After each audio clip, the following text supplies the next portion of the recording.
Okay, welcome back everyone to day 2 here at Ocean Beach of the beautiful Central Coast, here with the Australian Short Course National Champions. Looks like we've got the first race underway here as we start the live stream here, and I'll get a call for you in a moment. So we've got Surfers Paradise Shaggers in Alley 1 coming out there pretty good.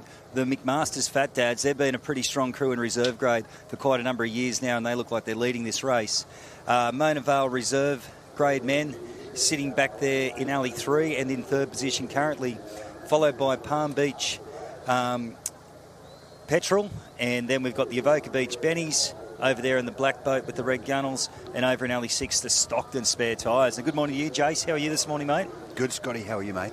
Yeah, great. Pumped for this, mate. National medals on offer here today. It's not often we get that, is it? Generally, we're only doing our long stuff. So in April, but in December, we get a shot at a short course. And there's the Spare Tyres. What a great name. Great name, mate, for reserve grade crew. And looks like the Fat Dads are going to come away here with a victory in the first round of the National Short Course Championships. The Shaggers from Surfers Paradise sneak in there for a silver. Shaggers? Oh, silver. I'm calling medals already, mate. Does everyone get one like the rest of life these days? Mate, it's just like a Nippers Carnival. Oh, I was going to say it's like a kindergarten graduation. Here's a medal. Thanks for coming. And you can see very challenging conditions here on the screen, mate. Well, challenging for us today to keep this exciting. But beautiful countryside, like looking out now today without the sea fog, we can see all the islands and the headlands off to the east and south. It's spectacular. Yeah, it is a beautiful part of the world. Brad Norman there on screen with the Fat Dads. Looks like he whipped them pretty hard. The stroke's bent over the gunnel there, mate. He's hurting. First race of the morning. It's a short race. We should time one of these. Yeah, we'll get the stopwatch on the next one, mate. Just remember to stop it. That's it. Then a call to go watch. Brad Norman, bit of a crew dilemma yesterday, and had to get called off the bench, and that was rowing with his A crew. He said that hurt quite a lot. That would be, yes. They're rowing in the A's if you don't normally row, and with no assistance and doing a full course. Yeah, he said it hurt a lot. Okay, heat 2. We've got the Coral Black Bucks in Alley 1. We've got the North Cronulla Funkies on screen there now in lane 2. The Coogee Suns with Macra up the back in lane 3. Collaroy Longnecks in Alley 4. Freshwater Nathan's Reserves in Alley 5. And the Avalon Beach Pinkies in Alley 6. Well, the Pinkies have been around for a while, haven't they? They have, mate. They have. And good to see Caramel back. Yeah, mate. A strong Wollongong club of the past, but on a bit of a rebuild phase, which is great, mate. The more clubs have got rowing boats, only better the sport can be. I think they went through a phase there where they had something like 13 patrolling members. Yeah, okay. In the club, so they were getting a hammering every weekend, and without extra volunteers and extra help, old mate's forgot his cap. Wonder what else he's forgot today. That's a Port Kembla cap. Yeah, mate. Just grab a cap. Any cap will do. It looks like, mate. Any cap will do, mate. There's our line technology. That orange. What would you call it? Camera, casing around the camera, yeah. Waterproof casing. And then our line judges up there in the tower. So, like we were saying yesterday for the Australian selection trials, they'll initially make the call. And if there's a discrepancy between the two towers, they'll go to the video technology, or if it's too close to call, they'll look at the video technology. And they're away here, mate. That's the Freshie boys there on screen. Nathan's Reserves. Bowman's getting into it. He's going to row an extra 4 strokes before the rest of the crew get there. And Nate's got his own style cleaver blades that he's been experimenting with on the boat there. Caramel they're a new crew to rowing, so they're off the pace just a fraction. But up at the top of the screen there, we've got the Pinkies, mate. The Pinkies, which you'd expect. They've been a bit of a dominant force in reserve grade for quite a number of seasons now. And now we are only going to the gate cans today. That's it, mate. At this low tide, I'm calling this ultra short course. When I was down on the beach looking earlier. Ultra short. I should have made a comeback today. All right, looks like North Cronulla, though, are really sticking to the Pinkies here, just edging their nose in and around here. And like we were saying yesterday, mate, in these conditions, and probably especially over this shorter course, turns and starts are going to be absolutely important. There's no time for mistakes today. You're not going to catch up any ground if you make a mistake. So the better crews will shine through, like North Cronulla are right now.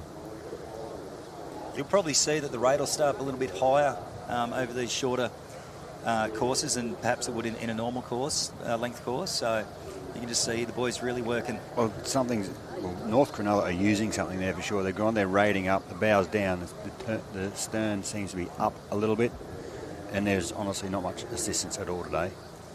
No, we did see, as the tide made yesterday, a few little runners come through, and when the wind got on it, there was a little bit more assistance, but certainly this morning she looks like Lake Central Coast. I think we can go out on a limb there and say North Cronulla won. Yeah, North Cronulla to Avalon, and I reckon Coogee might just get their nose in front here of the Evoca, the Evoca guys. Yeah, Coogee.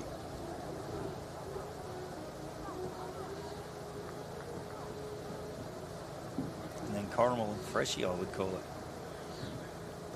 it. Okay, coming up in Heat 3, we've got the Maroubra long strokes. We've got Caves Beach, Wildman, South Maroubra, Salmons, Burleigh Heads, Mowbray Park, and the Wanda Wadkas. So when you listen back to this, Burleigh Heads, please give us your team name, because all we've got here is Team A. Pretty boring. It is. I know you got a better name than that. These could be the Burleigh Bailies. They barely train. Yeah, I like it. I like it. I think that was their name at one point in time. 1 point. Caves Beach on screen here. Good to see them back in the water.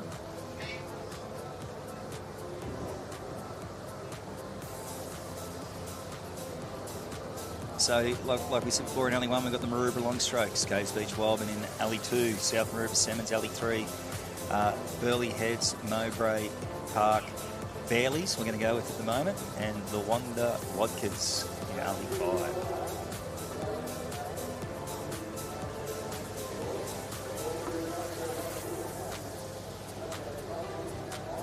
Looks like 23 starters in the reserve grade men today, mate, which is not bad numbers this time of year. It's good. I wanted to bring some of my crews down, but unfortunately every crew had one personnel issue with it. So a bit far to go when you're putting crews together, not rowing your regular seats or your regular crews. Yeah, and sort of coming into the festive season, there's always things on in December, mate, too. The excuses were away. South Maroubra a little bit slow off the mark there in Alley 1. There's the long strokes. Maroubra, the famous Angry Seals. Caves look to be probably the best of the start so far. I reckon the Wadkas, they'll show you something by the end of the race. Yeah, they're starting to move up through the pack now. Well, the Maroubra have sort of hit their strokes, their straps now after a slower start and moving the boat quite nice. Now, I've also got under a good source that I think the Burleigh Heads boys had a few last night. Okay. Their main shot, they're a 23s crew, so their main shot is tomorrow. Yep. So today's a play day, I've been told. But they're doing okay. If they had a few last night, they're still doing all right. They're still thereabouts, mate. Good chance for Matt to practice his turns. He called me yesterday saying he has a few issues, but here comes Maroubra. The long strokes are in. Just over a minute to the tins, mate. That's a bit of a wide turn there. Oh, old mate, got to get your oar in there to stop the boat, to pivot on it. So they've gone from first to second, maybe third from Maroubra there. That's Hawkeye in the back of the boat. But every stroke you can see them just edging back. Yeah. Yep. Nice work, Maroubra. And you called it earlier too, Chase. Top of the screen, the Wadkas rowing nicely on the trip home in this race. It's going to be a slog, isn't it? No, there's not even a wind to help you get home, but Maroubra have rowed through Caves. On screen here with Wanderer to the right-hand side. Is that Brendan McAlpine? Pretty sure it is, mate. I'll double check. Oh, I can hear him yelling at him from here. But you can see on the main screen there that we can put that to Maroubra. Brendan McAlpine it is, mate. It looks like, Maroubra is going to come through and about 2:05, mate, for a time on it. So.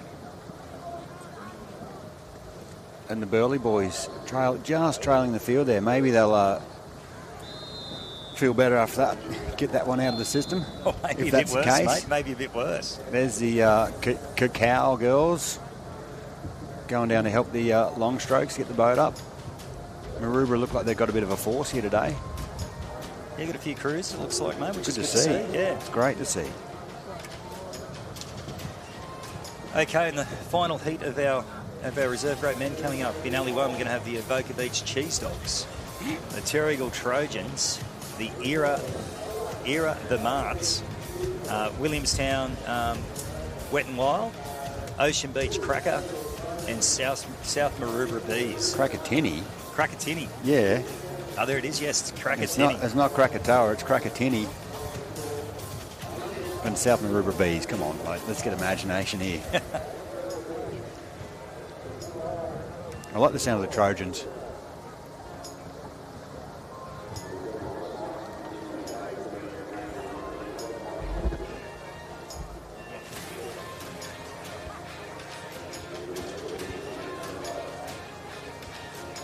It's the Era, the Marts on screen there.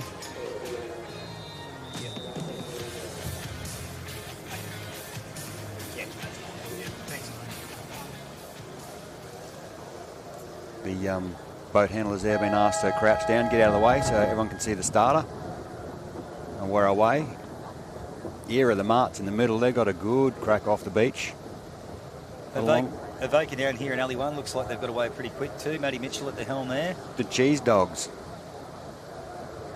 And up the other end of the field, South Maroubra. Bees. The Bees. So we're heading out to the Cairns here, as we can see. Not a hell of a lot of life in the water, mate. It's like you said, it's a bit of a slog. A little bit of ripple, so the surface tension should be a little bit less. The hull won't stick to the water like it does when it's absolutely dead still. It looks like perhaps we come on screen here with Avoca. That's the Mike Tamblin. You can see the Peas sticker for his nickname on the back there on the flow-through tuck. Oh yeah, I did see that. Like a pie and peas, mashy peas. We're going to have three crews hit the Cairns here together. Avoca probably just in front, swinging the nose just in now. Just a smidge. Matty's just parking it in neutral, as you'd say, Jace, with the sweep ball, let the stroke dig in, and away they go. They had a nice turn. Yep. A little bit wild up there with the South Maroubra Bees. They've gone a little bit wide and let Williamstown back in. I'd say Avoca, though, with probably a nose lead over the rest of the field at the moment. Williamstown working home strong. A little bit of bounce there coming home, Jace. We might have a bit of an offshore breeze going. I'm not sure, but looking at that, it's pretty damn flat. Yep.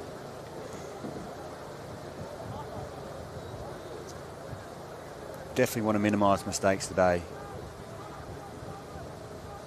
You can hear the sweeps urging their rowers on with some motivational speaking there. Mate, I think sometimes it's lying in these conditions. You'll say, there's one coming, there's one coming. There's one under you, I promise you. It's live. But there is under Era. They really put the hammer down there. I think probably not quite enough, though. I think Avoca probably still come away with maximum points in Heat 4 of the first round. I'd say so, mate. So that means we're round two, the first of the reserve ladies. So we're done in 17 minutes. We've done how many men's races? 4 races. Oh, wow. It's going to be nice. This could be a quick day. Okay, coming up, Heat 1, Round 1 for the reserve females, Australian Shortcourse Championships. We've got Avalon Beach Dories, Avoca Beach Jottos, the Terrigal Quicks, Bateman's Bay Banshees. They've been a great crew for a long, long time, mate. North Cronulla Comets and Burleigh Heads Mowbray Park waiting on a name. Yeah, come on. Come on, Matty. I know you're going to watch this back and analyse what you do in the back of the boat. So message me your crew names, please. They're heavy on socials too. The Burleigh Heads crews. Okay, I'll have to give them a follow and check it out, mate. They're all over it. And I did see in the North Cronulla Comets boat is my old mate Jeffy Loy up the back there, going around the Cairns again today. Beautiful, beautiful. He had a crew in yesterday, did he? I don't think so, no. No. So we're watching our reserves today. I don't think Jeff had a crew out there yesterday. Didn't see him.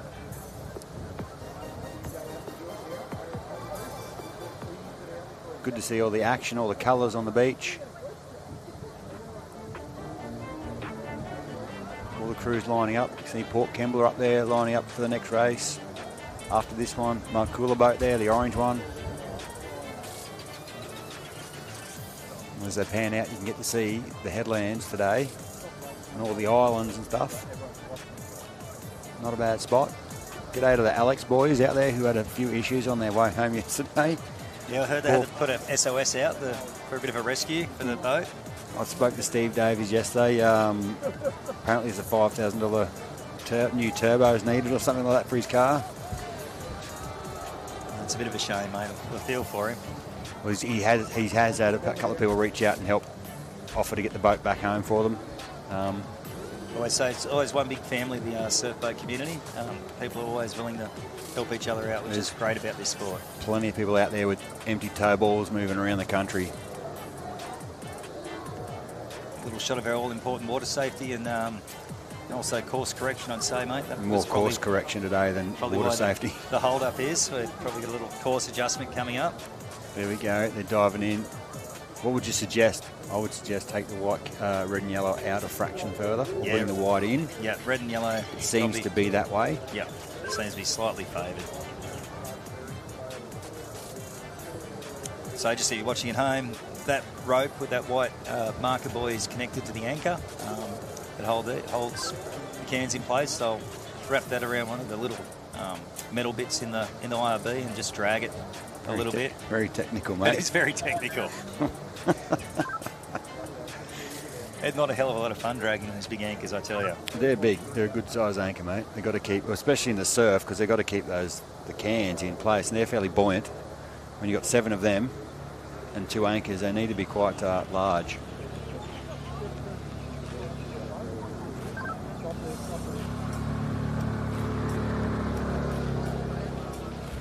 The Avoca Beach ladies just chilling there, waiting their turn. Look like they're enjoying life.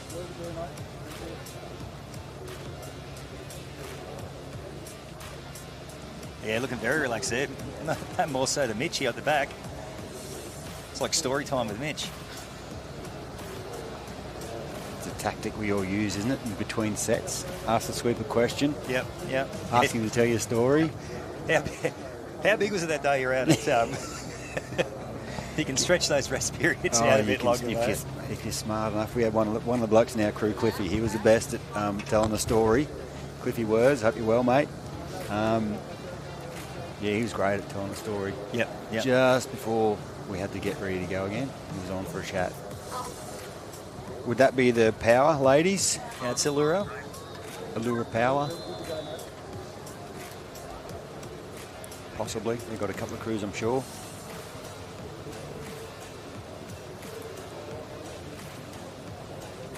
I'll try and find that out for you, mate, as I learn my way around live heats.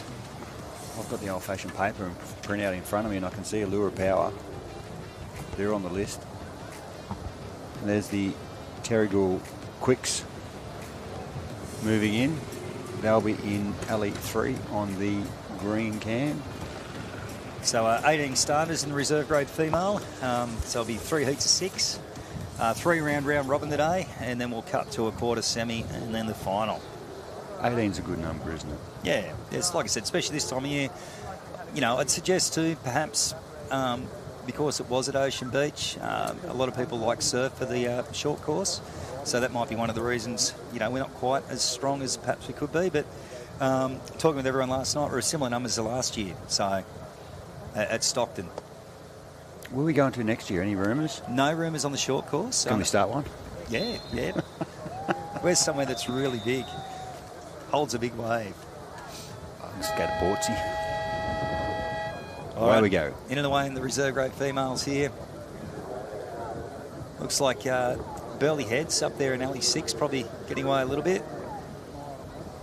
I had a chat to the ladies this morning while my mate was waiting for a coffee. They're pretty up, happy, getting around. off to a good start. Avoca's looking good, alongside Avalon down the bottom of the screen. The Johtos, I've heard that name a couple of times over the years. Yeah, they've been around for a while. Yep. And the Banshees. Over there in Alley 4 with the red gunnels. Yep. Neil Innes. That'll be the salty sea dog himself, Neil. Another one of the true gentlemen of surf boats, mate. There's Matt from Burley Heads.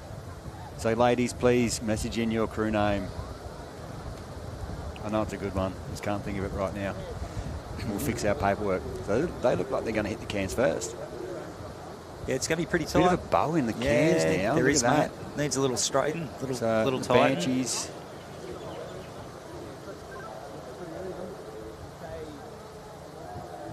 Banshees will be in and away first. Good turn there by Neil Innes. Looks like they've probably got about a length lead over the rest of the field now. He's probably done it 1,000 times or more. Jodos have come out well, though. They've probably got back up to the 3-seat, I guess, with the bow. Well, Matt will be able to go back and look at his footage there from that turn and see where he can possibly make some little improvements. But that's Jeff Lloyd beside him with the North Cronulla girls, the Comets, and that's Neil Innes himself there with his dinner suit on, his business shirt underneath his yellow. Tell you what, that competition cap's seen a few carnivals too, mate. She's pretty faded. Well, it's supposed to be blue and red with a white dot. I think it's just white with a white, red with a white dot and a white panel. Pink and white, mate, it is. A little bit of life under the boat there too. Now you can see the nose go down. Oh, They'll be calling the Banshees up here just to finish off. They know how to row, those ladies, there's no doubt about that. It's his wife rowing in stroke seat, Trace. Just here in the background there, you can hear the sweeps calling them on. I'd suggest Avoca there with a second place. North Cronulla up there with third, and probably Burley Heads.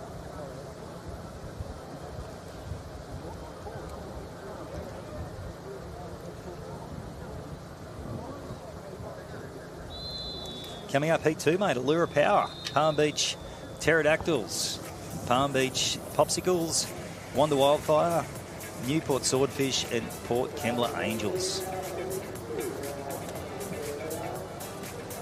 Excellent. The Wildfire. Pete Carter, Pistol Pete, we like to call him, mate. One of the characters of surf boats, great man, always up for a yarn. You guys like a yarn.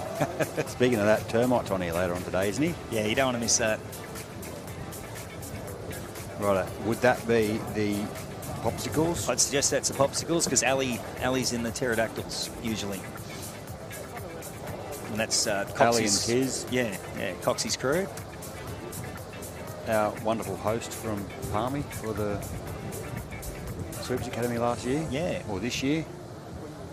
Last 2 years, I think we're locked in for another 2 there, Jace, which is good. Fantastic, mate. It is fantastic. It's a great occasion. It's a great location.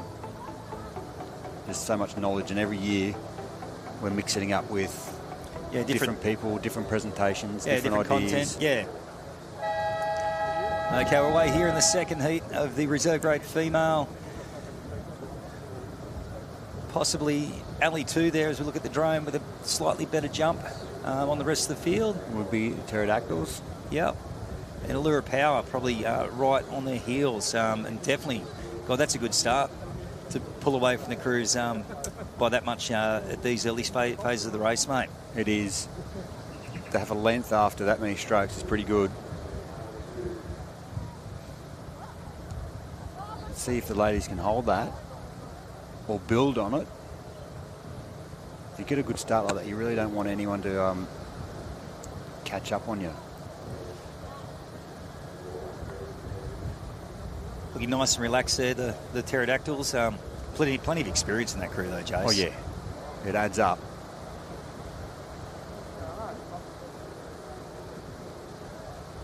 Coxie, one of the fellas who likes to wear his togs. Versus the boardies. And they're coming into the cans first. Around the black can they'll go. think they've built their lead as well. Yeah, probably nearly got 2 lengths over the rest of the field. Increased it. They'll be in and away before anyone else is around, mate. That's good. Michael McBain here with Allura going a little bit wide coming out of that turn. I think the Wildfire had a good turn there as well. Yep, up in alley 4. That looks like Brendan again in the back of the boat. He had a nice turn on him. Maybe picked up a couple of little places. It's very tight. You've got Port Kembla up the top of the screen there, which are the Angels. The Newport Swordfish. There's the 2 Palmy crews on the screen. They're both very similar style. Look at them. Is that how Spency teaches them? Or stand over.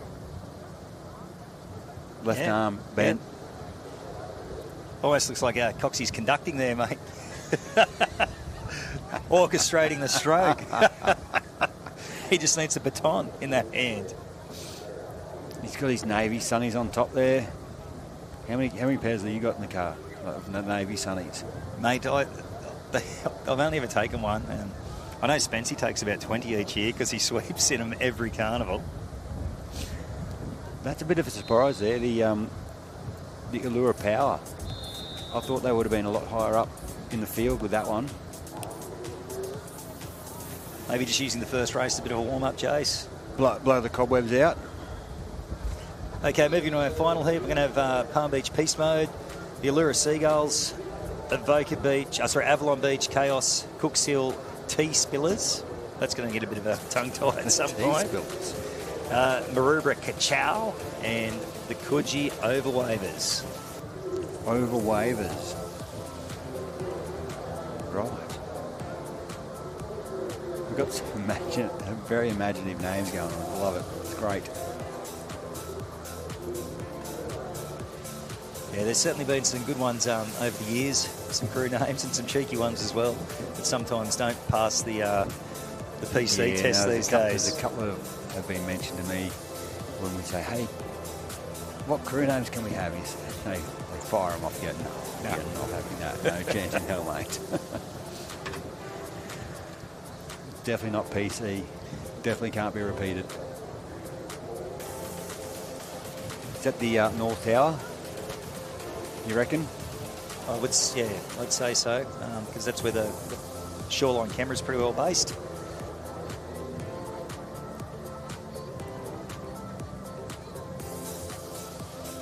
They've got their little wet bags out there.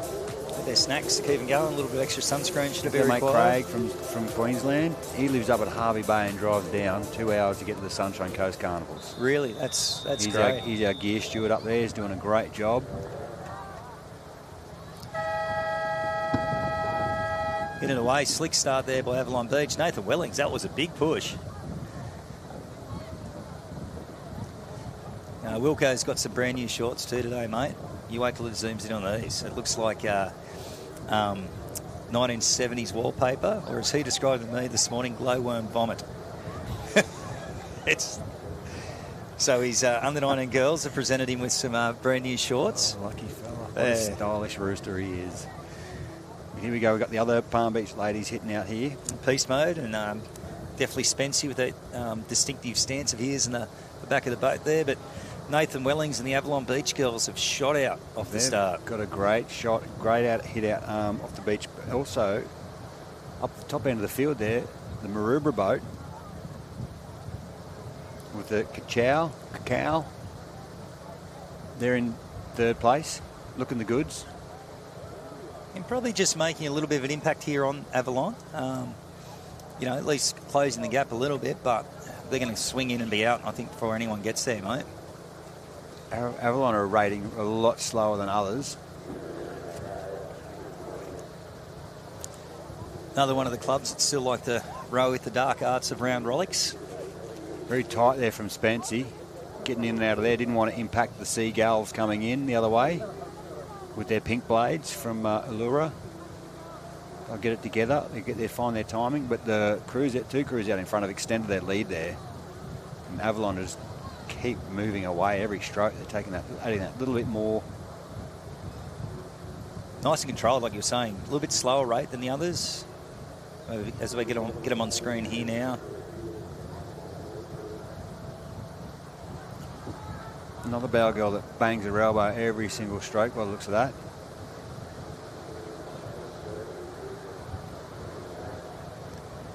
Teach you to keep it up. Yeah, mate, you only do that a few times and it bloody hurts. Yeah, it won't be funny, that's for sure. But they're in commanding lead there. I'm liking their finish too, Jace. Really strong finish into the chest, throwing the shoulders back into the nose. They look only to be a light crew too. There's not a lot of those girls. They're fairly tiny, I'm going to say. But they can move a boat. Moving a boat is not all about muscle. Now, we sort of seen it yesterday, didn't we, mate, where a few people tried to muscle it a little bit, maybe through frustration, through some previous results not going their way, and it was like they were spinning their wheels. The crews that managed to stay relaxed seemed to get the boat to move nicer through the water. Sometimes you get a better result by trying not as hard.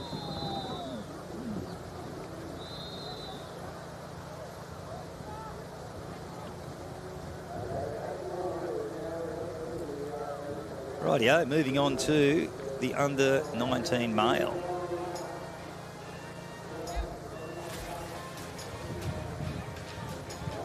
Okay, results there from Heat 2 coming up. In first place, the Pterodactyls, as we call it, Wanda Wildfire in second, Port Kembla Angels in third, Newport Swordfish fourth, Palm Beach Popsicles fifth, and Allura Power, unfortunately, in sixth for that one.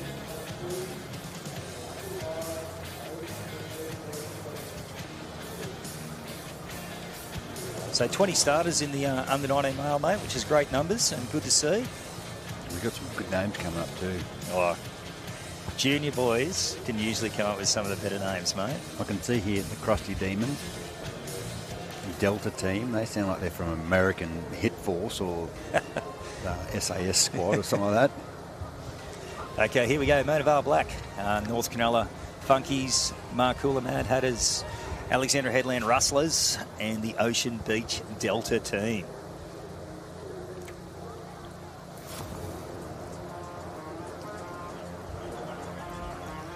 North Cronulla on screen there now. So the Markula Mad Hatters, they're sort of replacing the Maxi Bombers because they've gone up. They're gone up to, yeah, they're 23s now. Yep. And what a great story that is. Like, pretty well started from scratch, what, 3 seasons ago now at Markula with the they didn't have boat much, program. mate. Steve DeLawrence there from the factory, as we all said yesterday. Yep. I believe the little fella in stroke suit there, he came from Noosa, I think. Okay. I remember seeing him in a Noosa cap the other year. A couple of dodgy hang-ons from November there too, mate. Wow. They are dodgy. What is it with junior boys that they think they look cool with Mo's? Mate, we all go through that phase. Growing facial hair when we can't. It's a boy thing. It is. There's the Alex dudes ready to go. Nice jump start there, mate. Very nice, boys. Very nice. And that's Brent Harris in the back of the boat. He got his S3 rating last year. Yeah, good to see. Oh, look at North Cronulla. That is a beautiful start. Are we missing someone? Yeah, Mona Vale Black looks like they haven't made it. And Ocean Beach Delta team. Yeah, they're up the top. Oh, that is OB boat. Sorry, apologise. There's the Delta Force coming in for a sneak attack. Yep. Yeah, it would appear Mona Vale Black haven't made it, unfortunately. Yeah, righto. We'll find out. We'll try and find out what's going on there. We've got 4 boats in this race and a clear leader from the North Cronulla Club. The Funky Fresh. Funky's Fresh. Must be a new crew then, I would assume. They look to be moving the boat quite well there, though, mate. Yep. Both from the drone and the shot from behind. Starting his approach in. Bit of a tighter turn. Grabbing the stroke saw, giving a little pull to flick the bum around. And out they go. Didn't lose too much. A bit wide, though, mate. But when you get a lead by that much, you can probably afford that. The two Sunshine Coast crews there, neck and neck for second and third.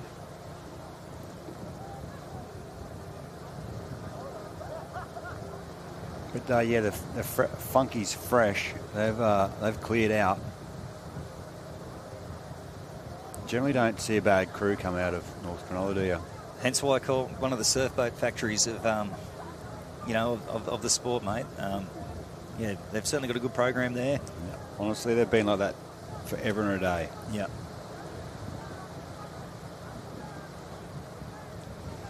Very controlled there, Jace. 3-seat looks like he's starting to hurt a bit, though. Yeah, he's starting to throw the head. The bowman's looking really composed. He's looking strong. So you can throw that one around a training next time, mate. Just remind him you were better than him. Look at this finish from Alex and that's a great little thing. Markula there. I think Alex. I was going to say you gained to try and call it, mate. Yeah, I'll call that. Alex got the cookies there. Good racing here in the Australian Shortcourse National Championships. Remember, Australian medals on offer here today. Yeah, we're going through the medals today with reserve men and women and 19 men and women. Yep. Is that the Maruya matchsticks I can see hitting the water there? I reckon it is. So coming up in this race, we're going to have the Bagola Beach chicken legs. Can't wait to see them. I reckon they're going to be a massive crew. We've got the Coromel Blackbirds. We've got Maruya Matchsticks, Maroubra Misfits, and the Coogee Crusty Demons.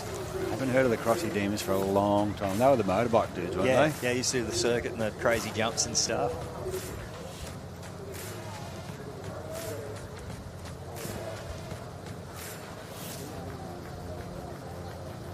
It's Hawkeye with the Misfits there moving in.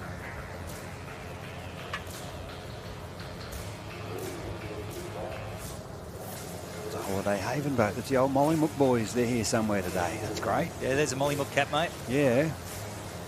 We had two of the Mollymook boys at Palm Beach, didn't we? Yes, Yep. yes. And then again, I ran into them like a week later at the Gold Coast for the Worlds. Yeah, nice. Good to see Bagola with some crews back on the water. Another strong boating club. Very long time since I've seen a yellow boat from Bilgola on the water. It's good to see them back. And with the junior crew, that's great. Yep.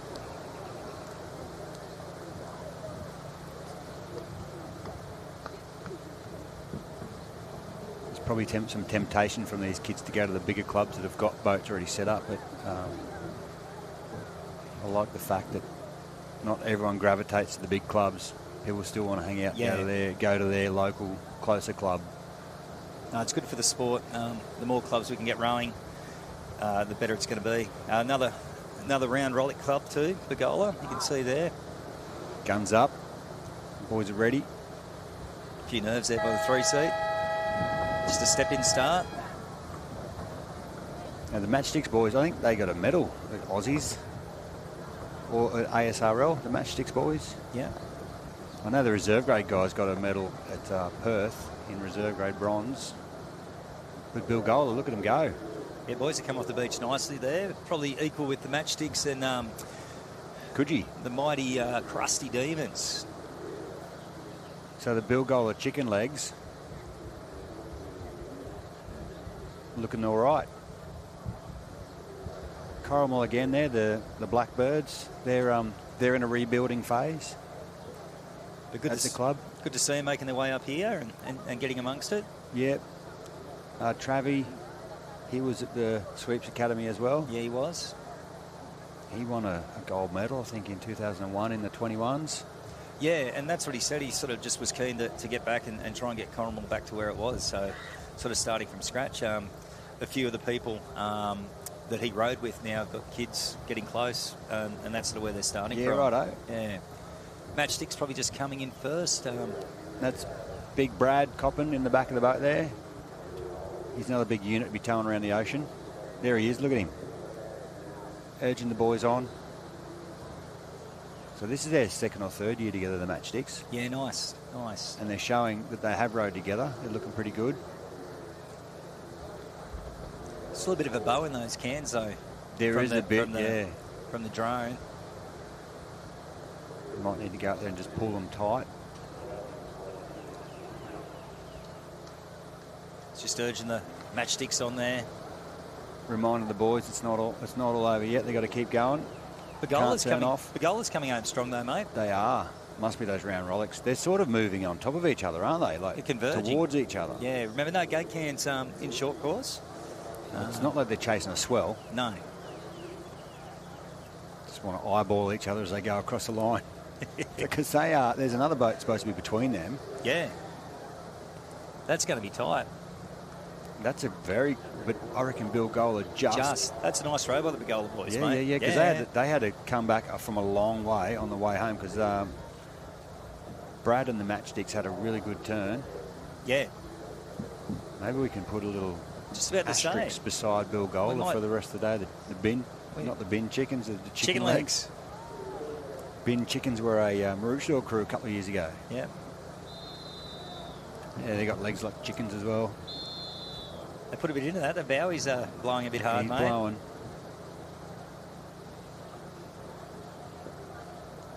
And the Corrimal boats are looking good with all their new signage there. Travi does the artwork and the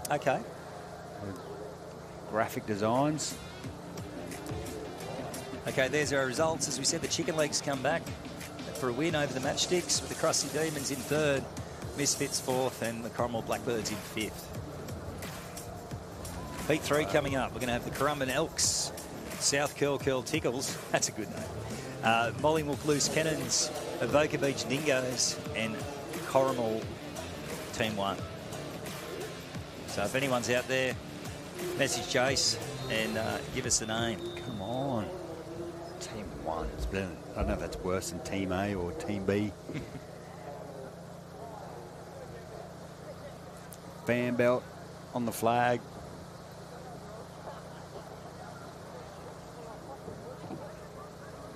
The Avoca Beach Wolf Pack.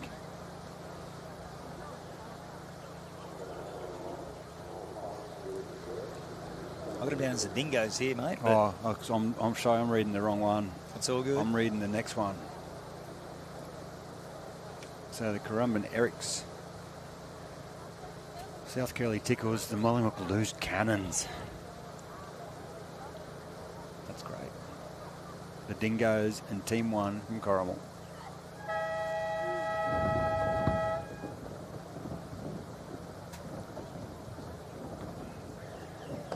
Going away here, probably the Erics. I think I called them the Elks too. Apologies for that. The Erics, probably with the better at the start, and probably the Tickles. The Tickles, they're away. Looks like Gus Patiri there with the Tickles. That's Lyle Clark in the back of the Currumbin boat. Look at the way he's moving between the quarter bars there, slapping his legs around. He's doing that yesterday, I noticed, from the drone. There's the Loose Cannons and the black boat, the famous black boat from Mollymook.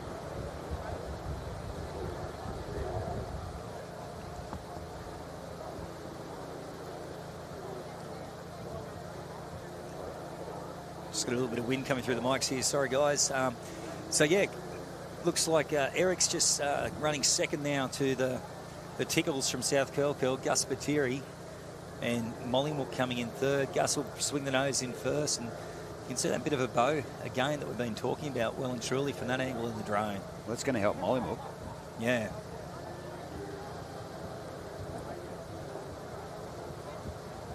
Tell you what, the Tickles have accelerated out of there, mate. Nice strong strokes. They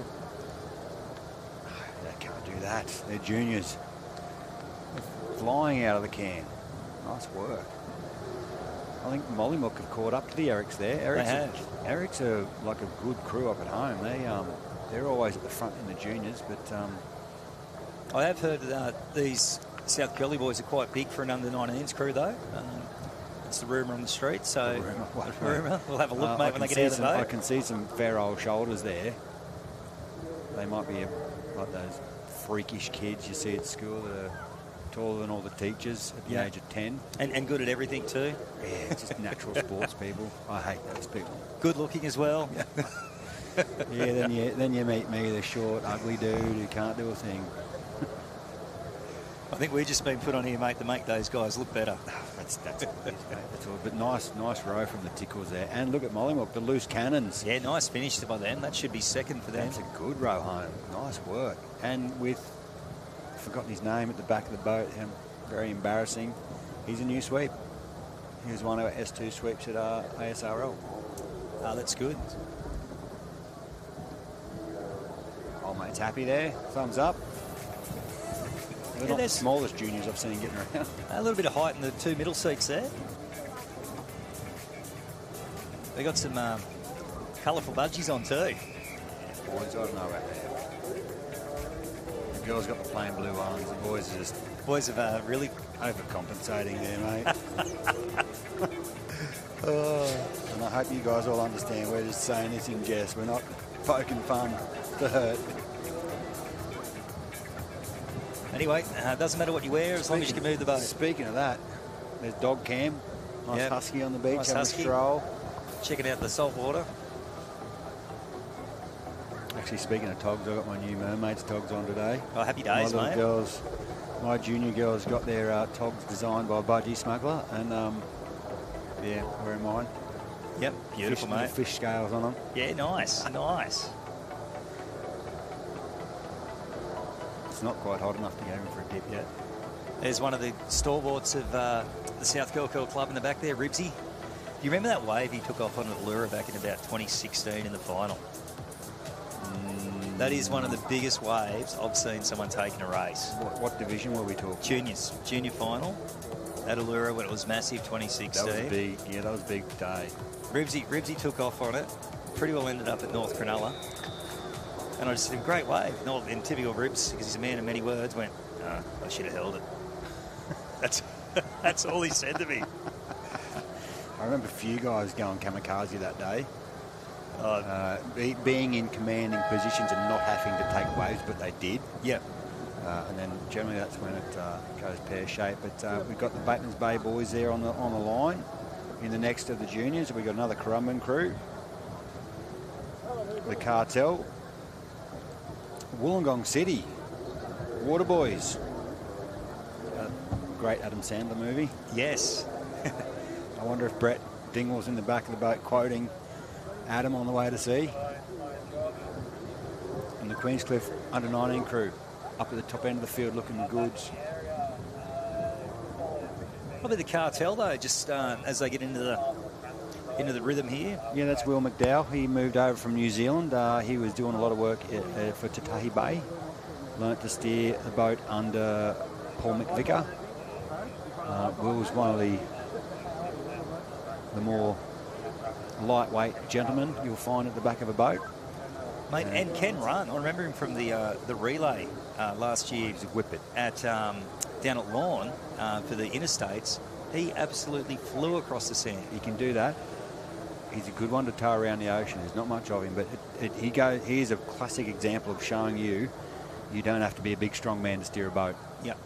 Nice turn there by the Wollongong City guys too. Yeah, Brett. Really good turn from Brett Dingwall there. And the Wollongong team is called the Water Boys. The Avoca Beach Wolfpack. The Batemans Bay the Tuners.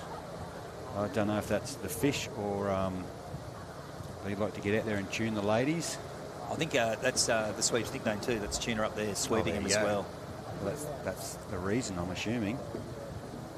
And Damien Daly's with the under-19 crew from Queensy. There's Brett, first year back after a couple of years layoff. Yeah, good to see, and good to see Wollongong back on the water with some crews. Looks like Queenscliff though having a really nice last half of the race. They are having a dash at it, aren't they? DD be calling him up, and they've. I think they've done enough. They've done enough. Yeah, but it's a close finish for second. Very tight. Very tight for second. What are we going to get? Oh, that's finish line technology, that one. Yeah, get the camera out for that one, mate. That was 3 boats in a line for second place. So that's too hard to call that one. But Queenscliff, the under-19 boys with Damien Daly. And they're using the standard blade. They're not using the cleavers. Yeah. DD's got his togs on too, mate. Another tog sweep. Another tog wearer. What have we got now? We've got some young ladies. Yeah, got the under 19 females, 16 starters, according to the live heats app. And in Heat 1, we're going to have the Alexandra Headland Stingers. In Alley 2, South Maroubra Sapphires. Alley 3, Maroubra Mayhem. Alley 4 at Boca Beach Yabbies. Alley 5, Corrimal White Foxes. And Alley 6, Mona Vale Menace. Oh, we got a 6. Yeah, mate. There is one late edition, yeah, that's not on before they did the print paperwork.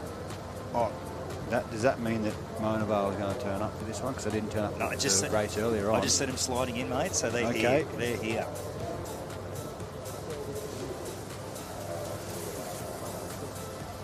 So maybe someone can explain to me White Fox. Like, it is on about 1 billion jumpers that I see on all the young girls running around town these days. Like, who is he? What do they do?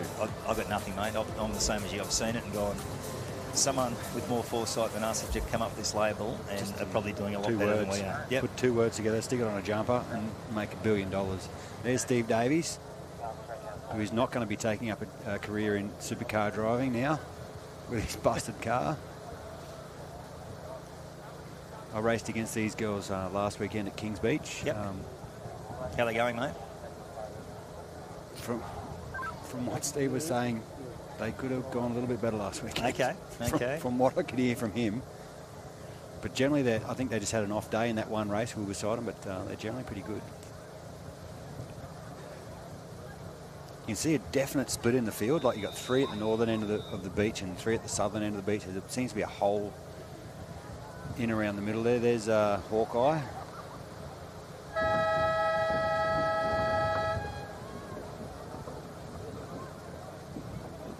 In and away, just a few crews in those middle 2 alleys just look like they spun their wheels a little bit there, getting moving, Jace. Yeah, Maroubra. I want to say the Menace from Mona Vale at the top of the screen. They're going nicely, as long as the same as Alex down the bottom here. The Stingers.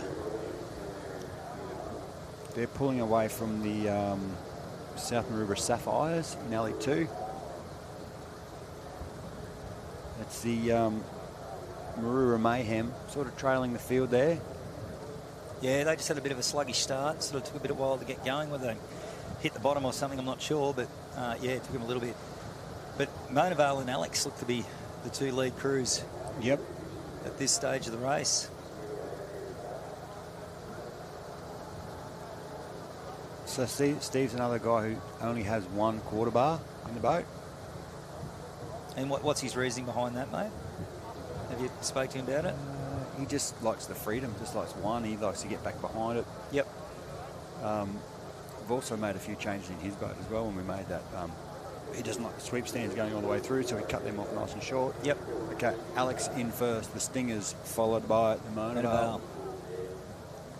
With the Sapphires from South Maroubra in third. Corrimal. Then Avoca. Looks like and then the Mayhem. Steve's, oh, hang on, we've missed a can. Uh-oh. Corrimal going back to have another crack at that one. That's a shame. And you'll probably find, you know, you're more likely to see this today because everyone's trying to, you know, it's a game of inches, so they're really trying to do it as tight as possible. Yep. Travie there making a little bit of a blunder. He'll be dark on himself for that. The girls are rowing nicely. They were making their way through the field. Travie, nice artwork, mate. That boat looks outstanding, mate. Well done. Alex there with the Sapphires right on their hammer. Not letting this one go away. And Mona Vale making a little bit of a late dash too to the finish line in the top of the screen. They had been in the race right from the start. Young James Meadows at the back of the girls there. One of the upcoming sweeps of the future, and they've got it, mate. Oh wow! The shape of the beach now. Ooh, just. So we've got Mona Vale, we believe Mona Vale, Alex, and then South Maroubra with Avoca. Then the Misfits from, Maroubra Mayhem. And then the Corrimal White Fox after a disappointing missing the can. Second attempt to go around the cans, mate. Which can happen. Oh, happens all the time, mate. It's unfortunate. Okay, coming up in Heat 2, mate, we've got the South Curl Runaways, the North Cronulla Springs, the Wanda Wedgies, North Cronulla Gunnettes, the Bateman's Bay Skipjacks. Kai Cooper there talking to James, giving a few hints. And good to see Monavale starting to build back up their boat section, nice and strong again. Oh, such a dominant club in the early 2000s, mate. They were. I remember that Aussie final in the open end. Currumbin had cleared out for miles, and then Monavale just hung on for that runner. Yeah, they could come home. Stayed on it and stayed on it and stayed on it, and pipped them on the line. Could come home. Yeah, that was the year we thought that race was unlosable for Currumbin. Yeah, that was their third. That was their third one in a row too, wasn't it? I think. I'm trying to remember. I can't remember. I know they got a couple in a row. There was one really close one where I want to say North Cottesloe and them collided and rolled on the line. Yep. I think, might be wrong, but Bateman's Bay was in the mix there as well somewhere that year. That was when we had a couple of years down at North Kira. Yep. And the beach was a bit funny, as in it was hard to get a clean, straight finish line because the way the water wraps in around the headland at Snapper Rocks there and hits the beach. Nathan Wilson on screen here for South Curl. He's got his daughter rowing in the crew, which is always special. Good jump from the young girl in the bow there. And I would suggest too with North Cronulla, because Craig Pritchard's a sweep and Sage Pritchard's in the crew, so another father-daughter combination. And we're going for a trifecta here because Nathan Spinner here with Wanda, who his open men were impressive yesterday too, mate, just missing out. Don't they ever? Yeah, he's got his daughter in the crew as well, Grace. Grace helped us out 2 years ago at ASRL. Ah, awesome. At Bulleye. Yep. One of my girls couldn't make it, and Nate said, my daughter Grace is available. So she jumped in with us, did a great job. Ah, awesome. Yep. Awesome. But she actually pops up a fair bit on the, have you done your proficiency this year online? Okay. There's a couple of photos of Grace in there doing a thing, keeping us safe in the red and yellow. But at the moment, the Wanda's got a little bit of catch up to do. South Curl Runaway seem to be running away with this with the Bateman's Bay Skipjacks up the other end, up at the top of the screen there, with the two North Cronulla crews following up behind there in fourth and third. South Curl hitting the cans first with the Skipjacks from Bateman's Bay. And then I'd say the Springs from North Cronulla third, and then the Gunnettes in fourth. But that may have changed after that turn there. Yeah, South Curl seemed to skip away really nice, mate, out of the cans. Didn't lose much speed. Well, South Curl Runaway is what they did. Yep. And then the Skipjacks from Bateman's Bay, they're skipping away with it. Yeah, that's good. Good play on the nose, mate. On fire, Jace. On fire. So, I can't believe we've descended this low so early. We do need a wave, mate. We need a wave. Nathan on screen there, just edging the girls on. Almost, if it was a long race today, you'd almost run out of things to say. Yeah. Four crews at the top of the field are getting really bunched up there. South Curl sort of keeping their own line back to the beach. Yep. Yeah. Skipjacks for this angle at the moment might be challenging. It's sometimes a bit hard with the drone as it squares up. We'll see. Ooh, yeah, no, South Curly maybe just. Yeah, it's a close one. Just South Curly for the Skipjacks. And which one of the crews? It was the Gunnettes. I think they pulled third, with the Springs in fourth and the Wanda Wedgies in fifth.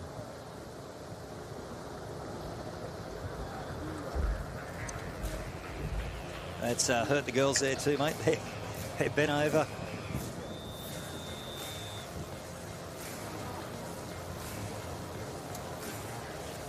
Bateman's Bay on the screen there. Where's Neil with his white and pink cap? He must be back up under the tent. That's Tuna at the back there. There's Jeff Floyd at the bottom of the screen. Oh, Lloyd boy. Bluey holding onto the big stick there. He swept a few races in his time too, Bluey from North Cronulla. Had a very, very strong under 23 girls crew from Helensburgh. Yep. All those years ago. Yep. So there we go. Runaways just over the Skipjacks. The Gunnets in third, the Springs in fourth, and Wanda Wedgies coming in fifth.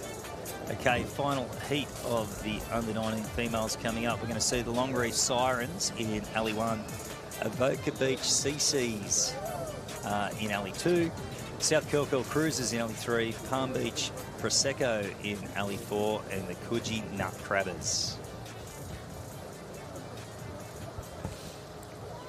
The Nut Crabbers. Strange name for a ladies group. It is. It is. Okay, Hooter goes in and away. The Nut Crabbers had to bounce over one there. One of the only waves of the day. Maybe South Curly just with the best of the starts. That looks like Ribsy up the back. Yeah, they're out in front. Nicely. It's good to see Longreef back on the water as well. Yep. I wonder if they'll be down at the Bass this year.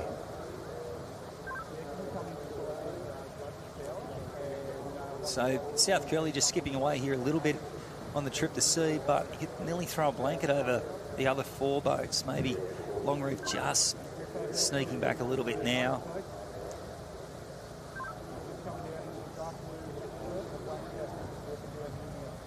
Looks like Mitchie Granoff there in the back of the Avoca Beach. He had a pretty solid under-19s crew last year in the girls division. The Palmy girls, Spencer's got them moving for the field. They're moved up onside Coogee there. Yep.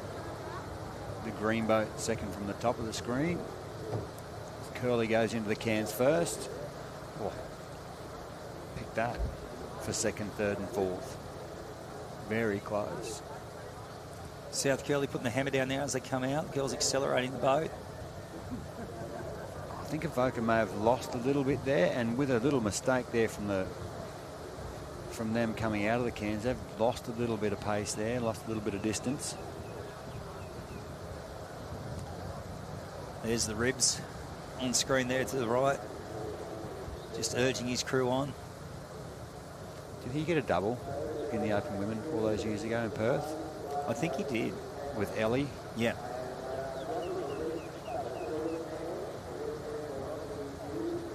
Probably Coogee at top of the screen. Yeah, might be coming back in, depending on this come angle. back. They're not going to let Palmer get in front of them. Nice fight up there at the top of the field. We've got our clear leader, but second, third and fourth is still up for grabs. Did we get a result from that junior race? Whether all three of them came across the line there, which is impossible to call. Everyone's starting to catch up to South Curly now. They're not. Mate, this is not done and dusted just yet. We are going to have a photo finish there for first place. Yeah, I think the technology is going to have to rule on that one, mate. That was super close, that finish there, between Coogee and South Curly. South Curly, yeah. The Coogee Nut Crabbers. Please, someone get us a reason for that name. I'm curious. Right, I can see a Service Paradise boat moving in. We must be round to the reserve grade men again. So what's that taking us, mate? Just on an hour. An hour to do one round. Righto. While you're checking out some results are coming in here, mate, for this last race. It must have been very tight because fourth and fifth are up and we're waiting on the major positions. Righto. Oh, hang on.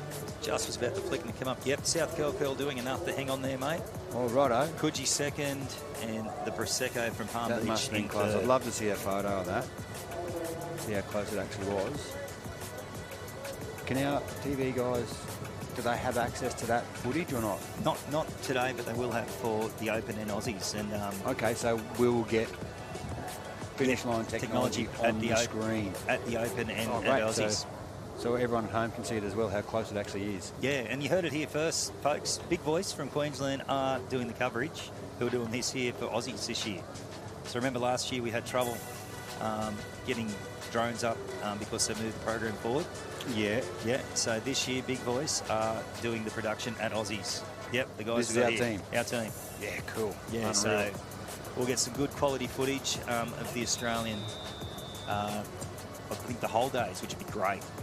Super. Yeah. Okay, round 2 coming out. We've got Avoca Beach Bennies, South Maroubra Bees, Surfers Paradise Shaggers, Terrigal Trojans, South Maroubra Salmons, and Collaroy Longnecks. Right, okay, so Matt Smith from Burleigh Heads has got to me with some crew names.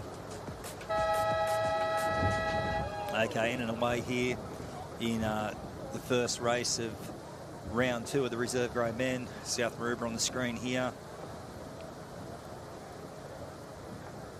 The Salmons, Kai Jones, Nick Mellick, Ryan Robbie, Peter Shaw and Jackson Spires. Nice and controlled, Jace. Yep. They're looking really relaxed. I'm sure they're not.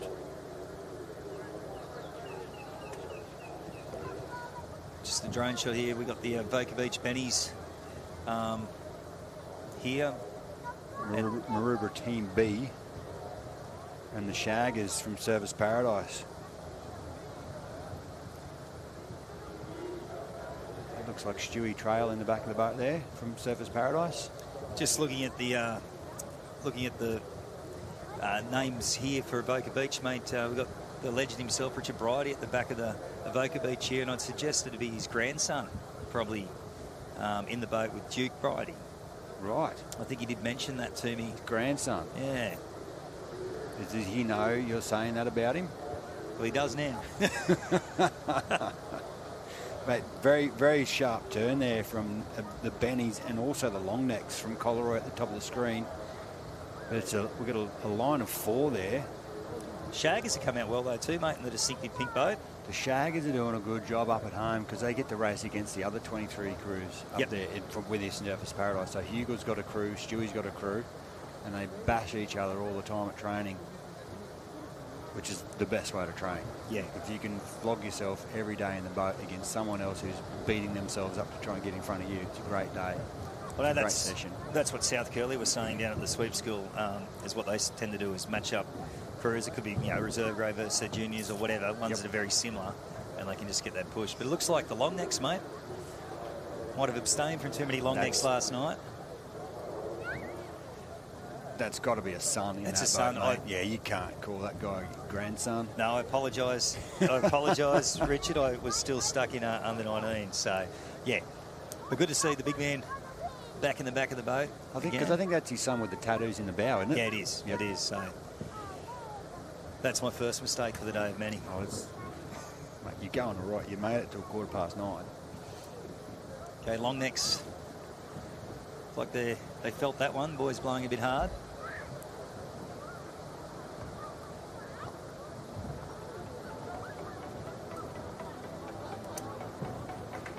Righto. We've got the next race moving onto the line there with Corrimal.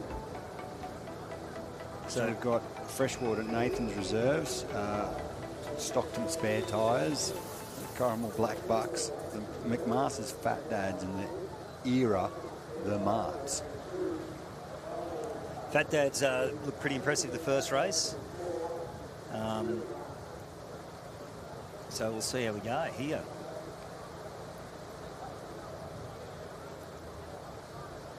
They're a young-looking crew, aren't they, from Corrimal? They are. I'd swear they're in the wrong race. I'd swear those guys were juniors. Unless they're you know, they might be an under 23s crew doing both days, mate, for a bit of racing. Could be. That's what Matt from Burley's doing with his boys, and they are called the Burley Bairleys because they barely move the boat.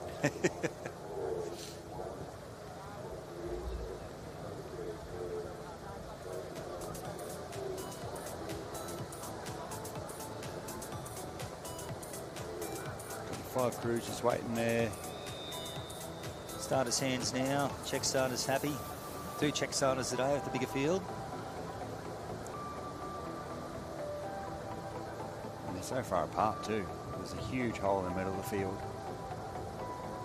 Yeah, it's like a little gutter or something people are trying to avoid. In a way.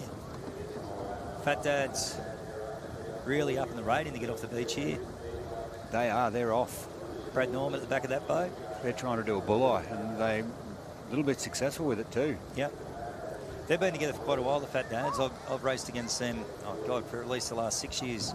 Yep. I'd like to think. I think they're all their ex-A rollers, but still going around. Just in reserve grade. Era's trying to go with them. The Marts up at the top of the screen there, and Freshie and Stockton are neck and neck down the bottom of the screen with the younger looking fellas, the Black Bucks from Corrimal. A little bit of work to do, but it's good experience for them to be back at a national event like this with boats on the water at Corrimal. Looks like Freshie have probably just moved through the field coming into the cans. Probably about 8 strokes out now, mate. They have. Nathan, another fella that famously wears his togs everywhere. Yep. This is going to be very interesting. I'm going to say that's 4 crews in at once. Round numbers. Stockton a little bit wild on their turn there, which has left them back at the can. They've lost a length there. Yeah. The other crew, I think Era. They're doing a good job up there at the top of the field. They're staying on their work. A little bit of life under the boat now. No, it just looks to be down a little bit. They look awfully close to the Fat Dads from this angle. And Era just pulling away.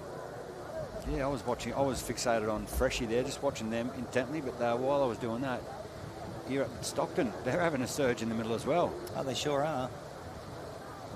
That'll be quite a row for them to get back into it after having a little bit of a mishap at the can there.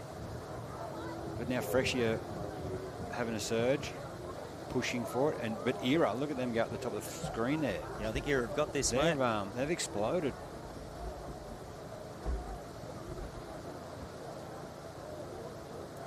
Tight for second between the Fat Dads and Freshie and Nathan's reserves. Nice Freshies there. And Corrimal, mate, they didn't end up that far off it either. No. At the end of the day.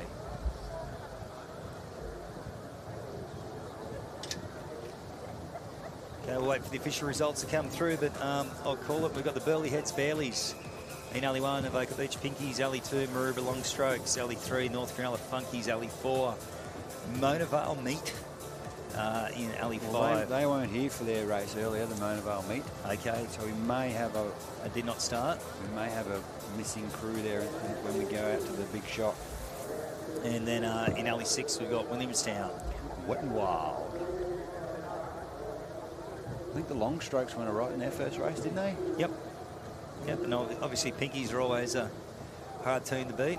And Funky's always got a good crew. I wonder how the Burley Bairleys are feeling after a couple of sherbets last night and a hard race earlier on today. Yep, it can go one of 2 ways, mate. It can fix you right up or just make you feel like you are in a world of hurt. Should learn from those mistakes.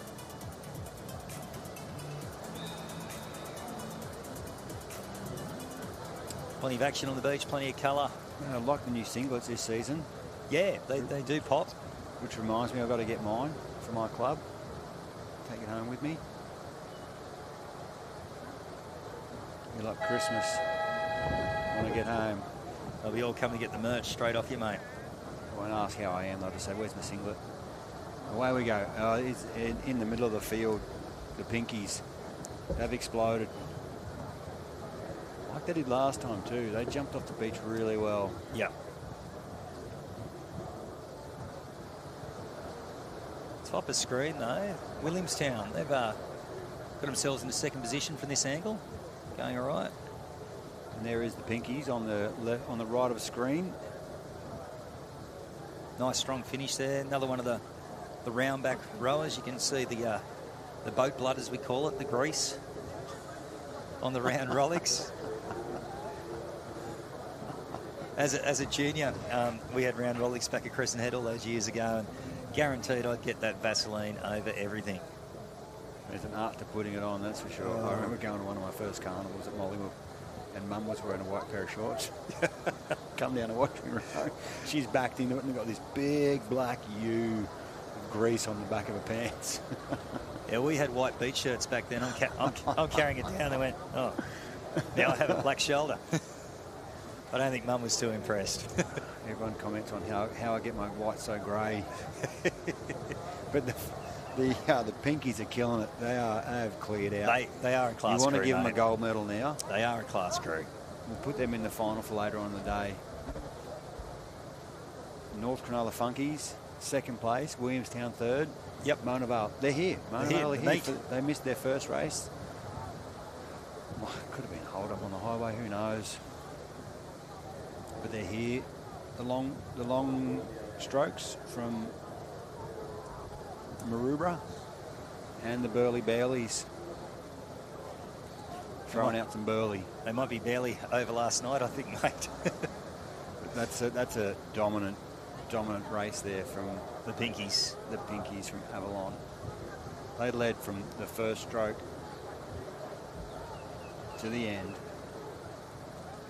Commanding. Funkies second, Williamstown third, Mona Vale meet Maroubra and the Bailies from Burley Heads. I'm sure Matt's going to be flogging those boys too. Yeah. But as we said earlier, this is their play day, so they want to be serious tomorrow for the 23s. They get a hit out today, make the most of coming down here, get 3 days racing in. Yeah, and good quality racing too. There's nowhere to hide out there today. You can't say we were done by the waves. You were done by not being fit enough, not being fast enough today. Okay, coming up for the final heat of round 2, reserve grade men, we're going to have Ocean Beach Krakatini. The Wonka Wonkers, Wanda Wodkas. Wonka Wonkers? Wonkers. The Wanda Wonkers. Wonkers in LE2. Avoca Beach Cheese Dogs, Cave Beach Wildman, Coogee Sons, and the Palm Beach Petrel.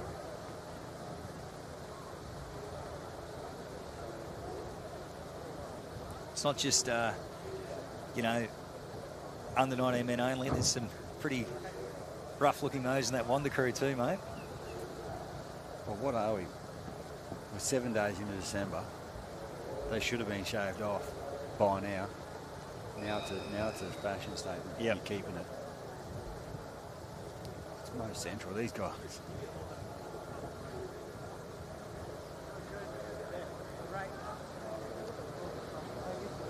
Starters hands there, check starters flags up. There goes the hooter, they're in and away.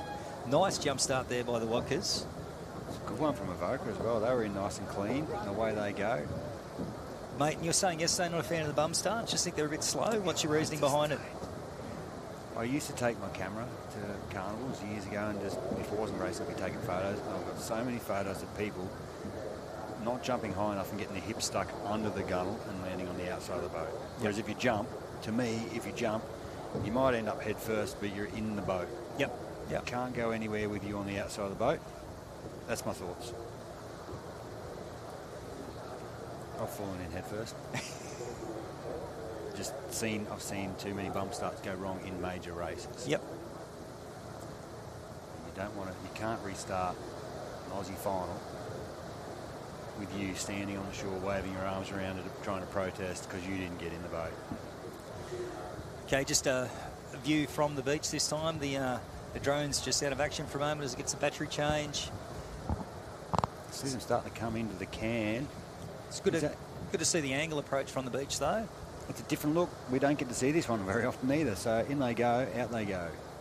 Probably Avoca Beach in and around the quickest, along with the Palm Beach Petrel over there in the southernmost alley looking towards Lion Island and Barrenjoey Headland. That is a nice shot, actually, of the coastline there, Jace, in the background. You can see it today. Yesterday was covered in sea mist, which was caused by cooler temperatures and warmer temperatures. Yeah, so warmer water, cooler air. Yep. Or cooler air and warmer water. I can't remember that bit, but it's one of them. I'll Google that later on, but I Palm Beach suggest Petrel. Palm Beach Petrel. Yeah. They're looking all right at the right-hand side of the screen. Avoca Beach in the middle of the pack here coming. Yeah. And perhaps Coogee Suns, I think, in the white boat. Yeah, because the Wadka in alley 2 on the left-hand side of the screen. Is that the Krakatinis? Krakatinis are down they're in alley 1. They're on the left. Yep, the local boys. So it's the Cave Beach Wildmen in the green boat coming up on behind the Coogee Suns there.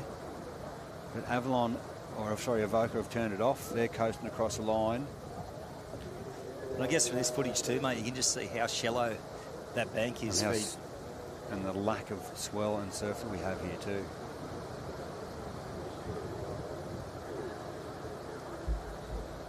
Everyone's avoiding that hole in the middle of the beach. They don't want to go near it.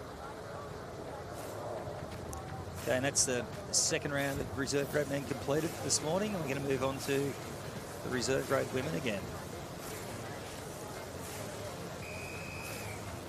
So, Peak 1, Alley 1, Maroubra Kachow, Port Campbell Angels, Avalon Beach Dories, Allura Seagulls, Palm Beach Popsicles, and the Bateman's Bay Banshees.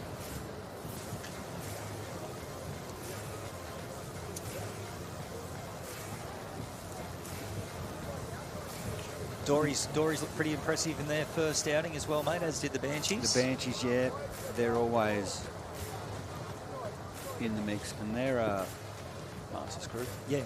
I don't want to reveal the age of the Masters crew,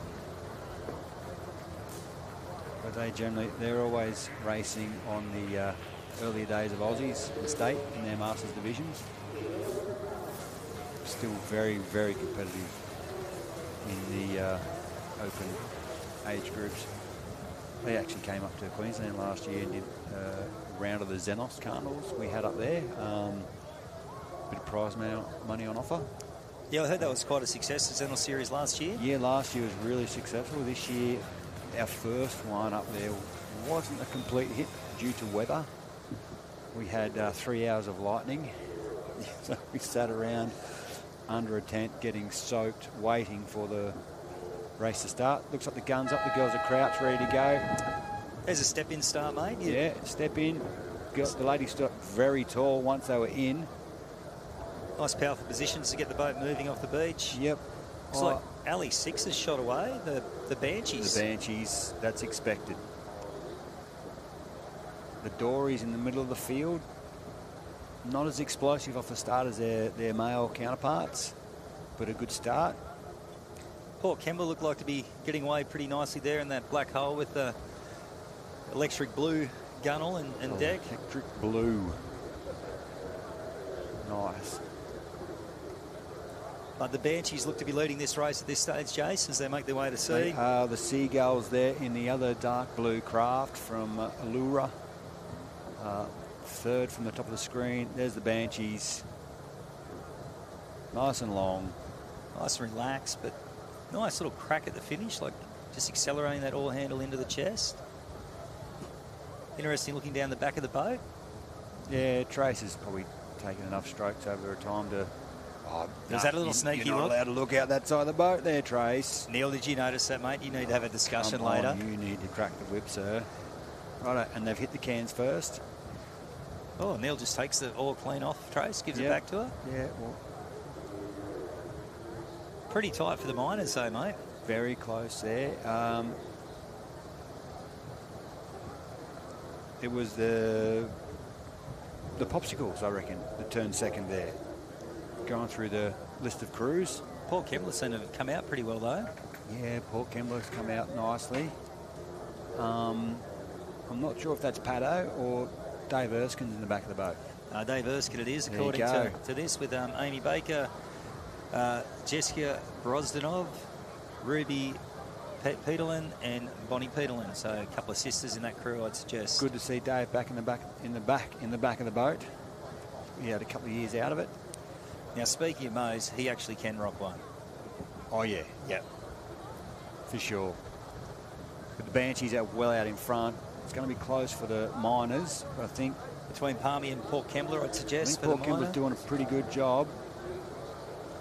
They may have locked up second place. The Banshees, that's dominant, Jace. There's the Banshees. They've done what the Pinkies did. Yep. What have we got? Popsicles. Popsicles, Port Kembla. Avalon, Maroubra, Allura. Yep. Too many names to say so fast. Bit premature, mate, but can we probably put a little asterisk next to the Banshees, mate, the way they're moving? Definitely, mate. Can you do that on your app? I can do it on my paperwork. Mate, old school's better sometimes. But the problem with the paperwork is that number one starts at the top, whereas on the screen, number one's at the bottom. So I've got to think in reverse when I'm looking at the screen and look for the names. And being a male is, can only do one thing at a time. This is true, mate. This is Watching true. TV and talking about it is the extent of my limits. Okay, moving on to Heat 2, we're going to have the North Cronulla Comets in 1, Coogee Overwavers 2, Allura Power in 3, Avoca Beach Strottos 4, Avalon Beach Chaos in 5, and Wanda Wildfire in 6.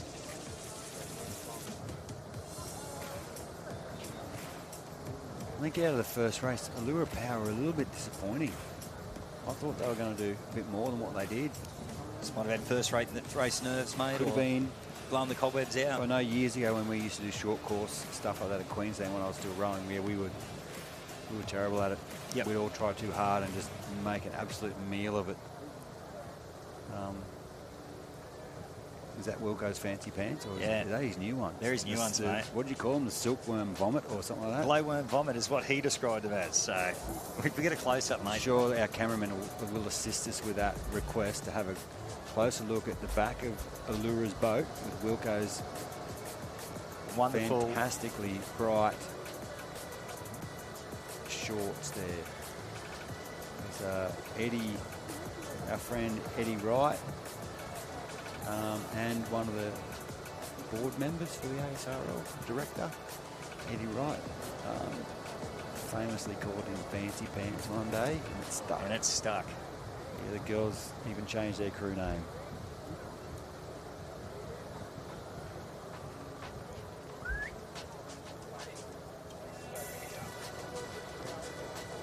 Is it raining? Get out of town.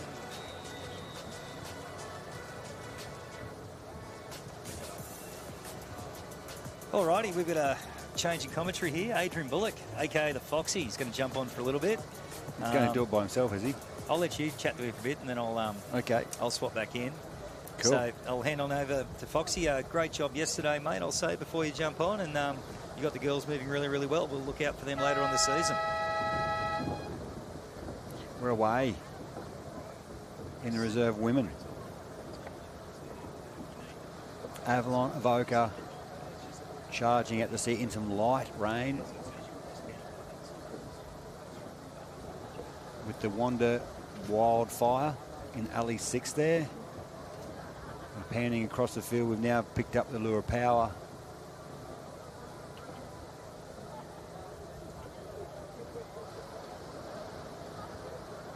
We've just had confirmation with that little bit of rain around, we can't put our drones up. Welcome, Foxy. Thanks, mate. How are you this morning? Well, thank you, sir. That's good. You happy with the way the girls rode yesterday? Mate, unbelievably happy. We didn't get the result we wanted in the end, but for first season with these girls, yeah, couldn't be more happy. That's fantastic, mate. They were looking good on the screen.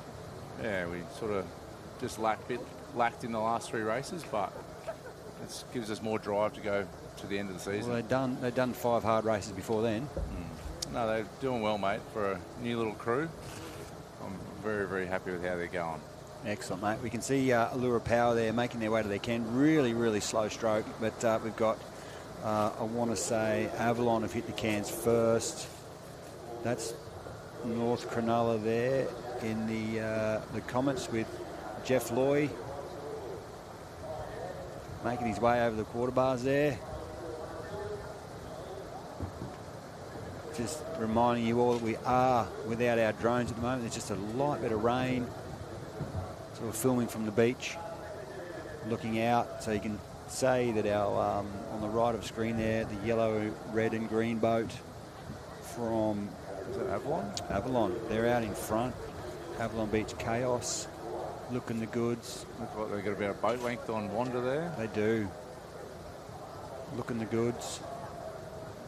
Keeping it smooth, keeping it in control. Looks very controlled for this short course. Yeah, I was just saying that I used to blow up real big, make a mess of this short course racing all those years ago. Well, it's a bit of an erratic sort of race, really, isn't it? You don't really have time to find your rhythm, but you got to. Otherwise, because if you row bad, you get found out. The boat doesn't perform the way it should. So it looks like an Avalon Wanda sort of 1-2 there. It does. Wanda Wildfire just cruising across the line. My replacement has turned up this morning, so Foxy, I'm going to leave you. Thanks, mate. In the capable hands see you down on of the beach our shortly. president, Tash Tunney. Talk to you later. Thanks, mate. See you soon.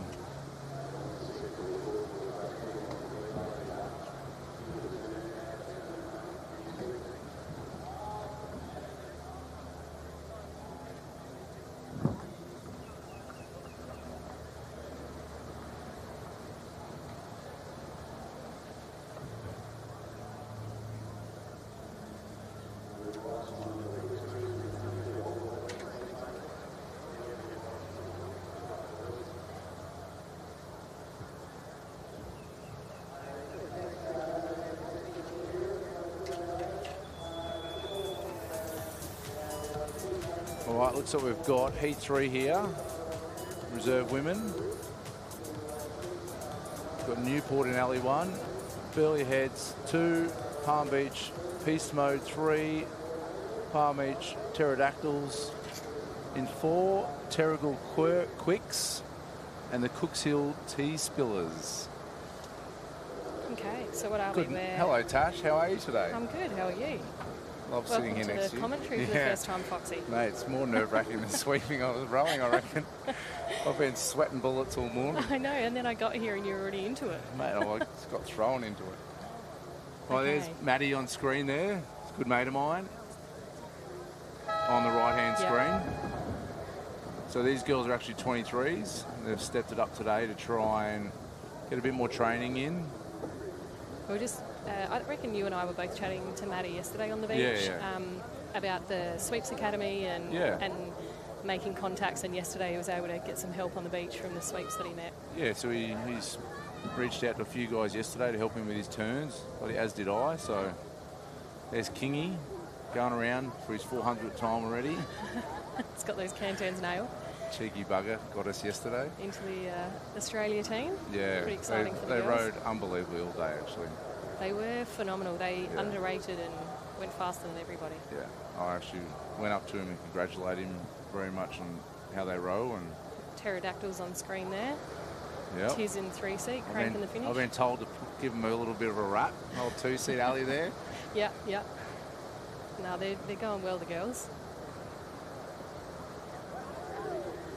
I was talking to Matt actually from Burley, and he's like, can you give me a little rap? He goes, my dad and his brother are both life members of Ocean Beach. This is where he started, and very good. he's very happy to be back here.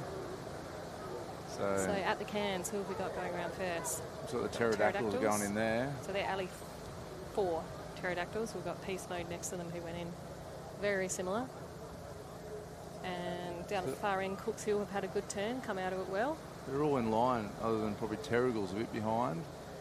So I think the two, probably Pterodactyls and then back to Peace Mode, and then probably, I'd say Cooks Hill on the outside, just with us on screen there. I still don't know how these people row with round Rolex. I've never had a go. I've had to go once. I wouldn't mind having a go. It's a little bit. So when we say round rollick, we're talking about, it's like a little horseshoe that holds the oar in place, and there's ones with square backs, which majority of crews row, and then there's ones with a round back, so they're literally horseshoe shaped, and it's a very acquired skill to be able to row with the rounds. So without this drone, we can't really see who's in front here, but I think Newport in LE1's looking all right as well. On screen now is the Pterodactyls. Yeah, maybe Newport up here in LE1. Looking strong. He's got all his crews going quick.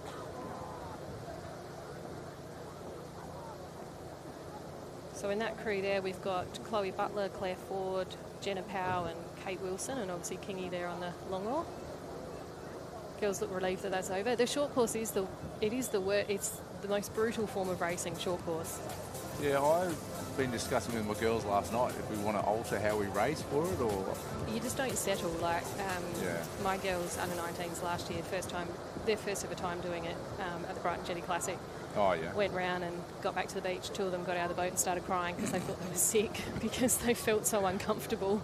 But it is just it's a really, like, the lungs are burning, the legs are burning.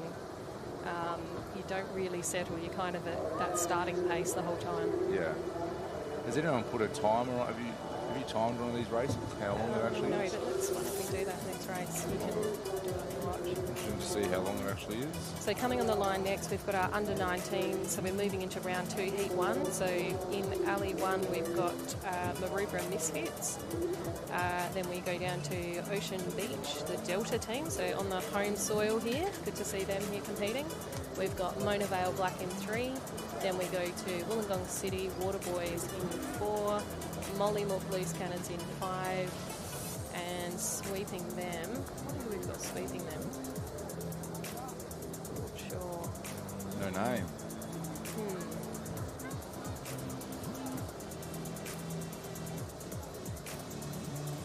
So we've got one of the local crews going out in this one. It's always good to see. So looking at the under-19s as we hit this second round, we'll look at the leaderboard. So we have North Cronulla Funkies sitting at the top of the leaderboard on 10, Bilgola, South Coco and Queensy. Well, the Bowie missed that one. Come on, young fella. So that's Maroubra, South Maroubra. The Maroubra Misfits. Yeah. Every time I see the name Mona Vale Black, I always think back to when the Mona Vale Black A grade. A wild bunch, but used to be able to row like. Very, very impressive crew. So you can see the crews are quite spread out. There's a big gap in the middle. That's because on the beach there's a bit of an inshore hole and a gutter, and it's quite deep. So we've got a composite crew here. So one of the girls is stepping in to help out, which is great to see, keeping crews on the water, which is fantastic. And that's the local crew there at Ocean Beach. Oh, I didn't time it, mate. I'm so switched on. Let the team down. Oh, looks like my little Erics are lining up there for another race soon in Currumbin. It's good to see lots. Yeah, it's good to see lots of crews and clubs back on the water. Good turnout today. So Wollongong City, we've got Miles, Riley, Darcy and Oliver. Someone missing from there, but round the can they go. It was a good turn.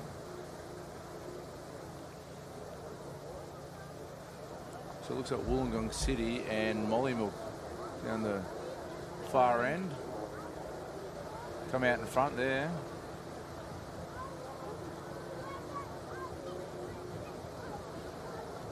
This is my favourite division. This is the one I always wanted to win. It's babies, the new ones, yep. So there's probably I'd say a fairly new crew, I reckon, this season, Mollymook, 19s. It's good to see some of the regional clubs having the 19 crews, like Bateman's Bay. I haven't seen them out with 19 crews, not that I can remember, but... Well, they beat me in 98. Oh, there you go. The first gold they ever got. I got silver to them. I got silver in 98 to Palm Beach. Oh, damn it. Boys are ripping in there. Wollongong City looking... Yeah, so it looks like Mollymook. Mollymook, Wollongong. Wollongong.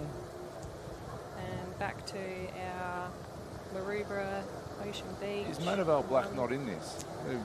No, they're not. We've had a scratching potentially from this race.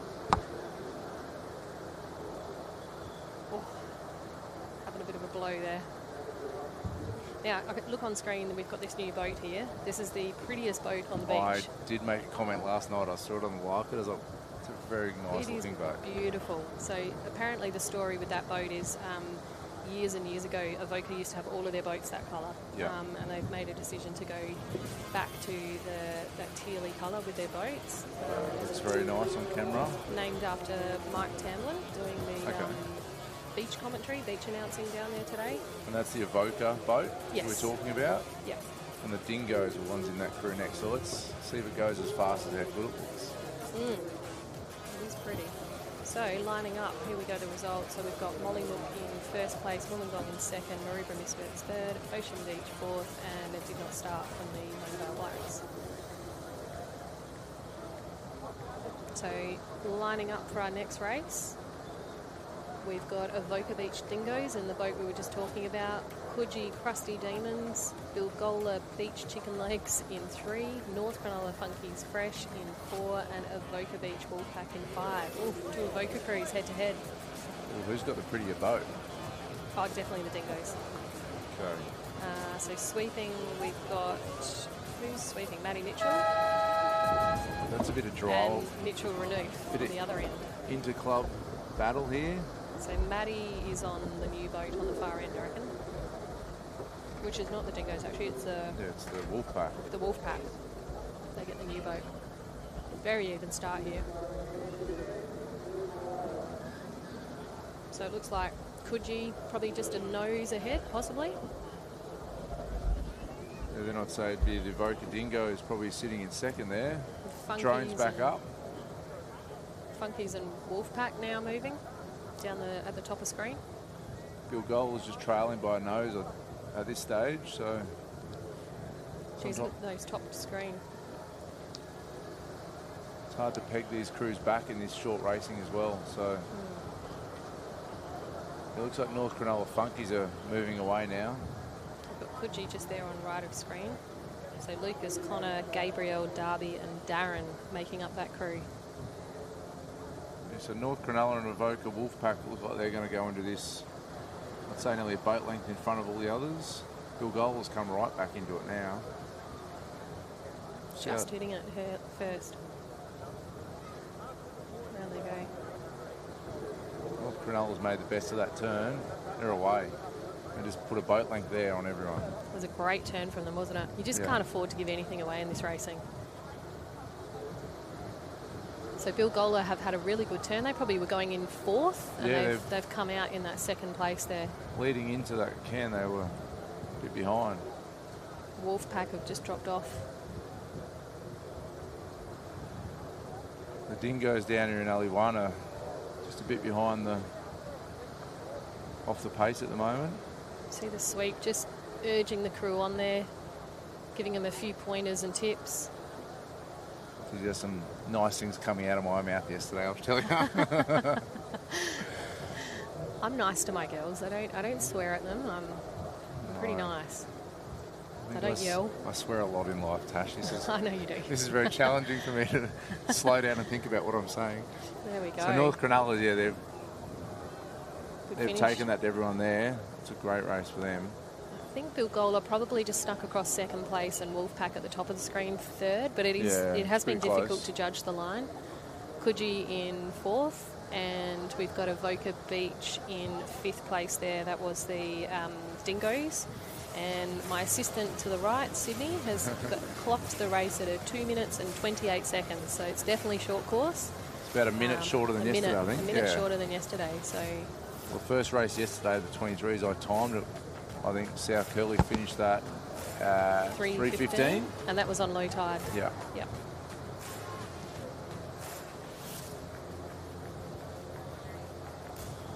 All right. The next race, we've got Bateman's Bay, the Tuners. Corrimal Team 1, Currumbin Erics, local favourites for me. Well, not local here, but my favourite club. Corrimal Blackbirds and the Marcoola Mad Hatters. So this will be an interesting one. I know the Currumbin Erics here are only an under-17s crew. So they've been going really well back up at home. But let's see how they go against the big boys today. And they've split the field again, that big gap in the middle. Here they go, they're away. Oh, Bowie, get in, son. Oh, now on screen, they've got Jack Patterson sweeping them. Filling in from Port Kembla, former Australian representative. Yeah, terrible sweep to have jump in the back. I know, I'm like, what an experience for these boys to have Pato look sweeping at them go. Judging by the start, maybe a newer crew, I don't know. Yeah. They looked at reasonably good form. But yeah, a very cool experience to be able to have Pato at the back sweeping you. And you got now the Queensland Cruisers in the Erics and the Mad Hatters from Marcoola out in front. They put a boat length, if not a boat and a half, on everyone else. Marcoola are doing some good stuff up there. They were very strong at the Open, had a podium finish, so going well. Yeah, the club's growing very quickly. It's good to see. So who we got? Lyle? Yeah, Lyle's sweeping. That's his son in the bow, Maxi. I know, it's a family affair. Yeah. So who have we got from this Currumbin crew? So they're going to go in probably, I don't know, maybe a nose in front of Marcool. It's hard to tell at the moment, but... So in the Erics, we've got Lyle Clark, Max Clark, Sho McCabe, Elliot Shaw, and Vern Winter. And they are heading around the cairns first. Marcool was right on their tail, though. And Bateman's Bay. Probably and third and fourth with Corrimal. So Corrimal have come back into it. They had that little bit of a slower start off the beach, but they have managed to come back into that race a little. And in last place going around was who was it on the LE5? Not Corrimal. Corrimal Blackbirds. Was Corrimal. Yeah. It's a very relaxed... There's 2 Corrimal teams. That's a very relaxed Bateman's Bay stance there by the sweep. Wish I could be that relaxed. Bateman's Bay tuna. So the Erics here just going away. Lyle will be into them. Knowing they're only a young crew, I know exactly what he'd be saying. I've rode stroke with him for many years. So back on Bateman's here. So from our Bateman's Bay crew, we've got Jonathan, Nicholas Caden, Jacob Pike and Arlo Stafford. Well, that's a bit of a tighter finish than it looked.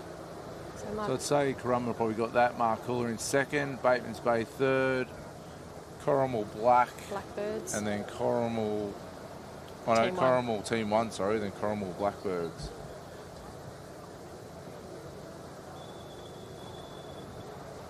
Good to see these divisions building too in the 19s. I think some of the changes we've brought in with 15-year-olds being able to jump in and row even while they're doing their bronze medallion training.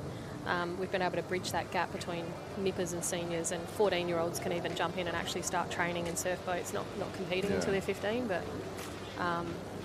these guys started quite young, and they're just starting to look really good now. Yeah, got some and they're taking it to there. it's the new club swimmers they all just got.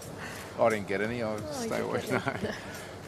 Those swimmers are going on this little fat body. All right, and as we called it, Currumbin Erics in first, Marcoola Mad Hatters second, Bateman's Bay Tuners in third, Corrimal Team 1 fourth, and Corrimal Blackbirds in fifth.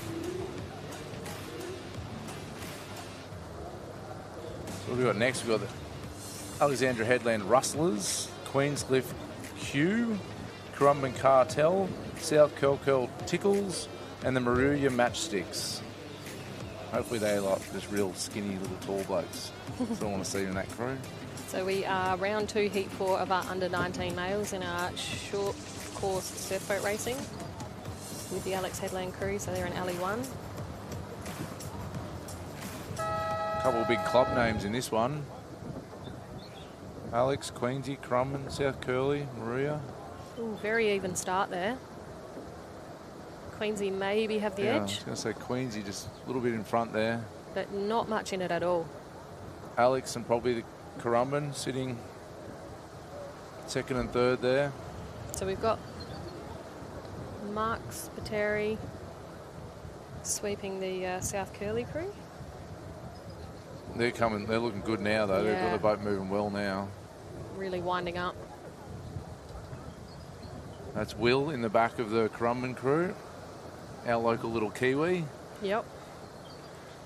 He's done a good job with his sweeping. He's come a long way. Yeah, he's a great bloke. I ended up working a fair bit with him as well through different parts of our job. So South Curly tickles on screens. We've got Logan Howes, Caleb Mark, Jake Robinson, Mark Spiteri and Dom Vassilo. They look nice. Controlled, very controlled. And they're going to go in front by about a nose, I'd say. In front of Queensy, then Currumbin will be in third. See who comes out of the turn best. Cans are looking good. The boats are all hitting them as they are going in, so that's a good sign. Well, Queensy's had a bit of a... Shocker getting out there. Something's gone wrong there. Just can't give away anything in this racing. No. It's too short. Cartel, they've all put a boat length on them. It's brought Alex and... South Curly just... And Maruya back into it with them away. now.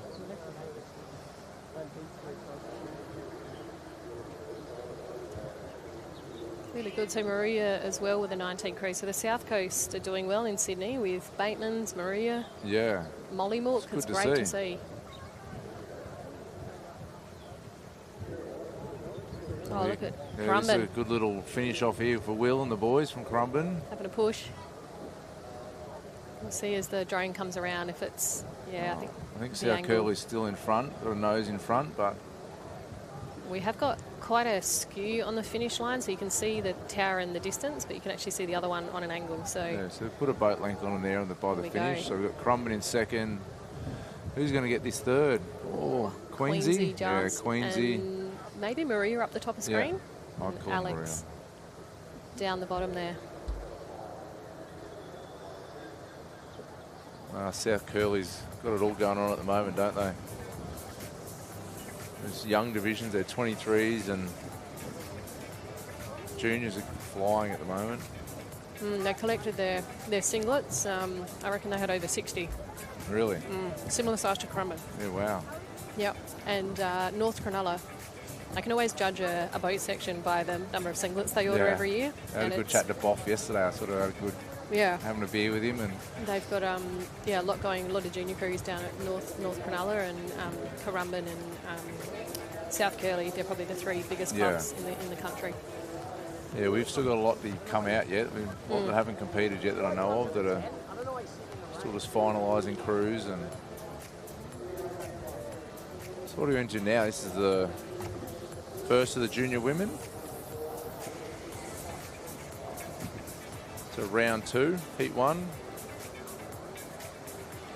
It looks like we've got Avoca Beach Yabbies in 1. Coogee Nut Crabbers. Wow, that's a good one. Jesus. Some good names out there. Alexander Headland Stingers, Avoca Beach, CC, is that CCSS? CC's. Wanda Wedgies. The Nut Crabbers. The Nut Crabbers. Well, you can see the rain just coming down there. So I'll probably say our drone's going to be gone again for this one. With the Yabbies on screen here. So Mitch Renouf going around the cans again. We've got Chantel Napier, Bree Josling, Natasha Ireland and Nina Boyge Afjenas. Apologies if I get any of these pronunciations wrong. We've been discussing lately what's better, a jump start or a bum start. Jump. Well, I can't bum, I'm too short. I'm all for jump starts, but you watch some of these crews that do bum starts and they're as quick if not quicker sometimes. So we've got, with this 19 division, there's a real gap in the ages here. So we can see little 15-year-olds, having their first season, right through to 18, 19-year-olds that turn 19 in the season. So there's quite a variation in skill and experience. So you can have the racing quite spread out. So these girls look like they're a little older. Yeah, that's the Stingers there from Alex. So the Stingers, we've got Rose Barch, Finley Cockcroft, Stephen Davies, Kate Hamilton-Moss and Caitlin Sinclair. Steve Davies. Steve, not God, Stephen. I'm reading up. I didn't see when Steve you see this morning. people's real names, you're like, who's that? Well, I heard hearing my name on the live feed, Adrian Bullock. Adrian Bullock, I'm like, who's that? It's Foxy. The Evoca crew there. Does that girl in the bow look really tall, or is it just the way the boat... And she's tall. Yeah. She's like a head above everybody else. Yeah.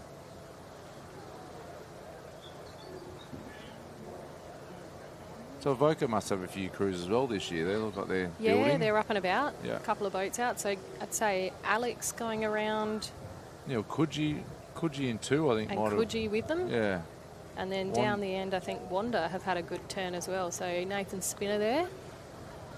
One of the nicest guys in the sport getting around. He's a lovely guy. He's one I've only met. I haven't really had a good chat to him ever. I've met him, but... who's in the middle? Alex looks like they're doing well, and Coogee and Alex, I'd say, without the drone. Avoca, in between Alex and Wanda, they're up there. Even Wanda looks like they're coming home strong. It's a bit hard to tell like this. So with the Coogee crew on the screen now, so we've got Tani Doyle, Elizabeth Frawley, Samara Leacher, Gemma Morrison and Dave Smith sweeping the girls there. You can see that speed's dropped, haven't you, between the 19 boys and the 19 girls. Definitely. They're just they're rowing the same boats, the same oars, but they're generally a lot lighter and smaller, these girls. So well, we've done some racing at home with my 23 girls with the juniors and stuff, and the girls no match for the young boys. No, they're just physically that bit stronger. So I'd say Alex, well, look at that, they've pulled up. They're probably taking that win. We can't really tell without the drone, but we'll wait for the official results to come through, and we'll get them to you at home.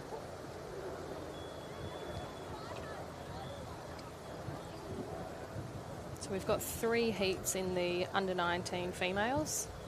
So we've had the first one done and dusted. I do like seeing the red on the water, the Wanda boat, the red. Stands out, doesn't it? Yeah. So next crew's moving into the water. And we'll see if we can get those results up on screen as they come through. So next one, while we're waiting for that, you've got the North Cronulla Gunnet. Oh. Gunnets, is that how you go? Gunnets. The Coralmore White Foxes, yes. Go the Foxes. Not the silver foxes, the white. And South Kilkeel Runaways in 3. And the Mona Vale Menace, South Maroubra Sapphires, and the South Kilkeel Cruisers. Go the White Foxes. Yes, a silver fox though. Yeah, I was not even that old. I've got a lot of grey hair for a young bloke. There's the Gunnets on screen. So in this crew here, we have got Amanda, Alana, Grace, Jane and Mark sweeping them. So because it's still raining, we're not going to have the drone up again for this one. Looks like guns up. Here we go. Oh, steps on a bum. Here we go, South Curly away. South Maroubra, Mona Vale. So it makes the right end of the field up. And then we've got 3 crews over to the left of screen, just out of view at the moment. There's North Cronulla. So North Cronulla sitting in alley 1. They look like they're rowing well. They're really driving into the back of that stroke there. Looks really strong. Alley 2 in the middle there, we've got Coralmore White Foxes. Yes. On the screen now. Go So Coralmore. Zoe, Travis, Alex, Allegra and Sienna.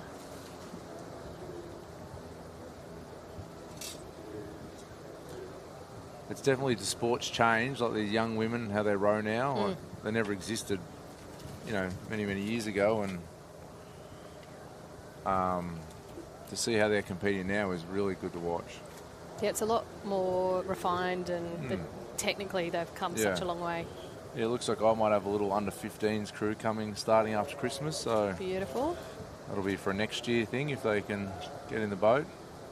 Okay, so with South Curly here on screen, so we've got Jess, Christopher, sweeping Summer, Kiara and Ivy. It's always interesting to watch these turns. Everyone does it differently. They do, don't they? Even within my club, everyone's different. Yep. I've spent last night watching turns all night because I was like, we really struggled yesterday. So Mona Vale looks like they've something's happened to them around the can. Coming out a bit wide there. I'd say South Curly and Maroubra look like they're... South Maroubra, yep. South Curly looking really good, actually. All right, we've just got our previous race results coming across the bottom. So we've got Alex Headland Stingers in first, Coogee second. Third is Avoca Beach CCs. In fourth place, Avoca Beach Yabbies. Fifth, Wanda Wedgies. And back on screen now. It's Mona Vale. So it's good to see all these young sweeps coming through, new faces, and taking on these younger crews that... South Kilkeel Runaways and the South Kilkeel Cruisers. 2 crews at the moment looking like they're out in front. New sweep there.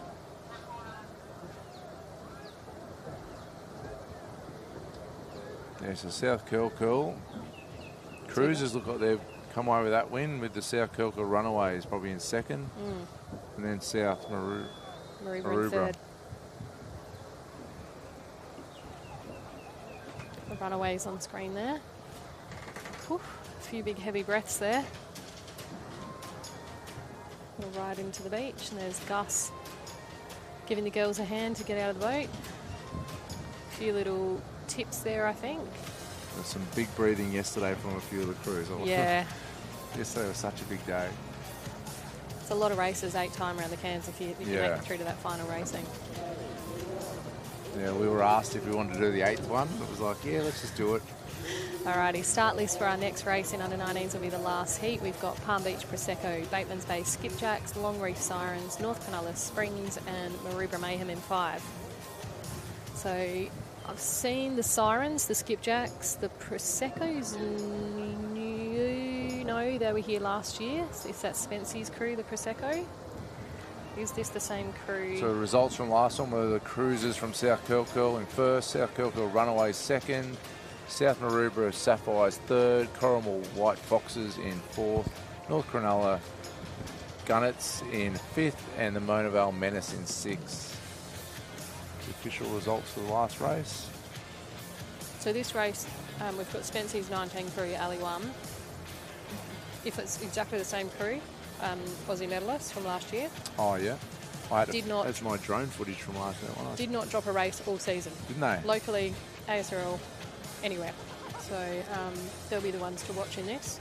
Spencer, you had a little yell at me yesterday because my oars were in his road. You did have a little yell. Sorry.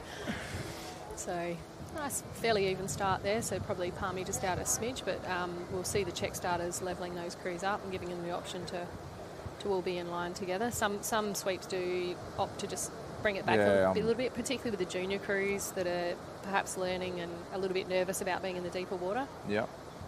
You can see that hole in the middle of like Ali's 3 and 4, and they've split the field there. So as that tide fills in, we'll see probably those crews coming back closer together. But there's Spency and the Proseccos in Ali 1 up here. Let's see how they get off the beach. So opting for that bum start that we were calling before. So look at that speed off the beach. They're just into it straight away.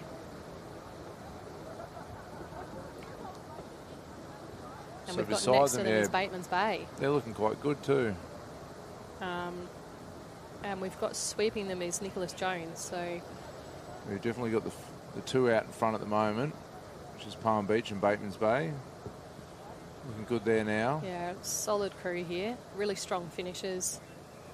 See their sequencing and timing together is perfect. They're all doing the same thing at the same time. And Spencer always has quick crews under him. So in the Bateman's Bay crew, we've got Lily, Samantha, Olivia and Eleanor. And they look like they're I think they're doing the best of it at the moment. Yeah. Great to see. You can see the 2 different sweep stances with Spency, and I'm not sure the Bateman's Bay sweep's name, sorry, but Nicholas. I was talking about him earlier. He's just very relaxed, stands up very tall. Nick Jones. Where Spency's crouched over. Yeah, crouched over. He's got race mode on. Strong crew. I mean, if they're the same, I'm not sure whether Spency's changed any rowers in this crew, but if they are the same crew as last season, these Bateman girls are flying. Yeah, let's see how they come out of this turn. Oh, Long Reef coming in. This is the challenge when you've got fast and slow crews. Yeah. You've got them coming in and out at different times. But, great turn from Palmy there. And that's the thing, if you hit them coming out of the turn, that's your disqualification, isn't it? Yeah. Yes, yep. Yeah, you have to give impede. way. Yep. If you're in front, you have to give way. Yep. Which I think is a bit of an odd one. But so Palmy's just put a little nose on there around that turn. Let's see if Bateman's Bay can reel them back in here. The other 3 crews are a couple of boat lengths behind, so this shows the speed of these 2 crews out in front. And Spency having a little look over. I reckon I've never met anyone with white line fever worse than him. He's super competitive, like most generous, loving, like beautiful guy off the line. Yeah, he's very... he's racing, it's on. He's a different animal when he's on the beach. I've done a snow trip with Spencer, done a couple of different things with him, and he's a very different person off the beach. Bateman's having a push here. Yeah, I think they're pushed a nose in front here. They're really going to try and sneak across this line. These crew, you can see the difference between them. These girls are going really quick, and Bateman's have just turned on the bloody afterburners there. Look at them go. They look nice too. They look like they're... Really good. That's great racing. So this is my cruise division. I've got the Glenelg girls in under-19s, but... And who's just coming through? That's North Cronulla. Springs coming through with a third there. And then we've got the Long Reef Sirens. And then the Maroubra Mayhem. I keep going to say Maruya. Maroubra Mayhem. So skipjacks.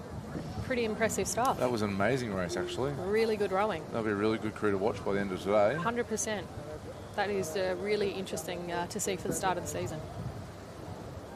So be good to see some, these girls go on and bring it to the Open. Yeah. My girls are at the other end of the division in this. They're in the bottom end, just learning. I wonder if Spency's... They rode well. I wonder if he's happy with that one, or... But Bateman's Bay, give them all credit. They rode really well in that one. Yeah, they do. And came back as well, like they lost that bit out of the cam, but they just rode them back down. So good effort there. Good boat speed. So what are we into the reserve grade men next? So we've got Bateman's Bay Skipjacks with the win there. Palm Beach Prosecco in the second. Springs from North Cronulla in third. Sirens from Longreef in fourth. And the Mayhem from Maroubra in fifth. Nice. That was a quick race. Rain's moved on, which is good. Get the drone footage back. Good view of the carnival there. A lot of boats out on the water warming up this morning. Yeah, this morning, so it's got really good numbers. Yeah, we had 140 crews sign up for the short course, which is bigger than last year, so 130 last year. So it's great to see year on year the event getting bigger and bigger. Yeah. So it looks like it's time to move the towers. So annoying when Dave you're in Hargraves the is next going for a swim. when you're in the next race and you're just sitting there waiting. I really don't like it. So are they at the end of the round? No, they're... Yeah, so it's going into round 3 reserve grade now. Yeah, typically if we've got to move those towers, we'll do it between the finish and the start of the next round. So that's right. Yesterday the discussions we were having for the last 3, which alleys to race in. Mm-hmm. And then they changed it on the line. What are you doing? Just pick the 3, let's go. Yep. Everyone had their little say. It's our work party from Ocean Beach. They have been phenomenal to work with, actually. Really, really good support team, great work party. The catering's phenomenal. They do the best rolls. So I'm really happy to be working with these guys for this event. But yeah, it's great to see, the numbers, the boats up. 23 boys is hot this year. Yeah, I super hot racing. Yesterday was amazing to watch those guys. Jeez, they're moving quick. They are. I'd love to see them pitted against the Open Crews and out of curiosity and see how they go. Well, I watched the Marucci Force race opens up at home, and they're there with them. They can definitely keep up with all the big boys in the Opens, which next couple of years you'll see them up there, and that'll be their next step, I'd say. And there have been quite a few discussions this season around...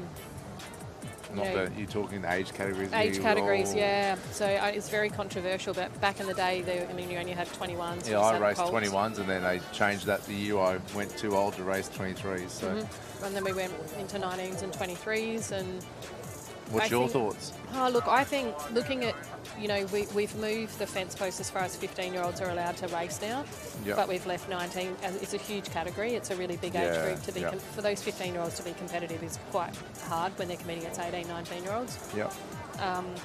So I think there's merit to sliding it back a little and bringing it maybe back to 18s and bringing the 23s back to 21s. So those top-end 23 crews really could be competitive in Opens. Oh, most definitely. But it's also, it's one thing, we just said how amazing it is to watch these 23s. Yep. But we could watch them, taking it to Bulli maybe. Yeah, but I dislike it only because I grew up in the 18s and then I went to 21s and then I went on from there. But I actually don't mind seeing it. I like seeing these guys, these bigger guys, really just rip in and Yeah. And it's the most competitive, other than open men, division, I think, on the beach. And yesterday, watching them was unbelievable, how quick they're actually moving the boat. So instead of, it's a chat that's been going on for a little while now, but at the end of the day, we should just sit back and enjoy watching them. Let them And race. whether we just shift the 19s back a year, just to close that gap a little. Yeah, that's probably not. That's probably the better option. You really. guys in Queensland have been trialling under 17s. Yeah. Which we did a sort of an invitational under 17 race at the Open last year, which the kids loved. It was good for them to benchmark themselves against their peers and not be benchmarked against 19-year-olds when you're 15. Yeah, we've got two. We've got under 17 women, under 17 boys, and the boys are here today, and the girls didn't come down, but they're both doing exceptionally well. Like, even in the juniors, like up against the 19s, they're really holding their own.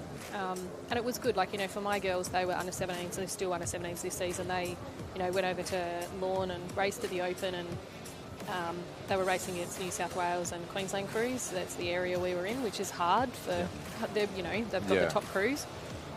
But then they had the opportunity to do that under 17 race, and they got a bronze medal. So for them, it was it sort of whet their appetite to want to come back. Yeah, it gives them something to want to turn up again for. Yeah. I think it's hard at the moment trying to get these young kids to want to compete and want to turn up to train.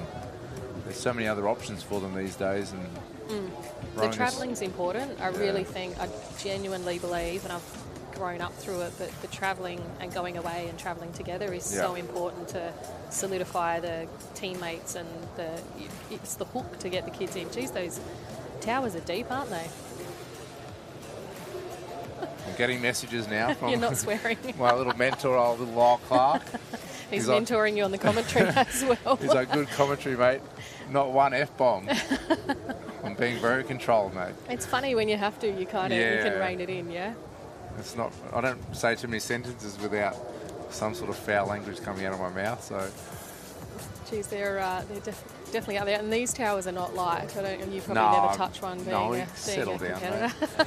I've moved plenty. They're extremely heavy, these towers. Particularly the ladder side is the heavier side. So the old boys are doing a great job to bring them in. Well, I was just laughing because there's not many carnivals you can drive the IRB up to the tower and just have it sit parked beside it and touching it. Oh, look at these sunnies. They look a bit special. He looks like he's a river rower. I nearly brought mine out yesterday, but I thought it was a bit much. Match my little bright green shorts. You want to be rowing well if you're wearing that sort of gear out in the water. You have to be. And I think, who have we got there? I'm just trying to work out which crew it is. Oh. What is going on here? There is some, I don't know if it's some surf education and training stuff happening as well. So I think those blue rashies are part of another training session. So we've got some pretty bright sunnies up in the bow seat. We've got slick old black sunnies back here in the stroke seat. Ready to go.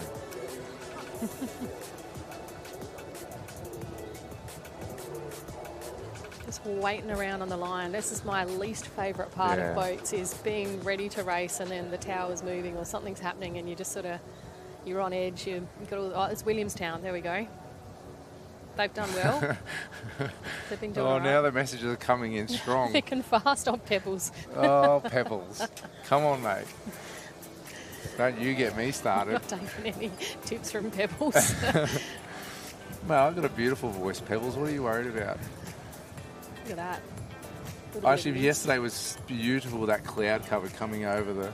It felt yesterday when we walked down in the morning, I felt like I was in Thailand because there's all those islands out in the sort of the distance, and I was waiting for a dragon to come flying out of the clouds, mate. That's what it felt like. It did, felt a bit Jurassic sort of feeling. Sorry, Pebbles, mate. I'll stop talking soon, buddy. I can see the fat dads in the distance there with a blue and yellow cap on. They've been doing well, actually, the fat dads. They beat me and the world's, actually. Funny boys. They are very funny boys, the fat dads. We had a little bit of a wrestle up on the podium. What are these guys doing? Police boat coming in to check out what's happening. They're coming to get you, Pebbles. Nice little rib there. That'd be a good job, wouldn't it? Yeah, I've got a couple of mates in the police, water police. An old sweep and row that used to row in the old whippets back in the day for tally. His surface, these guys were 23s last year. I think a couple of them are still young enough to stay 23s, but they've gone up. Is Hugh sweeping them? No, Stu does. So they're a Brisbane-based crew, and they've stepped up into reserves this year. So let's see how they go today. So there's Stu right there, his little Team Navy hat on. Towers will be shortly adjusted. So once they move the towers, we do have the finish line cameras attached to them. So there is a little bit of work done just to check that the finish line is correct, the cameras are positioned right, so that when they're reviewing the finish line cameras, the finishes, when it's tight, that they're getting the correct footage. And they'll, with the video reviews, they'll actually review both ends of the course. So they'll look at one camera from one end and then they'll go the other end and make sure that it's actually matching. You know, I got yelled at yesterday by lots of people for stopping a bit early yesterday. Oh, you were one of them. You didn't row through. What were you thinking? You got to row the race all the way. Oh, well, so learn these things. That's the Brains Trust right there. We've got Mick Crowd, Dave Hargraves. Is it Kenny Lawrence, I reckon? Boys have had to get a little wet. Mick's trying to work out how to use a phone. So this camera, yes, is it give you direct access to, like, is it like live as in? Yep. Yeah. So they watch, so I was sitting in the finish line judges yesterday, so they will watch every finish. Yep. And they will actually try to call as they see it from their finish line cameras. They'll wait for the tower judges to read, so it might be, say, South Tower is going to read their results. If the North Tower agrees, then they leave it at that. If the North Tower doesn't agree, they'll read what they have and then they'll go to the camera. Okay. And now these are Aussies? Yes, yep. They were? Yep. So they're used at all the national events. New South Wales use them because they're based locally. So Tony Di Francesco, he's spent many an hour and dollar developing the cameras and getting them to the point where they're at now. It's been a long process getting them to where they are. So they're hoping they're waterproof housings custom made moulds. Yeah. So that's 3D printed. Wow. So he's got an engineering student who did some work with him to develop those. So yeah, it's come a long way from, in SA we use an iPad, so yeah, still effective though. You're getting lots of messages, aren't you? Lots of messages being thrown in. Mate, I can't talk about that crew, Pebbles. He's asking me to talk about my old crew, the Fisters. That was our crew name, but we'll keep that one. That wouldn't have passed the pub test, that name. That was a very good crew. I love those blokes still to this day. That was when I was at Tallabudger, actually. So Palmy there. How big are some of these kids? Well, these are Rezzies, so what do they be? Like the juniors and like some of the juniors. Some of the junior boys are huge. Al Perry, Nathan Perry's son's a giant. Yeah. He's super tall. I actually stood next to one of the Northcliffe Lightning last night and I raced them and I didn't realise how tall she actually was. She was behind me at getting some food. Yeah. I was like, Jesus Christ, you're giant, like so tall. So, okay, ready to start here. Heat 1. We've got Monaval Meat, Avoca Bennies, Wanda Walkers, Vodkas. Yeah. Vodkas. Surface Shaggers and the Caves Beach Wildmen. The Shaggers. Worse out of him. You've got the meat. Here we go. Guns up. Here's a bump start. I just feel like it doesn't get the same. I don't know. I don't know. It doesn't feel like the same power, does it? But then crews do it quickly. So, yeah. So what do we got? Left of screen. Is that? Well, there's Monaval there. They're up in 1. So we've got Luke, Kai, Connor, Nathan and Mitch. And they look like they're out in front at the moment. Probably the trailing boat there is Wanda. And Surface is probably just a little bit in front of them, but... Caves doing well and Monaval, Avoca and Caves. Top of just screen out in front. Well. Looks like Avoca's now coming back. Putting it to Monaval here. You can just see they've just settled and changed their rate and they've increased the power. Yeah. They're really sending it now.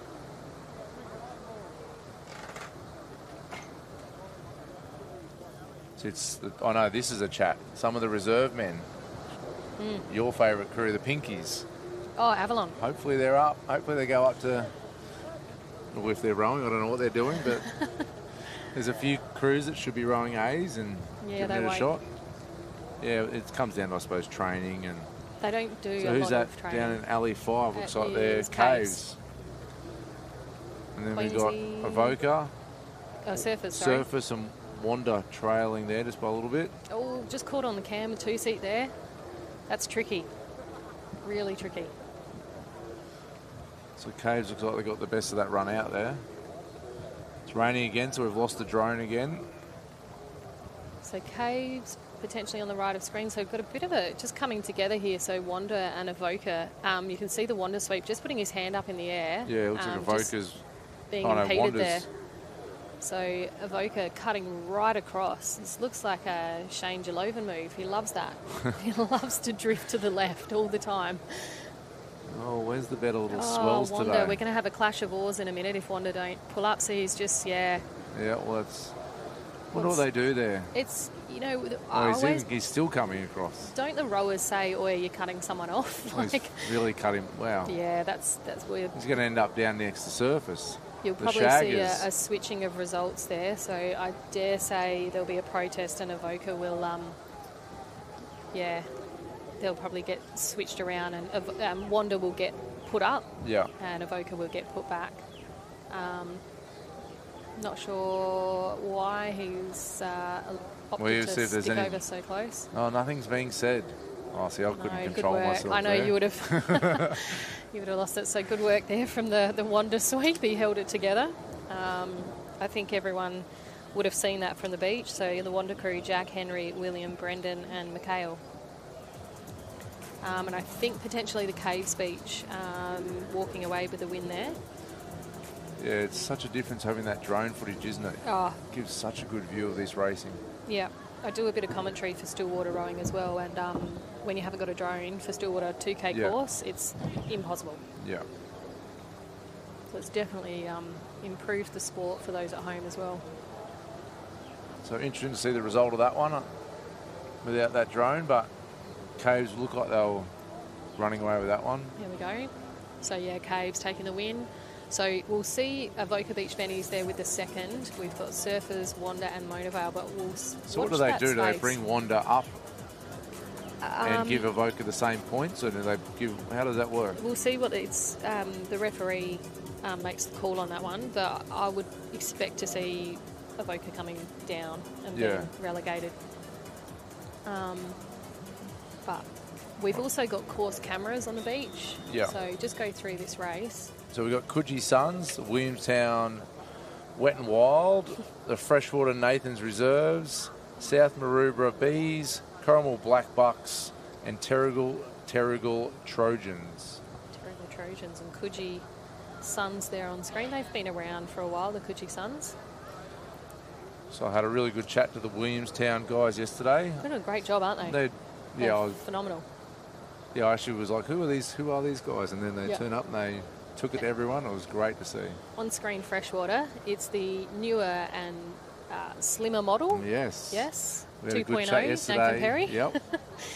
Well, he said he's lost about 21 kilos or something, I think he was telling me yesterday. He's lost a lot. Well, so there's your jump start. And he's done it on the ergo. Has he? Yep. No and he's way. just sat on the ergo.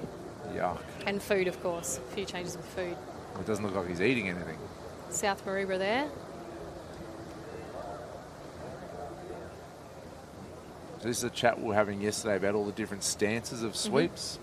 Yeah, where everyone really stands, and I know some things were said about mine yesterday, and it's quite interesting to sit back and watch. You're very front on at the start when you... Yeah, I would get right over the front, Yep. very front quarter bar in this flat water, and then I stand very similar to the Maroubra sweep, then in the middle of the two. Yep. Yeah, I got told off for standing in the middle of the two. I've been told off for it. So I stand one in the middle and over the front. I don't split them ever. I'm either at the front, the middle, or the back. Yeah. Some boats don't have a front quarter bar. One, yeah. Like this boat doesn't have a front quarter bar actually. Can't really tell. So that's Corrimal there. So Corrimal Black Bucks. We've got Connor, Travis, two Connors, Connor Burton, Connor Emerson, Travis Down, Zach Sassel and Carney Slotty. Looks like they've still got their red flag. Their red flag from towing. Yep. Maybe that's their little lucky thing. So Looks like alley 2 is Williamstown. Looks like they're going in front. Yep. Oh, no, you can't know. We've got alley 1, so... It is... Is that Freshwater? No. That's Freshwater. Just trying to go backwards. No, it was Williamstown. I think Williamstown just are out of screen. Yeah. Yeah, and Terrigal. Oh, I used to have a pair of those Origins. board shorts back in the day. Old Aussie flag shorts. The intensity is just not there in that boat. You can No, sort of very chilled. relaxed. Look, they're all moving together. Yeah. Well, that's all I say. Sometimes it doesn't matter what you're doing as long as you're doing it all together. It doesn't It matter is if right. you look nice, ugly. So it looks Just like get it done. Terrigal, I think, at this stage may have it. And, you know, they're And that's the one we'll just say. Look very relaxed. very and relaxed, going comes- slower than everybody else, but He travelling comes faster. freshy now on a little Have a run. lift. These Terrigal need to have a little push here if they want to keep up the top of the point score. And Nathan Perry's got a very classic style, knees together, feet together. Looks like he's Yeah. about to do the Ruchi jar. Yeah, so he's right over the front of the first quarter Yep. bar. That's how I sort of stand yesterday. Pretty very similar. So Williamstown, you can't see Coogee off in this screen, but it was pretty tight finish, really. Terrigal, Freshie and Williamstown Yeah. probably in the mix there for the top 3 placings. Yeah. Yeah, I've been spending a lot of time practicing that stepping over and stepping back, same. and Yeah. Yeah, because I go over the front bars now from the start. I I've been sometimes going stay over there the all front race. bars for my mountain bike a bit. You have. All right, we've got heat 3 now in the reserve grade. We've got the South Maroubra Salmons, the Palm Beach Petrel, the Burleigh Heads A-Team, Stockton Spare Tyres, the Maroubra Long Strokes, and the McMaster's Fat Dads. Yeah, it's my boys. Yeah, so Love these, this crew. yeah, they're a funny bunch of guys. Bunch few- of older blokes, but they Yeah. really Yes. rip in. They've got, And they're quick. yeah, They're actually pretty good. They're good in surf. I think the shittier the conditions get, the better they yeah. get. And they've got the experience and the technique, the Yeah, skills. I think the world's sort of a bit quicker than them, but they use that skill and the lack of my time in the boat in those ugly conditions. Sort of, it's quite a funny little ceremony getting our medals with them. Let's see what they got here in the flat though.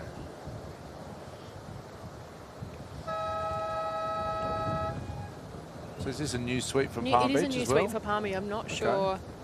We've got in this crew Lachlan Clayton, Rory Egan, Thomas Gallagher, James Riley and Thomas Waite, but I'm not sure which one's actually the suite because he's a new face, which is so good to see. There's so many new Yeah. sweeps out there, and as we know, you get a new sweep, you get a new crew, Yep. which helps our sport.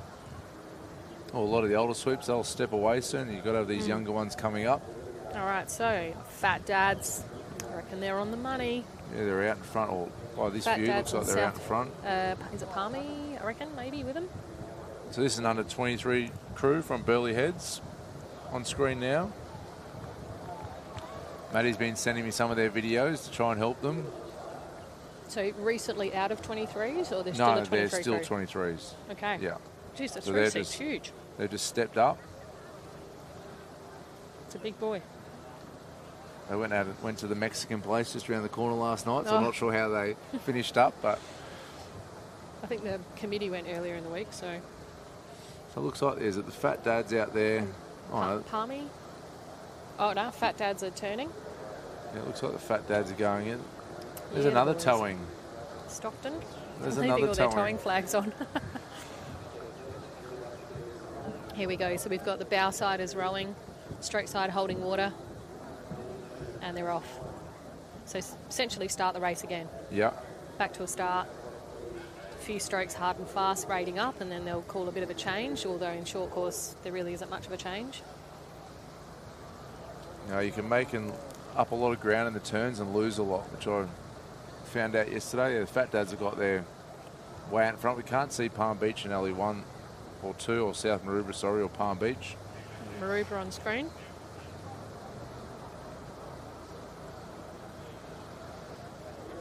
Nice looking boat there. A big seal on the front. And I reckon Fat Dads have got this one stitched up. Maybe Palm Beach, LE2 here. Where's that wave? They're just behind it, and Fat Dads are well in front of the line of that wave. So there's Brad Norman there. We've got Wade Brooks, James Latham, Craig White and Mark White. So we've got the brothers. Look at them. They'll be hurting these boys. They've done well, though. So it looks like... Maroubra might have snuck over in front of Palmy, potentially. And I'd say... Back to Burley and Coogee. Yeah, South Maroubra maybe. Quite sure. I know Matty from Burley's putting in the hard yards, trying to build up that club. We have chats quite regularly. And he's doing some great things up there, so it's good to see. See if you can get Pebbles to tell us who this sweep is for Palmy. He's listening. He'll be listening at home, so tell us who it is. He's taking... Come on, Pebbles, you can message me, mate. So we've got we'll be going into heat 4, will be the next one coming up. Is this the last one? Yeah, then we go into the women after this one.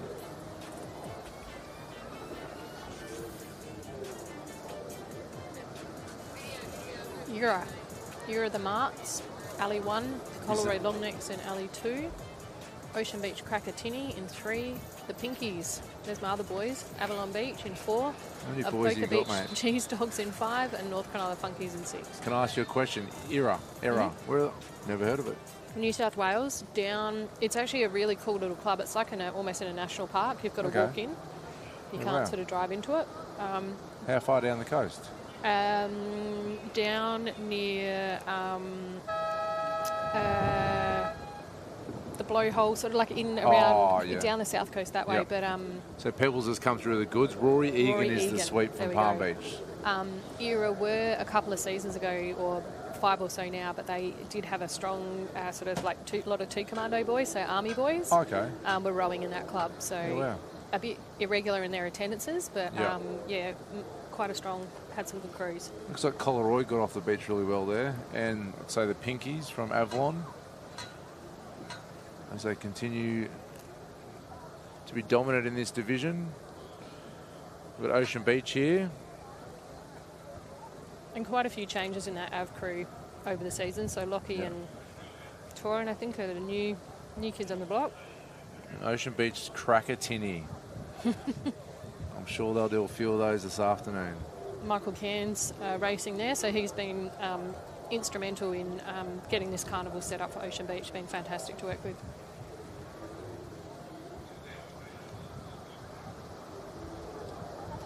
So who's that? That looks like Collaroy, and down there, North Cronulla and the Pinkies.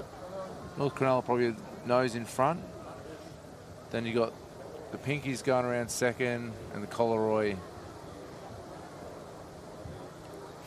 We need that drone back up. There we go. There's Nathan's sweet feet. So how are they adjusting with the crew change this year?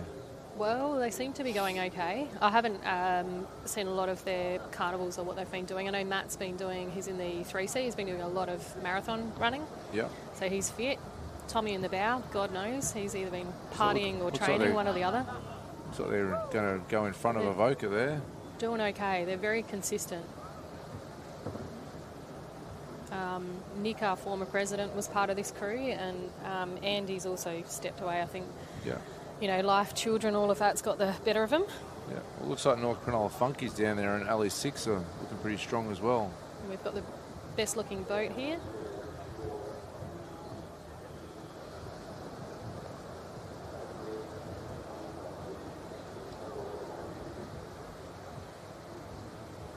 Good looking crew. There's those round Rolex again. So we'll have to wait to see what the results are of that one, but I'd say it's North Cronulla or Avalon, and then Collaroy. Avalon Beach. Yeah, Avalon Beach, sorry. Avalon. Avalon Beach. Avalon Beach. Ocean Beach bringing up the rear there in the field. Why do they get upset about that?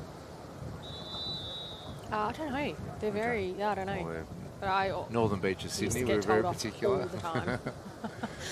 I'm not sure they're going to tell me off, but A little row down for the Av boys. so that was the last of the men's. Is that correct? Yep. We're Yep. going to the women's now. Yeah, and we can see Jace Bean with the Metcalf Bodies shirt. He was on the commentary before. He'll be back later today, having a chat with Neil Innes from Bateman's Bay. Kingy here. What are we doing? We're doing something. He's been called back off the water. So Do I we reckon- know how old Kingy is? I can have a look. I can tell you. Because we were talking about yesterday that I was going to ask him yesterday because I remember as a junior Is he the oldest sweeper in an Australian team? he'd have to be. I don't know. Next race coming up is He looks the Avalon. same as he did 20 years ago, though. He does. Avalon Beach Chaos in Alley 1, Bateman's Bay Banshees. These girls they're so good. Love them. Alley 2, Newport Swordfish in 3, Coogee Overwavers in 4, Avalon Beach Dories in 5, and Palm Beach Pterodactyls in 6. This could be a good race, This could actually. be a good race. Pterodactyls, we've got the Banshees. These girls, These they're all- old and they're super fit and they're really fast. I think they came up to one of the Queensland They carnivals. did, and I think cleaned they up. won it, yeah. Yep, they're so good. Tracy, who's in the stroke seat, I reckon, she and Neil, they're kind of have this little dynasty down in Bateman's Bay. They own the fish shop. They, Oh, really? Neil does going out fishing in the trawler. Yep. We've had some beautiful fresh prawns at the last open that were Oh, yeah. fresh off the boat. But they've got a fish and chip shop. Tracy's a gym personal trainer, so she does all the programming for the girls. So This is right. I get to sit and watch this because I've got a reserve crew at home on training. yeah. So she's a very good. She's done a couple of programs for me actually. So Yeah. and then we go to Kingies, and these girls look very fresh compared to the Bateman's Bay girls. They're Yeah. on the other end of the scale. They look like they're only just very young in this division, I'd say. Yeah, I was laughing the other day, the girls that I'm sweeping in reserves up at Currumbin, they've probably won more medals than most clubs between them. Yep. So Avalon Beach. So there's 2 Avalon Beach crews in this, the Dories and the Chaos. So I think you've got Nath Wellings sweeping this crew, and then I think it'll be Pete Carter probably sweeping the other crew. Or actually, no, it might be Pete Carter, I reckon. That's why they would have been pulled back, just waiting for these guys to get the boat up to the other end. Right round. Yep.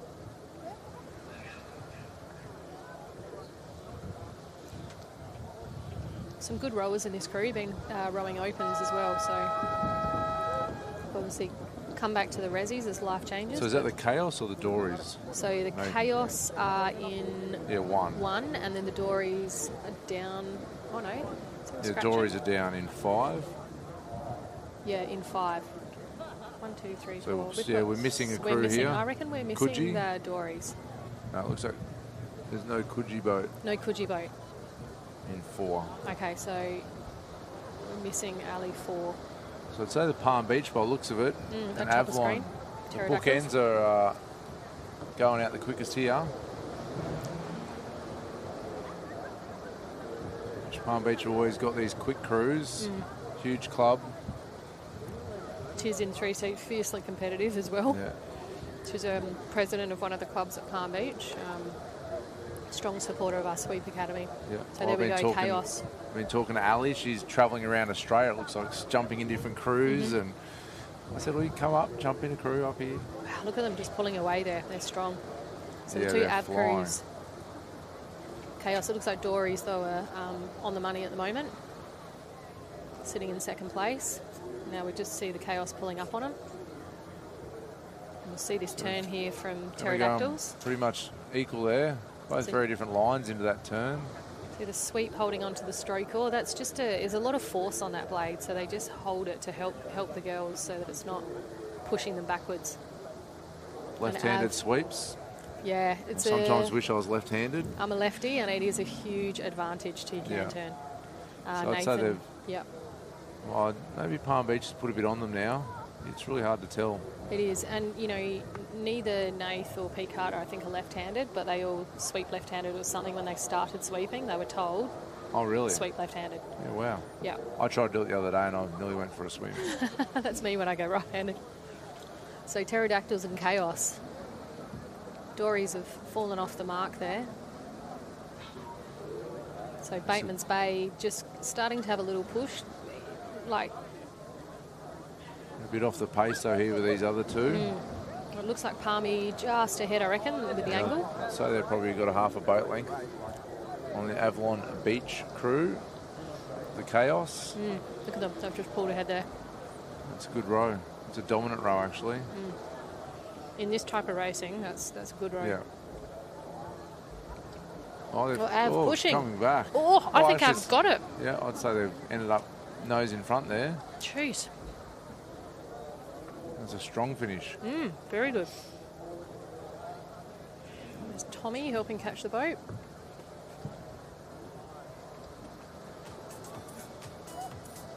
That was a great finish from the girls there. Yeah, it was amazing. I wonder if Palmy just relaxed a little and It thought looked like they were half a boat off them. They ended up probably they just nose in front. had a little shoot there.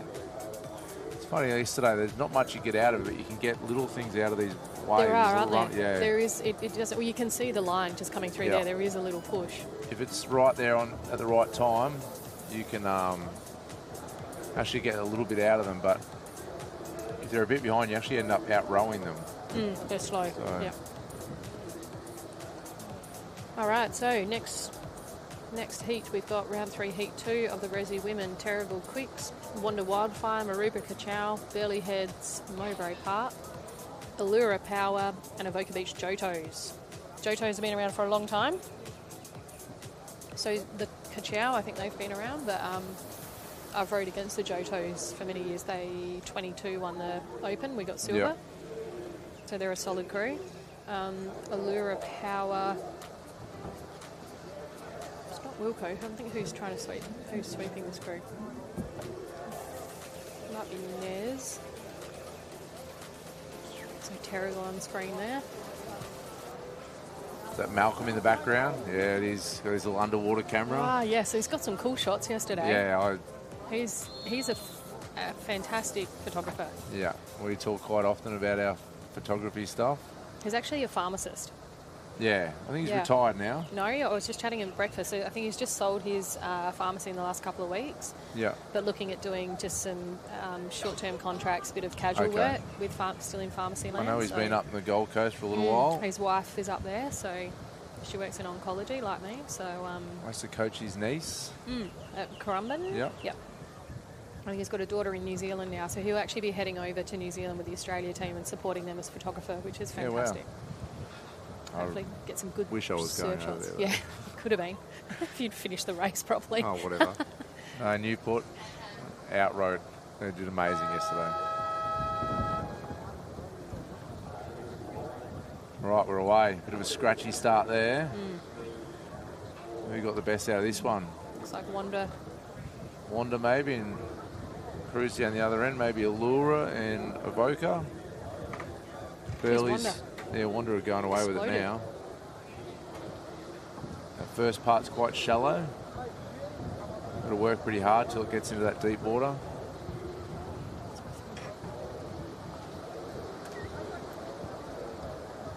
Let's see if they can hang on to this lead. So we've lost the drone again, seeing that rain on the water again. just keeps coming back, doesn't it? Super annoying. Nice muggy day. Yeah, Wanda's looking really good here. I think probably them and Avoca Beach. Yeah, them and Avoca. It's always interesting. The drone's back up, so Avoca usually come back strong, so we'll see how they come out of the can, but they're pretty good. So just with the Wanda crew on screen there, Wanda Wildfire. So we got Alexandra, Hannah, Molly, Leslie, and Alyssa in that crew. Oh. Looks like Avoca's going to go in first with Wanda. The rest are pretty tight there. Third, fourth, and fifth. And the Terrigal's trailing the field a bit there. They took it on the second stroke there, so around in 2. That's a good turn. Is Mitch sweeping those girls? Yep. Oh, Wanda. Yeah, I think it's the angle of the drone though, and I think they're still pretty even. Had a good can turn.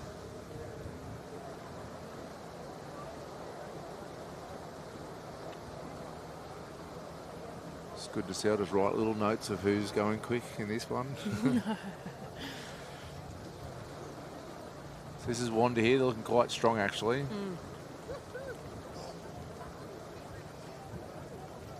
Getting some instructions there.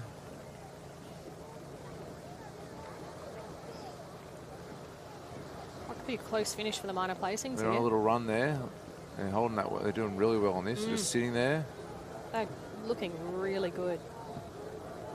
See if they can hold that right to the line. Looks like they're going to fall off it a bit here. The drone's just trying to sit on that finish line there. Well, it's going to be another tight finish. I think Wanda's going to get it, though. Allura third. Yeah, so Lura, then Burley, Back to Maruba. Maruba, and then we can't see Terrigal. They're still, Just out of they're screen. coming here now Oh, into the coming screen. in. Yeah, there we go.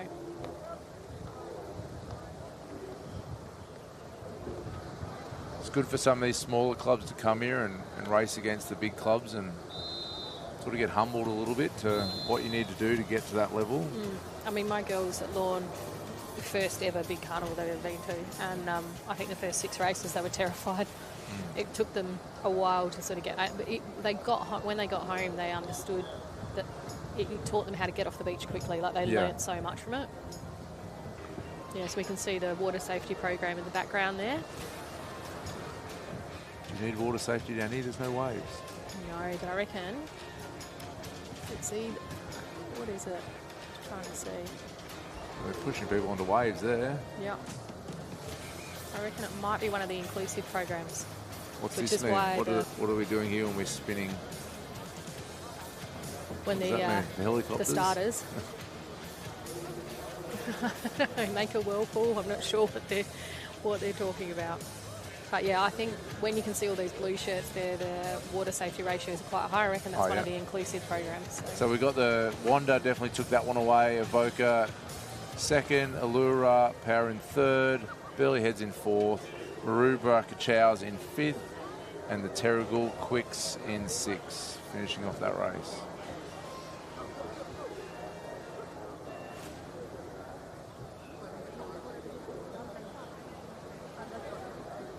All right, this next race, we've got the Palm Beach Popsicles, the Cooks Hill T-Spillers, the North Cronulla Comets, Port Kembla Angels, Palm Beach Peace Mode, and the Allura Seagulls. Who's your tip? You can never really go past the old Palm Beach crews, but I don't know many of these reserve crews that well. Who's sweeping them?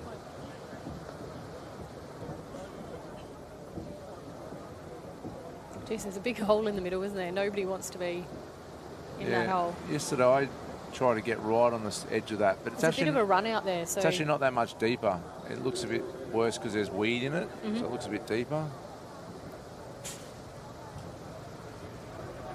Oh, this is Rory sweeping this crew. So Rory Egan's in the back of this Palm Beach crew. Girls are looking strong.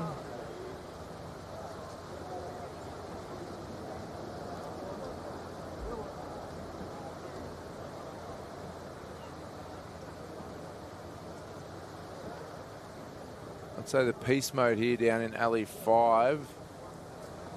It's probably got a boat length on the rest of the field. They're looking very good going into this race.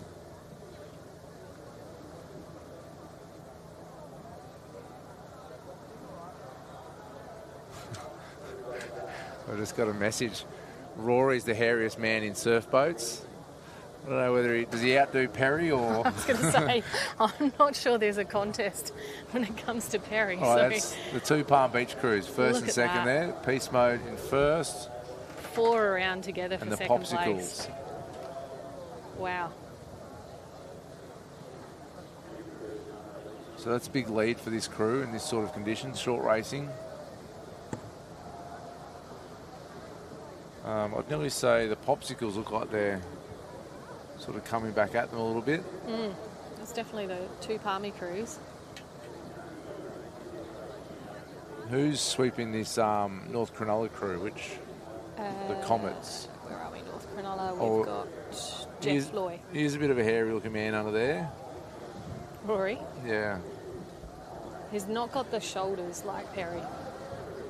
Here we go. So they've pulled away a little bit there. Oh, I think the Peace Mode still got them. I think they're just Yep. Oh, here we go. There's a little push. There seems to be a little bit of a runner down this bottom of the field.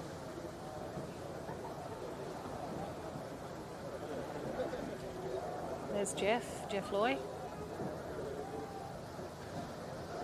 They've got a little run behind him. Yeah, the Peace Mode definitely going to take this one out. Yep. It's quite a convincing win at the end of Nice that. rowing. This It's is on for the Miners. Yeah, wow. I reckon Or Palmy. Palmy, I'd say. Or Maybe Port Kembla. possibly, I think, Port Clemmer, and then maybe a lure at the top of the Yeah. screen. Back to North Cronulla. And then Cooks Hill bringing up the rear. Oh, here we go. Ooh. Spency, he's back. How many times do you reckon this bloke goes around the cans? Oh, a lot. I think I spoke to him a while ago. I think he said is it 5 or 6 crews, I think, this year? Yeah, he's got a lot of crews. He does a phenomenal job with that boat section at Palmy, recruiting, ringing, every season, Yeah. chasing new rowers. So, Well, that Sweeps Academy they do there, which you're a huge part of, and I went 2 years ago and took some photos for you guys. It was quite an amazing weekend. yeah, it's very cool. Very lucky, and it's nice for the ASRL to be put that on. We had support this year from SLSA, which meant we actually run it at a cost neutral. So Okay, yeah, nice. it's we're not using any of the ASRL money to essentially put that weekend on, which is amazing because it's a phenomenal weekend. Yeah, I was working in Newcastle. You're like, just come down. It was good fun, good weekend. Lots of learning. Really good for those up and coming sweeps. Okay, so there we go. The Peace Mode with the win, followed by their Palm Beach Popsicles, the Port Kembla Angels, the Seagulls from Allura, the Comets from North Cronulla, and Angles. the T-Spill. Oh, Angles, sorry. Angles, why doesn't it be the Angels? Oh, Sorry, that's my dyslexic. Allura Seagulls, that's one of Wilco's girls. I know. What is this? Is we're into now under 19s again. Back to 19 boys. Yeah. So we're into the third round. So this will be the last round before we have a cup. So in this division, we have got the South Kelkel Tickles in Alley 1, Mark Spiteri sweeping them. Markula Mad Hatters in 2. Then we've got the Avoca Beach Dingoes in 3 with Mitch Renouf going around the cans again. Ocean Beach Delta in Scott Hannell sweeping them. And then in Alley 5, Motorvale Black. And the Tickles look like they're into it very early.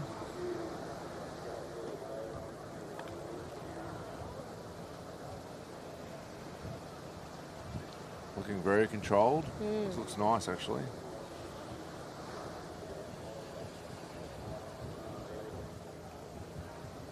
So Mark Cool is probably sitting in second, about 3/4 of boat behind South Kelkel there. Really good rowing from those boys. You can see from this drone footage that their sequencing is perfect. So their hands away, bodies over, coming forward together. They're placing at the catch, and they're placing when the blades are closest to the bow of the boat, which gives them that maximal Yeah, length that's what and we stroke. work a lot on, is catches and Catch catch at the pressure. bow. And And then they're really, finishing the strokes off strong around that can. it's a good turn there too. Beautiful turn. See what Mark Cool can do with this. Oh, And look at that. Avoca. Starts and turns make all the difference to your race. They really can make or break your races. Yeah, we had a huge chat last night about that. That's our 2 weakest boy rowing, I think. Your rowing's elite. Their speed is They're really good. very, very good, but we're missing those little things in between. So Mark Cooler on screen there. We've got Toby, Jonah, Darcy, Riley and Stephen DeLawrence. This is a Sweeping through. super strong performance here from the Tickles from South Kelkel. They've really, in short course to get such a distance Yeah. is phenomenal. So really great rowing. I talk about this being mental, like everyone will be watching this race on the beach going, wow, look at these guys go. It's like mind games. And I bet you he's not backing them off either. He'll want to push. Really show everyone here he's here for the win. Looking amazing. From the boys, Yeah, we they're just see pulled them back relax now. there and just take it easy. just row it down. Very strong finish there. We've got Mark Cooler there and coming in second. And it looks like Avoca is going to take out the third, with Ocean Beach there coming in the fourth. Motorvale Black, it did not start again. They must have ended up coming here today.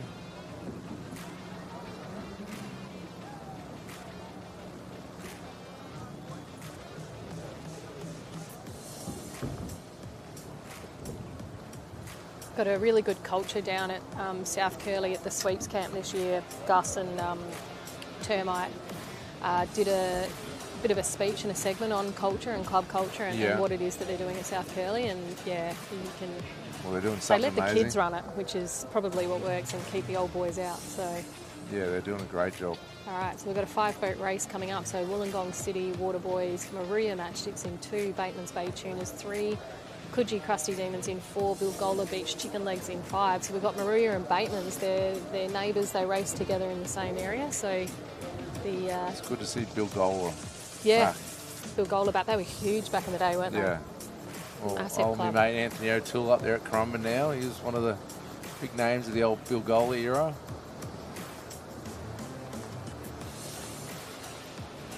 They're that split field again. Everyone's scared of that hole.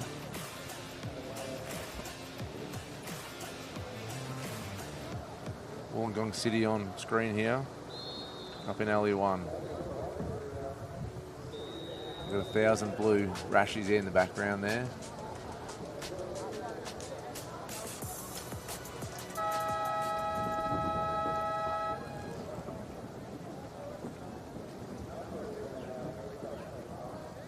Who have we got there? Bateman's Bay looks like they've got stuck off the line there.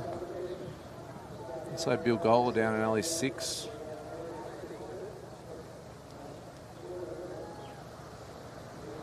Wollongong City looking quite strong. These 4 look like they're in a good line here. Bateman's Bay with some work to do.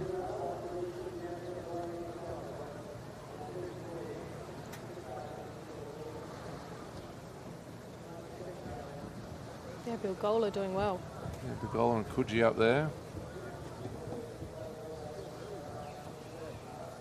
Maria on the mark. So there's 4 crews really. I think as that drone comes around, we'll see that they're probably a bit closer. Those top crews are just starting to pull away a bit, especially Bilgola now. So we'll see as they hit the cans. Yeah, they've got their own nice up there. Those round Rolex. But as we've seen, a bad can turn in this racing can really make all the difference. So hopefully Bilgola are in and out nice and clean. So they're going to Who's sweeping at Bilgola now? Do you know? Let's have a look. So they've gone in front One. with Wollongong City, I'd say. Yep. Tight second. Wollongong City have had a Maria, good turn Coogee, there. Maria have had a great turn as Yeah. well. Probably a line of 3 there behind Bilgola.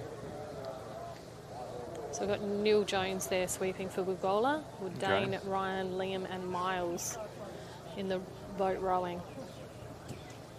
So I'd say it's Bilgola and Wollongong City here, trying to chase them down. Good to see Wollongong City as well. Like a lot of smaller clubs. It's really good to see. Doing well there. Boys trying to go for that big long reach. Those matchsticks definitely look like little slim looking fellas. It's good to see. I got sent pictures of me when I was rowing juniors and I looked like a little matchstick as well. Yep. Look at Bilgola up top there, top of the Bilgola. screen. Just got that run, you can see just under their bow. They've just dropped off the back of it. Here comes one now for Coogee behind them. See what they can get out of it. Well, they're all going to get on this next Maria are one. going to get a lift as well here. I think Coogee will try and pull down it, but they will see Bilgola home. Good win there for Bilgola. Wollongong, hang And I'd on. say Wollongong City Yes. maybe Maria, with Coogee. Maria. Bateman's just dropping off the back of that wave, bring up the rear of field. Bateman's did well to come back into that one though. They did do well.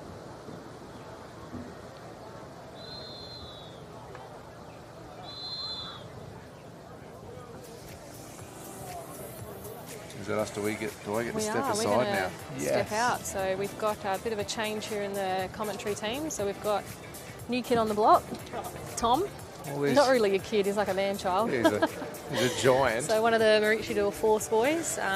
Tom, been over in Japan and getting around representing surf lifesaving. So Tom raced yesterday with Maroochydore in the 23s and did very well, made it to the final 3.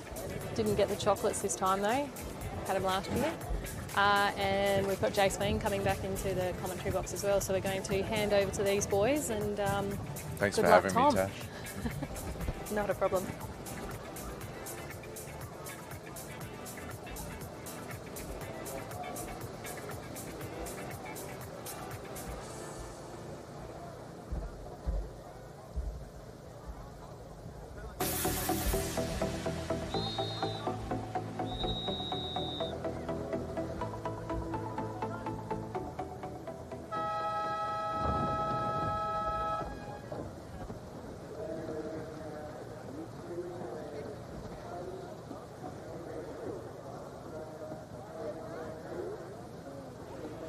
Well, thanks, Tash and Foxy. We've had an opportunity to walk around down the beach and say g'day to all these people we poke fun at. Avoid getting beaten up. There's Alex on the water there with Brent Harris. Looking calm. We still may be without our drone at the moment. It's, the weather is slightly inclement today. Nothing like yesterday. See that apparently the pretty boat of Mollymook out there on the water. Tash told him.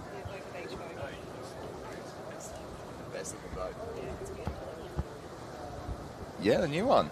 Welcome, Tom. Thank you. Pleasure to be here. Plenty of practice. Try not to say the wrong things. Mate, we've got a beep button here. We can turn you off if we need to. Perfect. Perfect. Well, there's North Cronulla heading into the cans. The big fella number 3 here is pushing himself really hard. Look at that. Breathing real heavy. And in they It's go. putting in work. Nice and long and slow around the can. Away on their third stroke. That's a good one. That looks nice and tight. I'm assuming the drone's on battery switch over. There you go. There we go. You speak for it and you shall receive it. Really wide from North Cronulla coming out of that can. They've really moved in on Mollymook. Bit of a swing off track. But they're all new kids from Mollymook there. Just down there talking to the sweep on the beach. And they're going nicely. They're pulling up on Alex at the moment. So our lead crews are Currumbin Erics and North Cronulla Funkies Fresh. In our under-19 round 3, heat 3. So we're nearly done.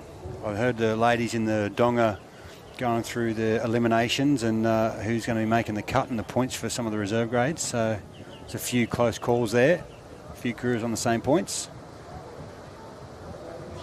Should be pretty tight, and it's tight into this finish. Crumb and Eric's.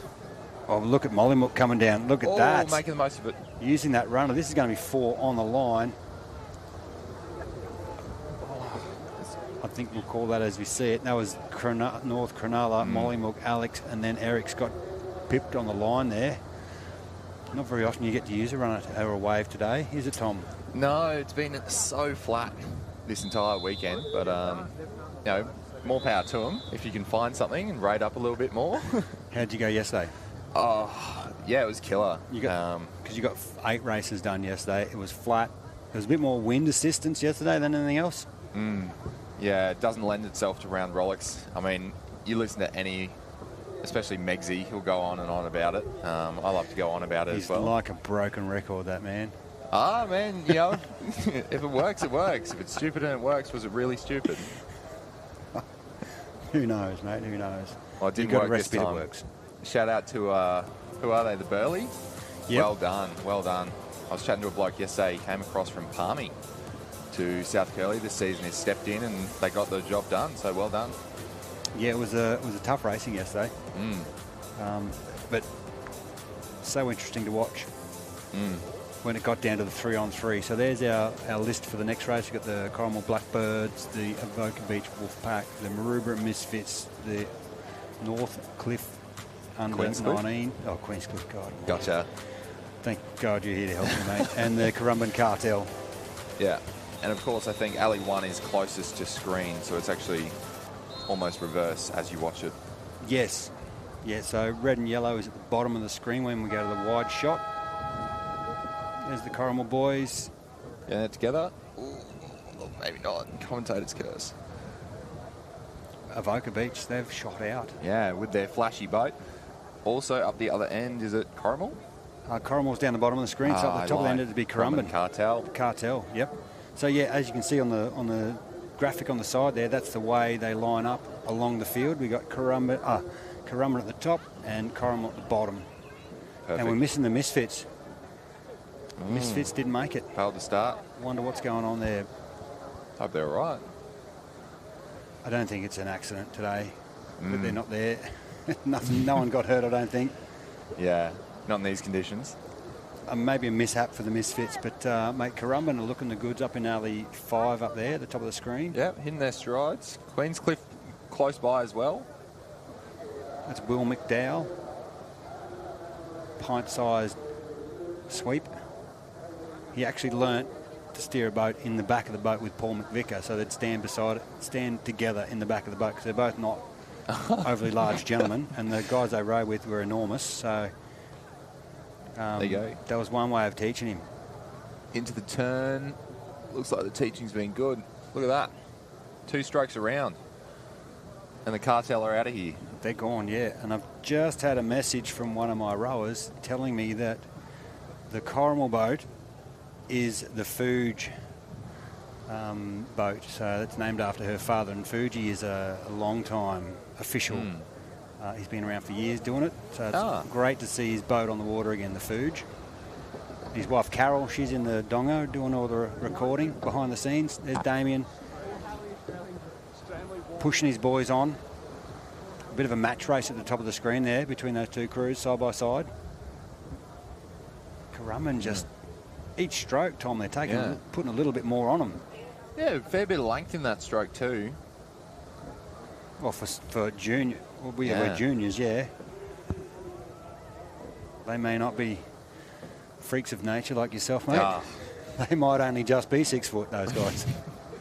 I meant more with the square Rolex, but look, Queensy making a move. Oh, what a fight. No way. What a fight to the finish. They might be edging it out too. Oh, they got it. Oh. Yep. Let's say that. Queenscliff, what a fight.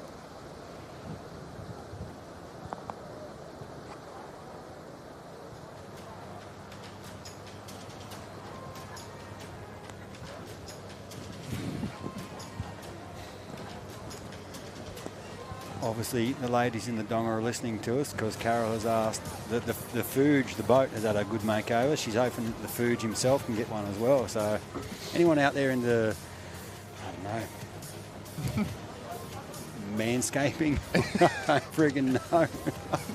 They can help him out. Please, please. Just maybe a new shirt. We'll find a new sponsor next year. Yeah, we'll get one on Fuge's back. Nice. So that was, mate, what a comeback from Queenscliff there. There is assistance in the water. You can use it if I suppose, if it's timed right. There's not much, but as you know, a little, just the tiniest little ripple under the back of the boat can help. Of course. Now, your stroke, watching him in his boat, or in your boat, it's got an enormously long reach on him. Yes. Yeah. And I watched a video that Megsy put up the other day on social media, and he's sort of violent with his head when he's rowing. Yeah. Really throws it around. That's part of the plan, actually. We often talk about uncomfortable reach. We're making sure we're getting right out there at the front. You're angling that blade like almost like a counter feather to try and get that extra reach, as if you were like swimming, and instead of just bashing your hand in, you're trying to get a bit more of a scoop. So you get that real long reach, and then at the finish, you're throwing your head back, so you're getting all that weight in the front. And we were taught, you know, it's almost as important in rowing what you're doing out of the water as it is having the oar in. Oh, it is, yeah. Yeah. And there's different styles for everyone, and everyone's got a different way to make it work. I'm not sure South Curly's game plan. I've been trying to unpick that for 4 years, but So clearly, whatever they do, they make it work. You know, there's formulas for success for everyone. And I'll try not to throw too much of ours out there. Oh, okay. So you're just going to give us snippets, Yeah. not I'll not give you all of it. snippets, but I can't give you the game plan. Yeah, well, Megsy might get upset with that. Yeah. But Megsy does talk about a concept called wave dust. And so we like to say, you know, sometimes people spend all their wave dust, which of course is earned through blood, sweat and tears, too early, you know. You'll have someone go win ASRL and we're trying to save it for Aussies. Well, we always say no one remembers who wins the first carnival. Oh, man. But you wish they would. Well, at the end of the day, you're only there to win one race, and that's the final, the Aussie final. All you got to do is get there. You don't have. There's no point. You don't have to win everything along the way. You just got to win that one race. You can make it happen. You can finish second and third through the whole day at Aussies, all day long. You just have to win one race. Oftentimes it's harder in the semis, I find, than in the final. You've got to get there. Yeah. Once you're there, you know, anything can happen. That's surf boats. The pressure seems to come off a little bit. Good or bad, if you wanted to have the fastest crew win every single time, you'd be doing still water, and that's boring, right? What was yesterday then? Saving wave dust.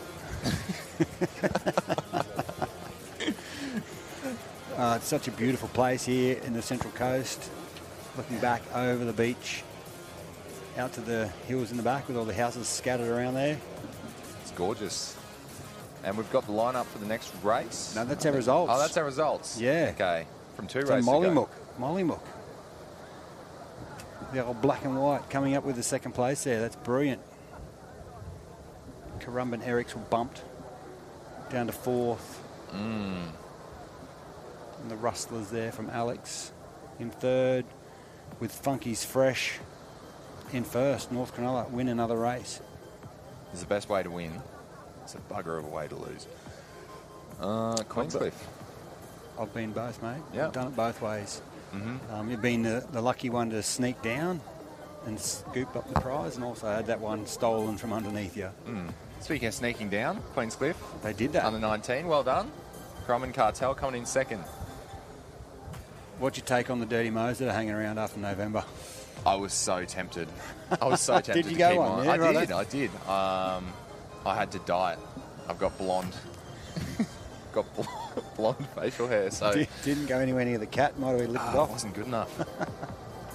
And then I had enough female friends bully me. I Just should be dyeing mine. It's all grey. Yeah, but salt and pepper's all right. Distinguished. A little bit of remnant ginger. Let's not go too far, eh?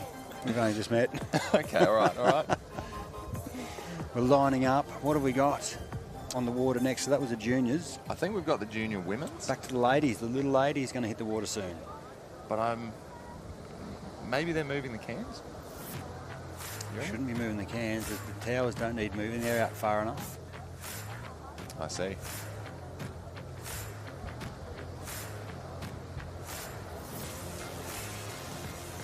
It's a nice place. So this west has a little bit more wave on. I'm sure we all do. Wow. It'll either be this or something ridiculous like 8 foot, I'm sure. Like, there's no in between. Like Queenscliff the other year for the short course. Oh, that was killer. That was so killer. Bit of crash and bash. That point break. It was see who survives. It was a little bit like that, wasn't it? Oh, yeah. Shout out to Spency as well. He made the finals in that with the Palm Beach Plumbers, I think it was. Charged the biggest wave and rolled it on the first final. If you're going to do it in style. Yeah. Yep. Can't fault the heart. There's the Shaggers. Okay, maybe it's not the other one. From the Service Paradise with their 100-year cap on. Going back to their original, not their traditional sky blue with their yellow or golden star on top. Is that the Spare Tyre boys from Stockton? Moving their boat into position.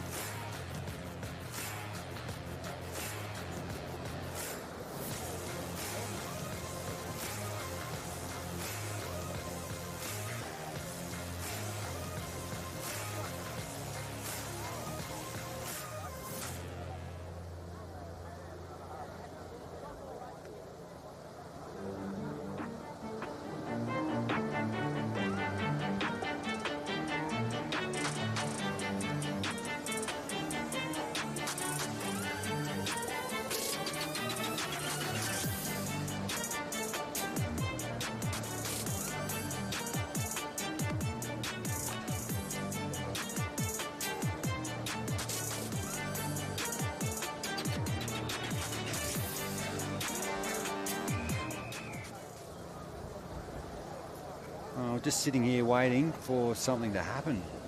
A lot of boats moving around on the water. We've got... See, I thought it was the ladies up, but I might be reserve grade. These are reserve grade now by the looks of that. You don't generally see juniors with beards like that. Or too many tattoos. So this might be a quarter-final.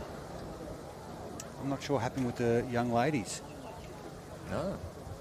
Anyway, we'll call what we see in front of us. I'm sure the lovely ladies in the Donga will get some paperwork to us shortly. You're going to look up the live heats. Yeah, getting to work. Tom's a little bit younger than me, a little bit more speedy on technology. You know, I'm not paid to think, usually.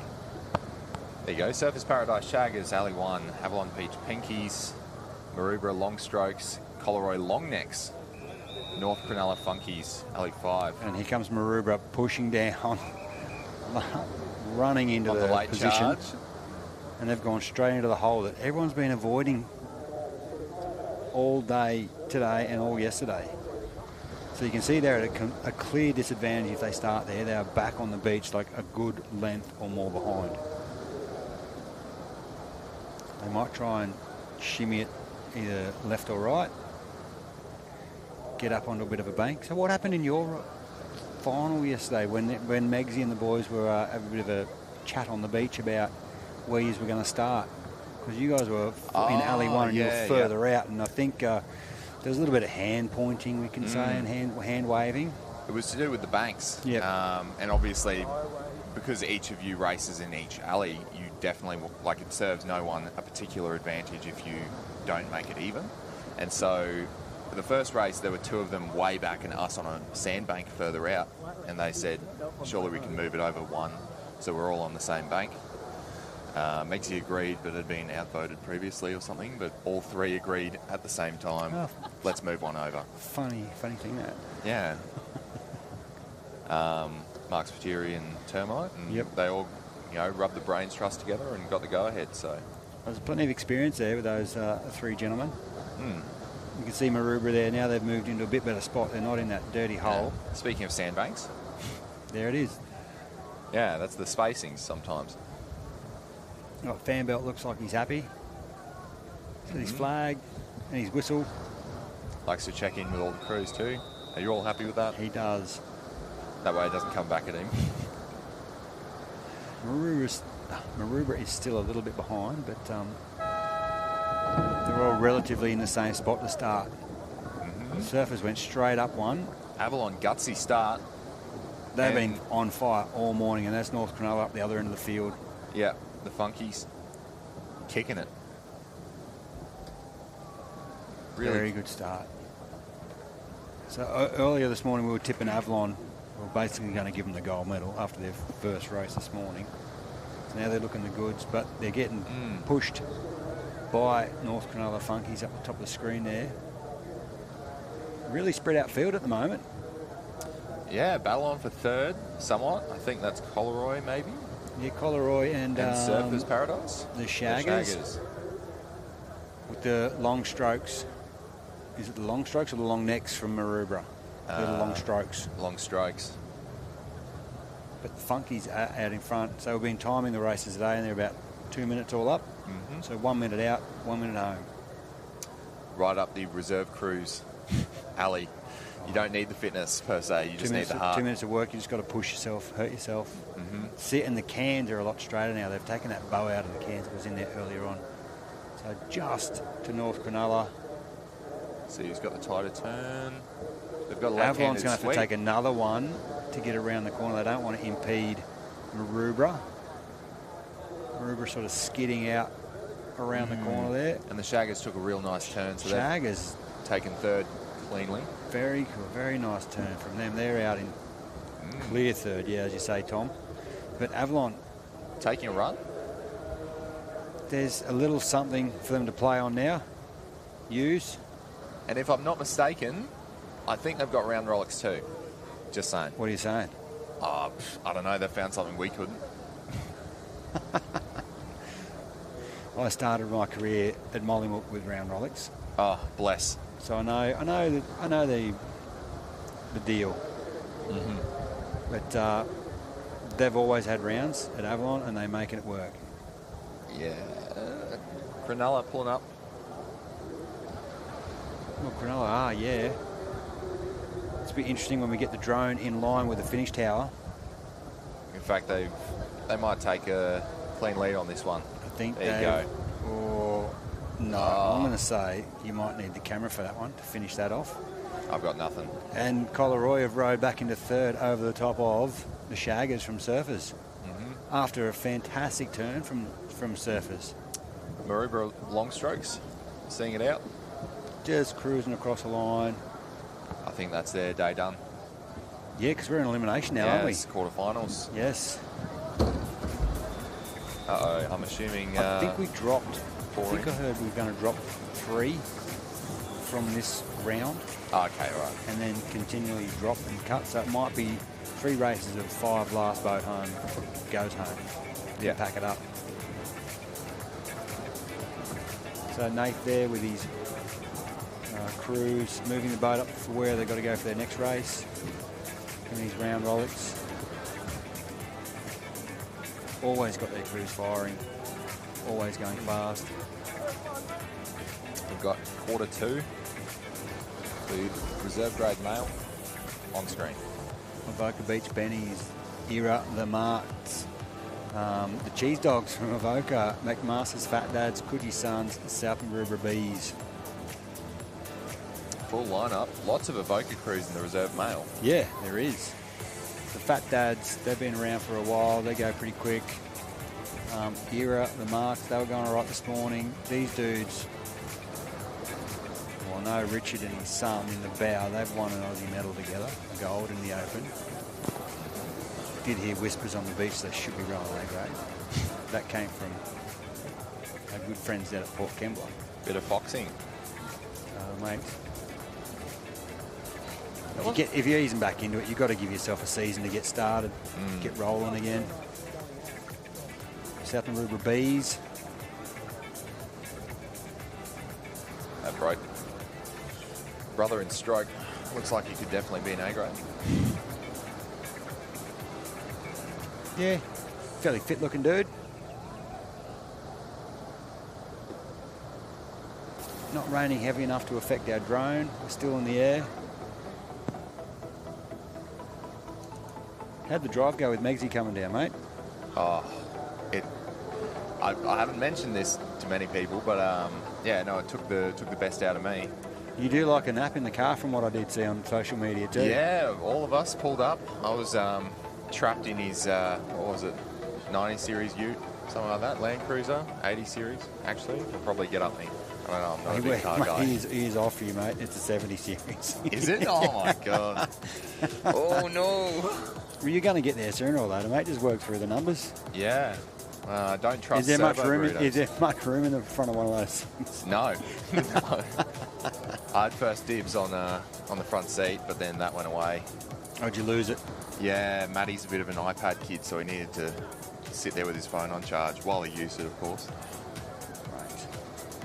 Right. Megsy needs to get a troop carry so he can lay down on the back of it, mate. Oh, he's got he's got 4 kids, family of 6, so he needs a troop carrier then. He's putting in the work. He's trying to do the decision making behind whether he gets a Prado or what the go is.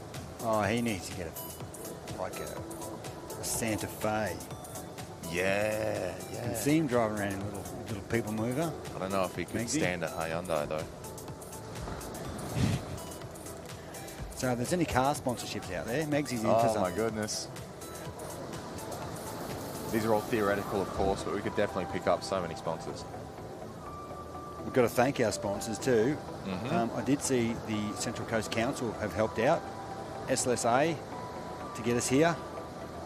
Navy, of course, doing a great job. And there's our results from Avalon Beach Pinkies, North Cronulla Funkies, Collaroy Longnecks, and I was not fast enough to read the other 2. Sorry about that. That's okay. If you're tech savvy, live feeds will get you. Oh, Maroubra, you need to get in, dude. Oh, I think he took one step too many. We nearly lost him down a hole. But the Fat Dads from McMaster's have exploded off the beach at the other end. So have Avoca in the middle of the field with Era. the Marts on their way. Pretty much all in the line now after that start. We thought we were going to lose our sweep from South Maroubra. He's a little bit slow to get in. But he got there. In the water.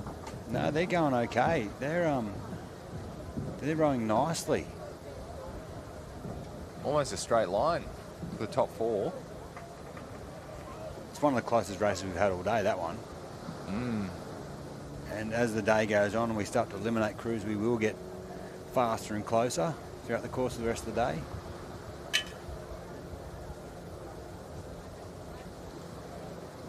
Turn on the power into these turns, and that can often make a big difference in these short courses. Well, as you know, mate, you've rode the short course carnival. If you make mistakes, you miss out. But Era, are they going to hit first? Era and South Maroubra. The Fat Dads. Turns. And now what happens? Who gets the jump on the way out of the can? It's an even straighter line now. Well, it is. South Maroubra came out really nicely. They've probably got half a boat. Gutsy effort. Coogie's the one that's sort of slipping off the back of the field a fraction, but mate, if we get any sort of bump on the way home, you're on. They'll all be on the same Avoca wave. making an effort. Era pushing through the centre. And McMasters. There'll be a fair bit of yelling from the sweeps out there with this one. Oh, yeah. Because you don't want, being this close, you don't, if you come, I'm going to suggest 4th or 5th. Sorry, 5th or 6th, you're done. And there might be a ripple through the middle there. Just a few crews dropping off. Still wouldn't ride off Avoca yet. There's a lot of experience in the back of that boat with Richard Bridie. Late charge, South Maroubra also. South Maroubra's looking good. Good to take a win. Benny's and Marts. Oh, I think the Marts got 4th there. We had Coogee at the other end come home strong. So I want to say Avoca and Avalon, or Avoca and Avoca, are the ones that may be in trouble there. There's a pretty close finish. We'll have to wait on the results. But Coogee from last out of the can. Yeah. To rowing back up into a very, very close second place. And Maroubra Bees, South Maroubra Bees from the sweep, almost not getting in the boat. It's coming home and blowing the doors off it. That was solid. Done well. Yeah, look at the old mate's the stroke. He's still trying to work out what day it is. There's not much left in the tank there. Especially these short course, I think the turnaround is a bit shorter. It is. You don't get a lot of time. Recovery. Don't get a lot of time to sit under the tent. You've got to be fit. Stockton spare tyres, Williamstown Wet and Wild, the Wanda Wadkas, Palm Beach Petrol, and the Caves Beach Wildmen will be our next race.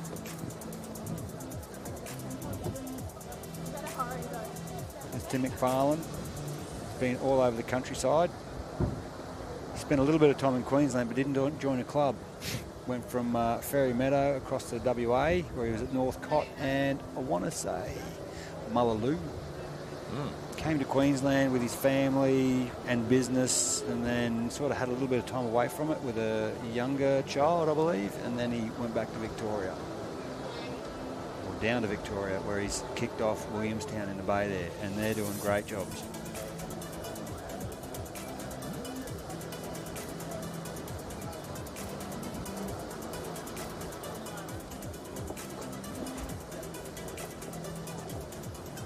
Fair few dirty mows still hanging around. The Wonder Wadkas. Sorry, I've just clocked it. I made friends with them down at Lawn last year. It was a wild time. Oh, was it really? Yeah, it was a wild time. Lawn, a great place, phenomenal place, but severe lack of 3 a.m. kebab stores. Mate, I found a fantastic restaurant. I was lucky enough to stay with my mate Hogs from at then Gulwa, and there was a excellent restaurant. It was really hard to walk past every night to get home. It was like Asian infusion stuff. It was bloody unreal. But lots of cockatoos. Did you notice that? Actual cockatoos or? Actual cockatoos. Oh, okay. Not the Currumbin crew. No, not them. They were there, but a lot of wildlife. And some of the locals got rather upset if you fed them. Oh, I see. Righto, flags are up. Yeah, we had one lady rouse on us. Away we go. More cockatoos than seagulls. I didn't know. The wild men. And on the far right of screen there in the green and black boat, they got a good start. Unfortunately, our drone's not up. We might have a battery change or a little bit more rain coming in. Classic. I think Williamstown got a good start too, so it might be the Wanda Wadka in the middle of the field that didn't get such a crash hot go. Yeah. I mean, maybe just in front of them. It's a little bit more rain at the moment. Oh, I wonder if the cameraman can get on Wilco there. We want to have a look at these shorts of his later on. Like, not now, we'll watch the racing, but we've been told they look like silkworm vomit or something like that. Gracious. They're terrible. So all 5 crews heading out. They're probably 3/4 of the way to their turning cans. So they've probably done about 45 seconds worth of work, maybe 50 seconds. Alley 1 is very wide of their can. Oh, speaking of fancy shorts, there's Tim McFarlane with his Hawaiian-inspired duds. Is he wearing Cowboys shorts? No, look, Alley 1. Oh, okay, the Wildmen were in first, out on Alley 5. There's Palmy going around. Sweep checking out where they are as they come out. I think the Wildmen out there on the right-hand end of the screen, they were looking the goods. There they are. He's got his foot up on the thwart. Yeah, in front of him. Look at that. I've never seen that. We're seeing some interesting things this weekend from our sweeps. Anything to catch that little runner. Can you lip read, Tom? I don't know if I could repeat it, to be honest, after sweeps out there. I can see a come on going there. Come on, stay on this one. Come on, boys. Get down it. Going to run out of things to say, but very close for this race too. Wanda Wadka, they're going to have a little something come underneath them right now. So it's their turn to have a charge on it. They're just falling off the back. See, so we've got Stockton on the far left, Williamstown, Wanda Wadka's, might get the best of this one. And then the Cavemen. I think Williamstown, they're in for a shot there. They're a second place at least. Wanda might be up there in the top 3 as well. See, they're flowers, mate. That's not a cowboy. He's got Cowboys down the bottom. Where? Those are Cowboy colours. It's the colours, as in the rugby league. No, yeah, the rugby league. Oh, he's got Cowboy. Is that what it was? I thought you were going you blind. Watch this replay. Definitely flowers, mate. But he's got some. Those are Cowboys. Well, the Wanda Wadka boys look pretty spent there. Well, I don't know. I couldn't possibly. Solid effort.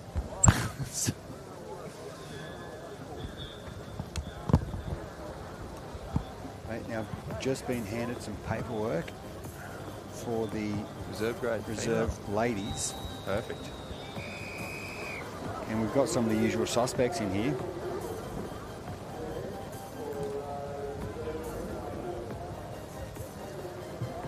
They do tend to hang around, don't they?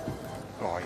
Well, when we tell you who they are, you'll no doubt understand why. Mm-hmm. Avalon Beach Chaos, the Allura Seagulls, the Newport Swordfish, Port Kembla Angels with Dave Erskine. We've got the Palm Beach Peace Mode and the Wanda Wildfire. Now, if I'm not mistaken, I think the Palm Beach Peace Mode used to be Coleroy Beast Mode. Correct. But they moved over with Pebbles. Everything starts with a P at Palm Beach. Got a even pterodactyl. So stupid. It starts with a P. No, I didn't invent the English language. Look at those pants. There they are. What can you describe them? That looks like a I don't know. It's been dripped on. An artwork of some sort. where you just throw stuff at the wall. That looks like what you'd when you put down like a painting mat. The leftovers. Yeah, that's right. The drips. There's the Angels there from Port Kembla.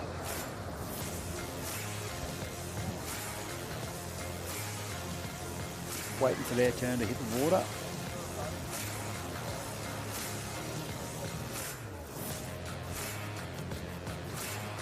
The Swordfish waiting patiently.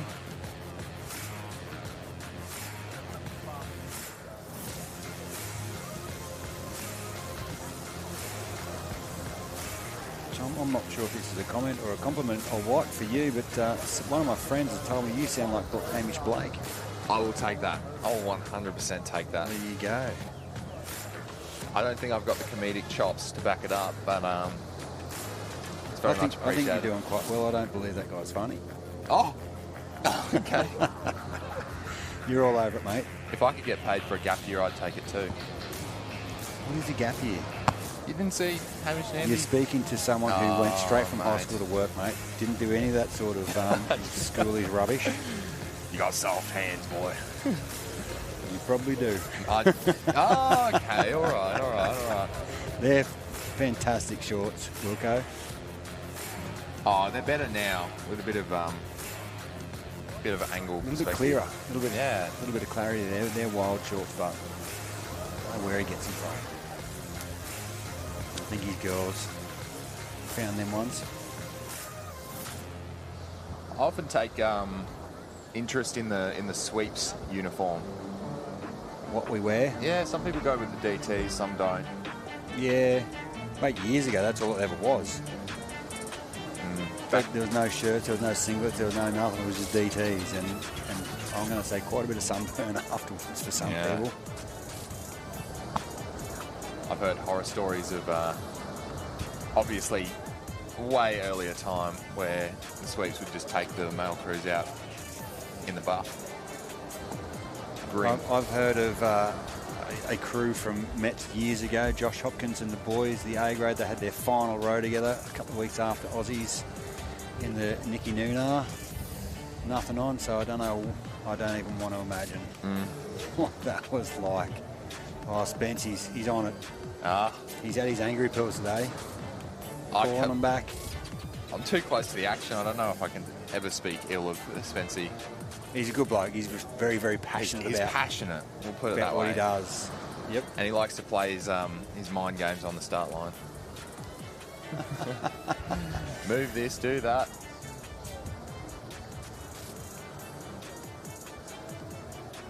But, mate, such a gracious host when we go to Palm Beach for our ASRL Sweeps Academy.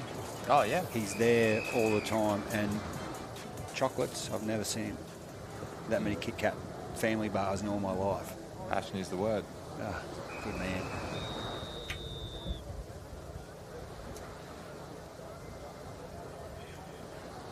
Just waiting. We've got a flag up. We've got the girls back on the sand practically. The tide's come in.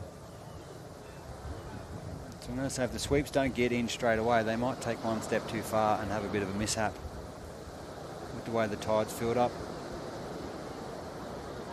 That's the Allura Seagulls.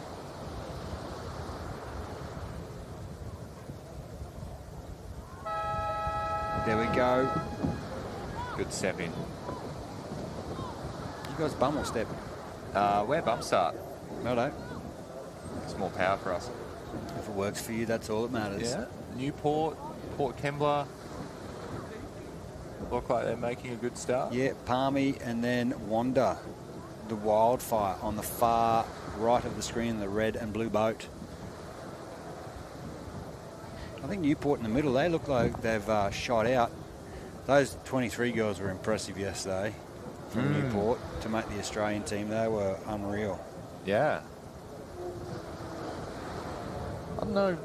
Maybe I don't pay enough attention to the other divisions as I should, to be honest. Have they just stepped into that from... I didn't know Newport was particularly competitive. Newport's always been competitive with Michael in the back of the boat there. There you go. Mr. King. I'm so sorry, team. No, don't be sorry, mate. When I was your age and rowing, I was only concentrating on my own division, my own stuff. So it's not unnatural to think that, mate. Now you get to sit up here in the commentary box and watch all the other divisions. You'll learn the names and the Holistic growth. Yeah, it's all good. So you can see Kingy's just about to spin in there with the ladies from the Swordfish Girls. Speaking and they hit the Newport, cans first. yeah. Just in front of the Wildfire, then Palmy, then Port Kembla, and then the Seagulls with our old Fancy Pants himself. Yep. Oh, and we've also got another one, Avalon on the Beach, on the Chaos. Yeah, the Chaos might We be didn't out front. see them. They weren't on the screen until they just swung out of the can. They've fully turned before everyone else. They look like they're going to be pushing the Newport ladies all the way. We've got Wander on screen there. Now, there we go. There we got all 6 crews there. Bit of a ripple there. Newport pulling down it. Port Kembla maybe as well. There's Nath and his reserve grade ladies with their round Rolex. Wander's doing something up the right as well. So I'd say maybe the Chaos out front. Yeah, Chaos are looking solid from there. Unless they're real close to the camera. No, I think... Ah, there you go. There's the angle. Our drone's back, and there you picked it, mate. They're on their way. Chaos, Wander, Newport, top 3 there. And then Port Kembla. And then Palmy is very, very squished up between Palmy and Port Kembla. They're very close, mate. So being the quarterfinals, maybe they'll drop 1, drop 2. I'm not sure. Do we have anything written on here? We've got 2 races to do our eliminations. 6 in each. 6 in each, so that's 12. We might go back to 10 or 8. We go to 8, they might drop 4. Go to 2 finals of 4. Drop 1, go to a final of 6. I'm not sure. I didn't get to the sweeps meeting this morning to determine what's happening. You can see some of the girls there standing under the course tower there. So the next one, we've got the Comets with Jeff Loy, Batemans Bay Banshees, the New Palm Beach Pterodactyls with Speaking a P. of. Allura Power, Avoca Beach Jotos, and Palm Beach Popsicles. I remember the Palm Beach Popsicles having a really nice turn earlier on in one of their races. They went in, I want to say, closer to the back of the field and came out a lot closer to the front of the field. So it was really good to see that. But the Banshee and the Pterodactyls, they're the 2 most accomplished or experienced crews in the field. And they're match racing right beside each other, so this should be interesting in alley 2 and 3.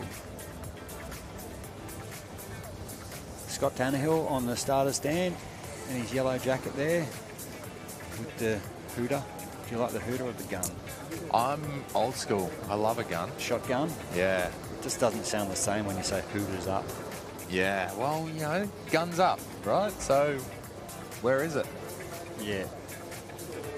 There's some things we shouldn't change about surf boats, and that is Well, it's pretty hard. You've got to maintain a gun license and stuff. So. Well, that's not easy to do anymore, is it? So there's our results. Avalon Beach Chaos, Newport Swordfish, Wander Wildfire, Port Kembla Angeles, Palm Beach Piste Mode, which is surprising, and the Lure Seagulls. Seagulls and Peace Mode, I think, are in jeopardy. So I'm not sure. They could be in a bit of strife. Depends on the drop. That's right. We can't quite confirm that yet on how many will be eliminated out of that. But I'll say for you want to say you want to be in the top 4. You definitely don't want to be 6th. That might be the last we see of Wilco's shorts. I'm sure we'll see them again. Yeah. There's Neil Innes just down the beach there talking to him earlier about the weather and how bad it's been for him fishing. So it's been rather average out on the water of a night time, setting his lines for business. Right. He's a fisherman out of the bay. They've got the family owns a fish and chip shop down there. You'd think you'd be able to buy a new cap by now, but wouldn't you? Put a bit of money into a $12 cap. What a wholesome lifestyle. be honest. He's a waterman. The whole family are, I think. His son lives up on the Sunshine Coast, so every now and then he comes up. My brother was lucky enough to row into Neil a few years ago. What a view. There you go. I think we're looking out over... Is that Palmy just on the That's wall? Palmy. So you got Barrenjoey Headland with the lighthouse up on top. Lion Island in the middle, I believe. And so probably that other headland is maybe the bottom end of, southern end of Palmy. See, the shame is that's within a few Ks, but because of Sydney being Sydney, that's like an hour and 40-minute drive. An hour and a half to get here out of the airport yesterday. It's a long, but if you're up at Palm Beach, it's a long drive. There you go. Is that North Cronulla? That's North Cronulla. Okay, well, those two actually, one of them was from Dickies and the other was from Coolum within the last few years. I think the young lady in stroke seat is definitely from Noosa or a few years ago. Yeah. Rode under Dave Toomba. There's Jeffy Loy getting in the boat. Away they go. One of the Morecambe girls in 2-seat. Oh, yeah. There's our pterodactyls. The president of Palm Beach there. Tiz in number 3 seat. And there's Trace looking down the back of the boat. I had to word her about peeking out the other side of the boat. Oh, She likes to have a look around. It's a classic, that. But they're doing well. Oh, mate. They're always on the money. So we're presuming the Comets from North Cronulla are sort of a newish put-together crew. Because I know those girls were up at the Sunshine Coast the other season. Yeah. So they might only be new together, but all know how to row. They're rating up a little bit higher than everyone else in the field. We've got pterodactyls in the middle with the Banshees. Sounds rather prehistoric, doesn't it? Yeah. With the Allura Power. In Alley 4, Alley 5 is Avoca Beach Jotos and Palm Beach Popsicles at the other end of the field. They're looking the good, so Palm Beach is going to be second and third by the looks of this. No, North Cronulla third. Oh, Jeff, you've missed your can!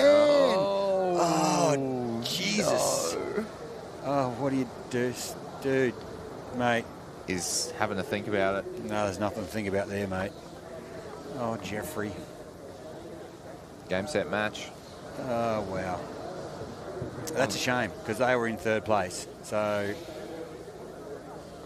with all the technology these days, you're not hiding that from anyone. So that's opened a door for the Popsicles and the Jotos.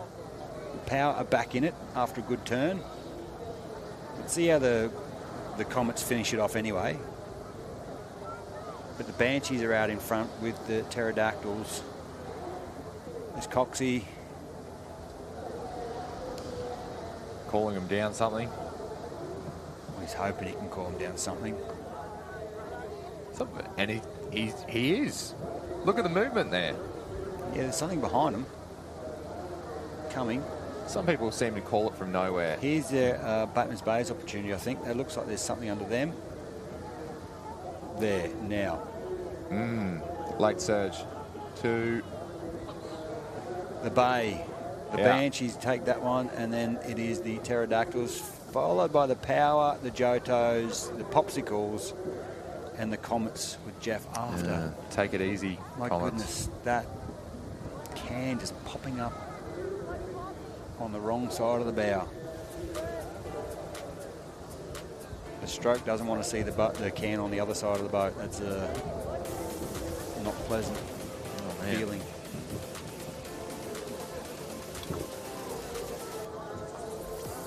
Right, now that's the reserve women done. Let's roll into the under-19 boys. Quarterfinals. There you go.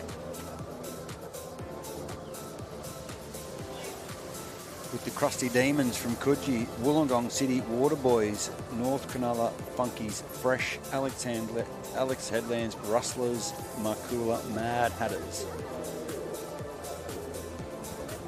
So the Rustlers were at Mooloolaba last year, I believe. They were a 19 under-19s crew at Mooloolaba. They've moved. The Water Boys from Wollongong, spoke to Brett Dingwall the other day. They're a brand new crew. They're enjoying their rowing. Markula seems to get around.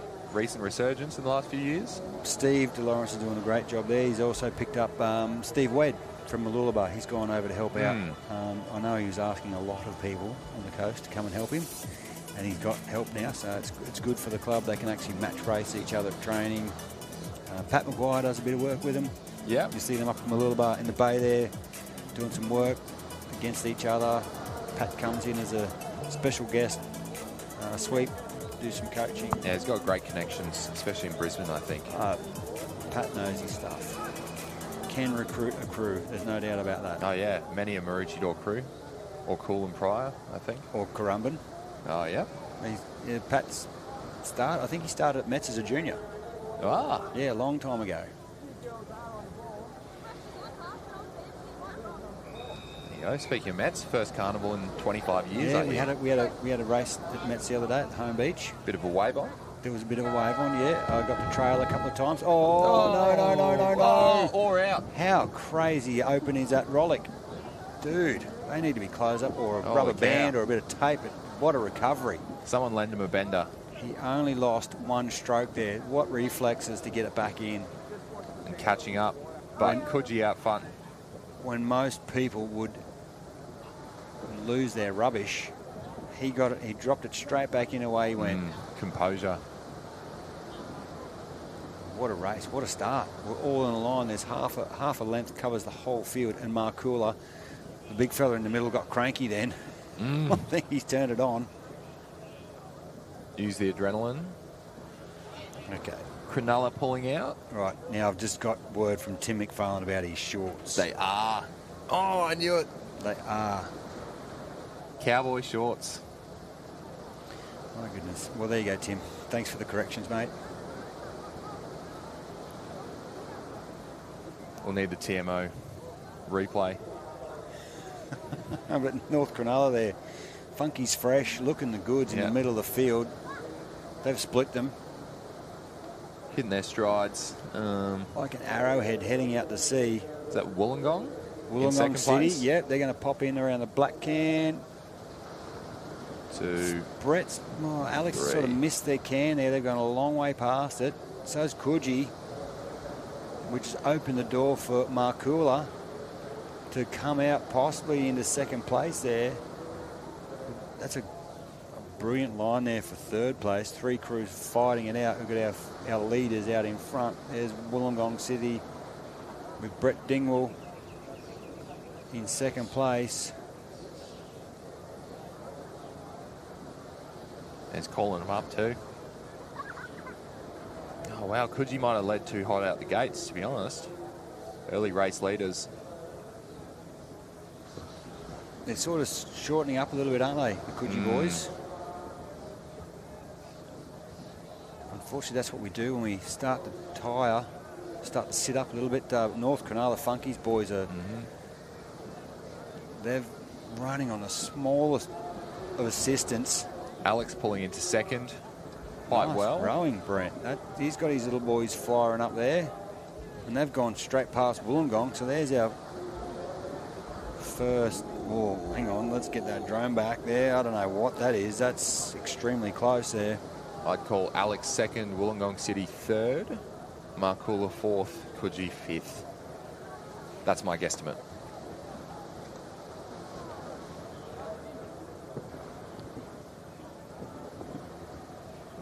Okay, so Tim did say, yeah, they are cowboy shorts.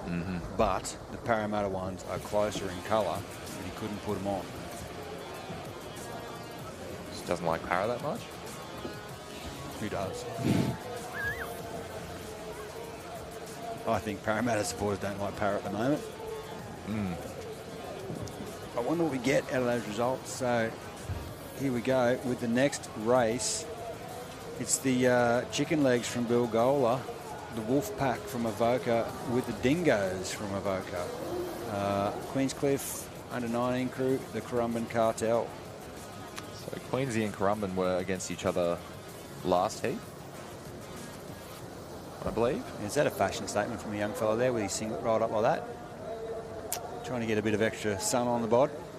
Yeah, I'm not sure. It's a new uptake. If he's worried about it getting stuck under his bum, it's not going to happen in this race. Oh no! What? Bauman's tried to jump in on the flag. He caught himself. He thought he could get away with jumping. it. I saw him No, jumping. I was embarrassed about it. Oh, mate. Had to call him out.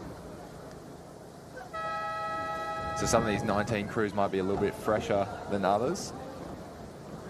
I'm guessing one of these Avoca crews. They look like the older of the two Avoca crews, so I can't split which one's which at the moment. Until we get a wide shot, then we can work out who's who. So Avoca in the green boat are the Wolfpack, and the Dingoes are in the blue and white boat. So assuming from the looks of it, the Wolfpack is the older of the two, the Dingoes are the younger of the two. And they're doing well, pulling ahead. I like this level from the drone, a little bit lower, looking across the field. It'd be really good to get the drone in right behind one of the crews and follow them out to sea. All I can do with it is unreal, but the cartel up at the top of the screen with, that looks like Will McDowell up there. A long way forward in the back of the boat there compared to the other sweeps. Yeah, holding on to the absolute tip of his sweep saw. He's right on the end of it. Front. It's up really high around his ears, but he's only a short fella. Well, it might be effective in this case. Queenscliff as well. Must have been a hot heat last time because they're both doing well. Into the turn. Well, that's pretty close. Pretty much 4 crews hitting the can there together. Who gets a good jump out of it? Oh, Avoca. Avoca, yeah. Real tight turn. They come out fast, didn't they? Yeah. So it's the Dingoes just trailing the field there in the white and the blue boat. That's the wolf pack on screen there now. I think years ago Currumbin had a wolf pack too.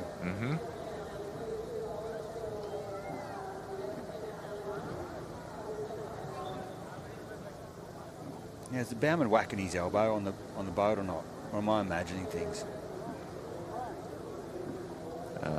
Yeah, no, he's hitting the gunnel. It's close. Just crossing in front of their own boat there.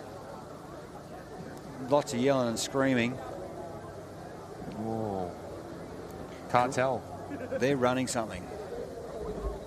Rating up. Oh, the bowman. Have a look at the bowman from Bilgola. Driving up off his seat. He must have went to the school of Corey Stone rowing. Classic. Bowman 101. That's what he calls that. Cartel 1. The Wolfpack Avoca 2. I can't pick third. That's way too close. The Avoca Dingoes, I think. Well, they got second. So third was Queensy or Bilgola. Yeah, but the Dingoes are the younger crew. The Dingoes are the young boys. Yeah. They look like they might be new to the sport, so it's a good hit out for them. Yeah, to come to a national event like this and test themselves against crews that have been racing for probably 2 or 3 years. Yeah. It's always good to see where you're at. Love the black and white cap from Mollymook. Big fan of Mollymook as well. We had ASRL a few years ago back there. It's a good place, mate. The surf was crazy. Both times. Yeah. The backwash. So there you go. And Eric's, the Ocean Beach Delta team, the Loose Cannons from Mollymook, the Maruya Mashsticks, South Curly Tickles, who were fast earlier, and Batemans Bay Tuners. Any early picks? I think we'll see the Tickles, and maybe I think the Eric's got dusted earlier on, so maybe the Tickles will do it. And Delta Force there, Delta team from Ocean Beach, the locals, they got a young lady in the boat with them. Which is nothing wrong with that. If you want to get a crew on the water, you can mix and match. Within reason, I believe. As long as you're in the, there's your results. So it was Queenscliff picking up third with the Chicken Legs from Bilgola in fourth and the Dingoes in fifth. Our sponsors on the bottom there, the Central Coast Council, Team Navy, as always, helping us out, doing a fantastic job, and SLSA helping out as well, we've got our fencing up around us, covered in the SLSA logo, in our state-of-the-art commentary box here. We've got a TV screen under a tent on a park bench, so this is great. We get food, we get water. Can't complain. No, it's a great It's not a bad gig. Pretty good. I think half my boat section would fear putting me behind a microphone, you know. They would. Would they? Well, I don't know. I tend to talk too much. Are you going to they give it say. to them as well? Not yet. Just let some home truths out the way they go. Mollymook in the middle of the field there. Ocean Beach, the locals, going a little bit wayward off the start. We can see Currumbin at the bottom of the screen there. That's Lyle. He's over, Lyle Clark, he's gone over his quarter bars, which he hasn't been doing of late. He's been standing in the middle of them, and the tickle at the other end of the beach. Eric's. I think we're missing the tuna from Bateman's Bay. They're not there. So in this one, you may want to be in the top 4. So we might be dropping one out of this race. There's Brad and the matchsticks. That's his son there in stroke seat.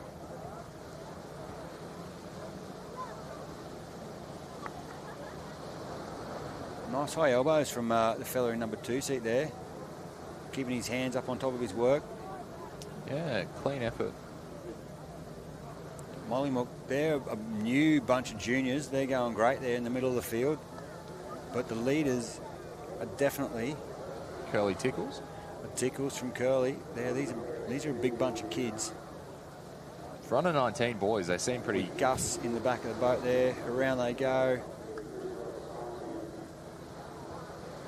Currumbin's going to have to take maybe an extra stroke to get out of the way of Ocean Beach coming in. Mollymook's going around. Maruya, oh, that's a battle and a half. And their 2 crews are to see quite a bit of each other down on the south coast. It's stroke for stroke between Mollymook and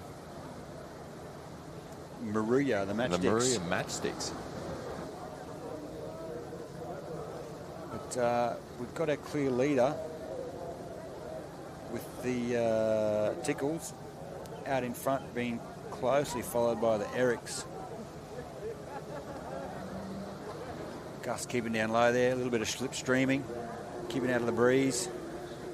Oh, Mollymook have blown the matchsticks out of the water. In fact, they're catching up to the... They are catching everyone. Erics. If this race was longer, Mollymook would have Currumbin in a flash. That's it. Well, Come on, stroke, boys. they're Push it. pulling Come on. close. Go. Hit it. I think they've done enough, but Currumbin...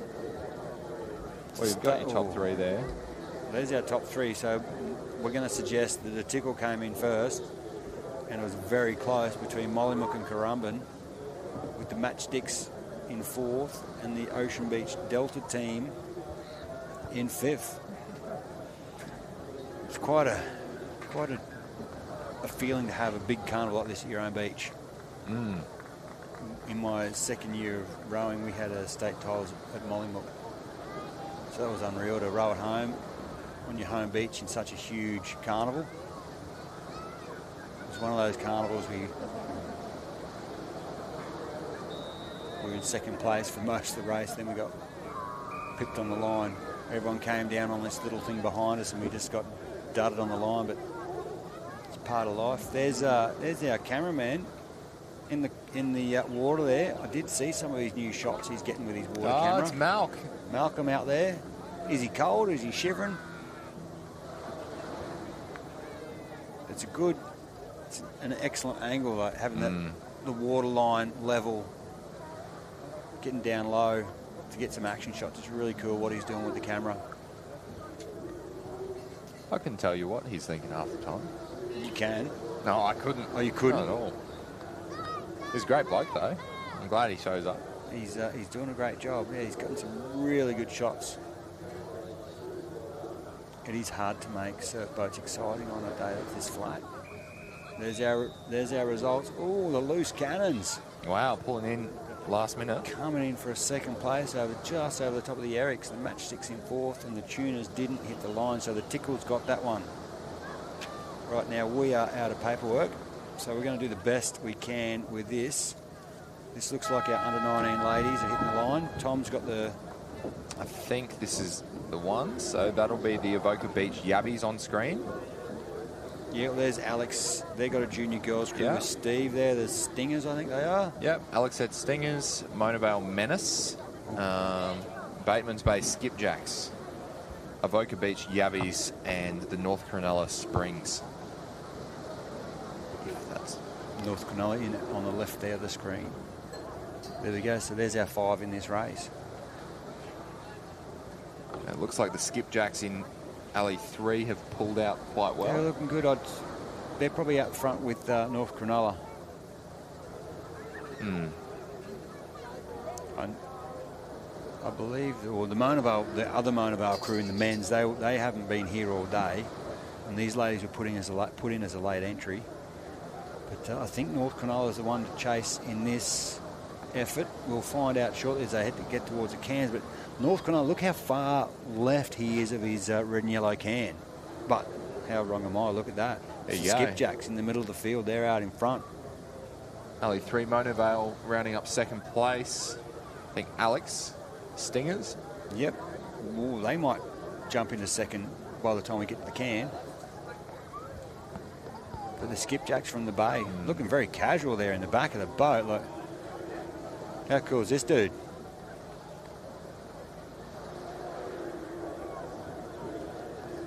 How Bateman's doing? He looks like he's standing in line to order some lunch or something. Just cool as a Kiwi.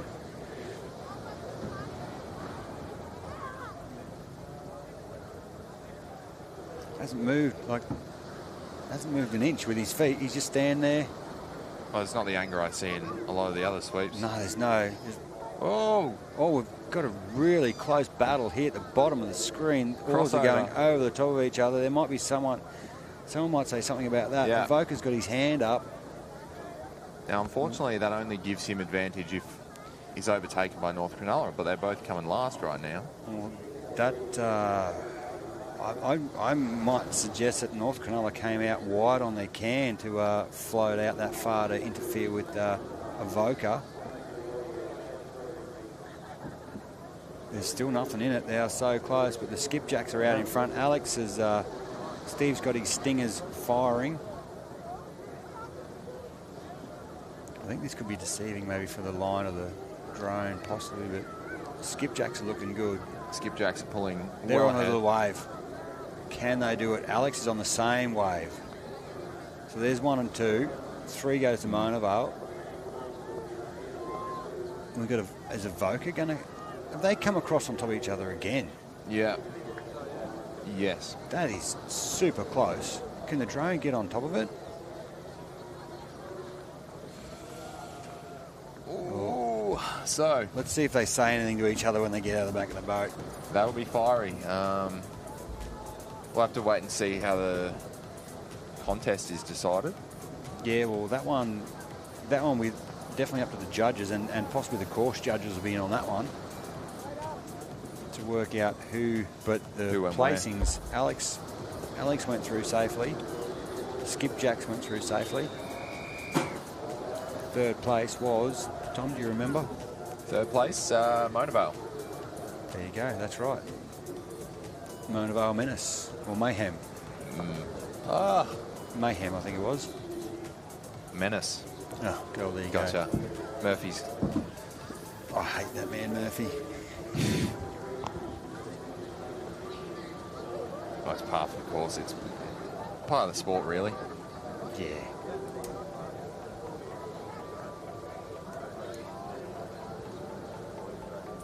Righto, the Avoca Beach CCs, the South Curly Cruisers, North Cronulla Gunnets, the Coogee Nut Crabbers, and the South Curly Runaways. They did run away with the race earlier, South Curly. They flew on one of their races. I'm still interested to find out how the girls got the Nut Crabbers as a name. I'm impressed with some of these names making it through the censors.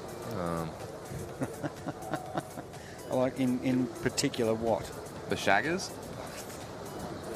Yep, from Surface Completely Paradise. innocuous. Don't worry about it. Or There was some Masters crew, the Blue Pills. That's right, they were around last year. Was it the fat dads that needed the blue pills? Oh, man. I don't know. I'll let you know when I get there.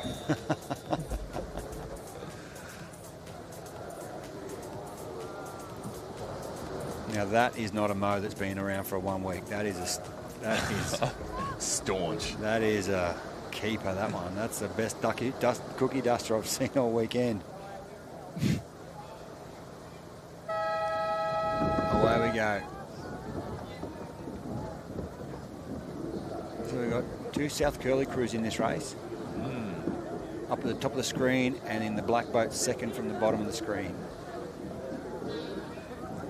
Previous race results, Skipjacks from Batemans Bay, the Stingers in second. Motorboat Third Menace. was the Menace. And the all-important Yabbies make it through. And the Springs. Over North Cronulla, so I'm assuming that contest was correct. Yes. And here we can see on the screen we've got 4 crews out in front with the Avoca Beach ladies just trailing the field a little bit. CC's got some work to do. They do. The runaways at the top of the screen, the Coogee Nutcrabbers, North Cronulla Gunnets, and then the cruisers from South Curly. Probably both South Curly crews are out in front by half to a boat length over the rest of the field. North Cronulla close by. We're probably about 40 metres from the can. Maybe a little bit more. As we all know, sweeps can't judge distance. We chased a whale one night at training years ago when I was rowing A grade. My sweep kept saying it's 200 metres off the front of the boat. It's 200 metres off the front of the boat. We rode for like 3 Ks. Oh. But there's Curly, the cruisers at the bottom of the screen, in the middle of the field. I think they are the ones out in front. I apologise if I got the names wrong. We're not working off paper at the moment. Runaways on the outside, so it would be... Runaways on the top, so the cruisers at the bottom of the field, and they are cruising. With North Cronulla in third. And the Nut Crabbers being caught by the CCs. Am I seeing this right? Like the CCs? Yeah, they're doing catching, the work. They're catching everyone.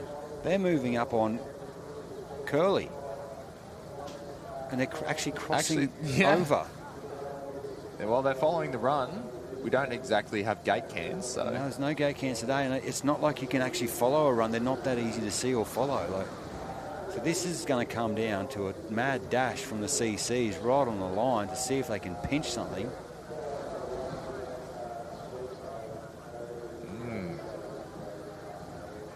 There has been a little bit of wayward sweeping, like crossing lanes on the way home a little bit. Ribsy there, getting his girls. Yeah. Charging across the line. He's checking out where he is. So the runaways might have overtaken the cruisers. Never mind. They might have, but they didn't. So the cruisers and the runaways. And look at the CCs. They've done enough to get themselves safe. It's the Nut Crabbers that are in strife there. Ribsy could probably get a new cap too, to be honest. That's supposed to be yellow. And blue. And white. I wouldn't know what colour that was.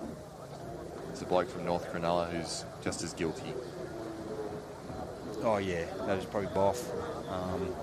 Neil Innes, he needs a new cap. Old mate from Coogee there, he could do with one as well. That's not a very bright blue. It's like a white with a dark blue stripe.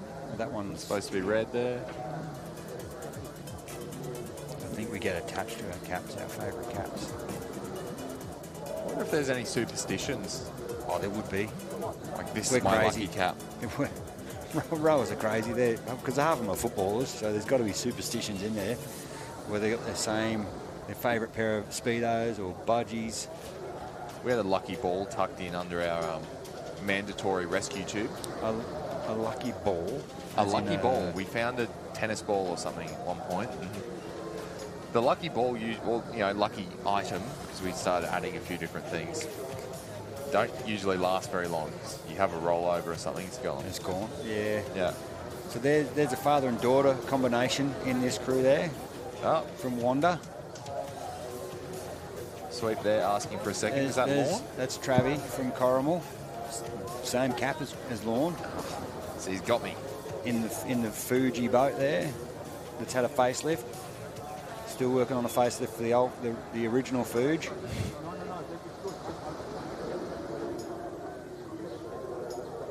So you can see Long Reef way up on the top of the screen, all the way back down to, we've got a black boat, so I'm going to say it's possibly South Maroubra on the right-hand side of the screen. And Long Reef's in. A little bit of a wave to negotiate there. That's unreal. Yeah, wave of the day. And another one, just for your troubles. Uh-oh. What's she doing? Poor girl's cooking crab. And now together, girls. Good recovery. Get it going again.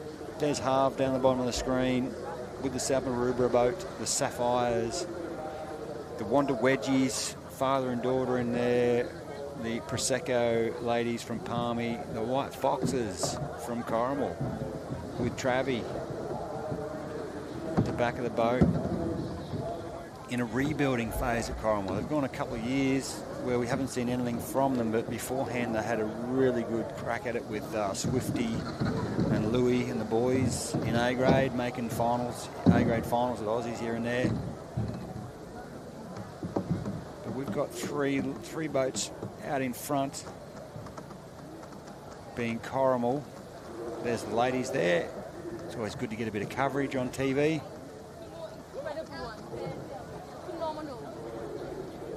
When we see the cans, we might be able to work out if they actually are in front or it's Palmy and Maroubra up with them.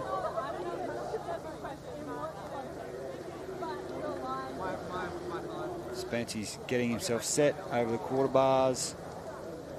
The lady in 3-seat looks as though she's not even trying. So graceful.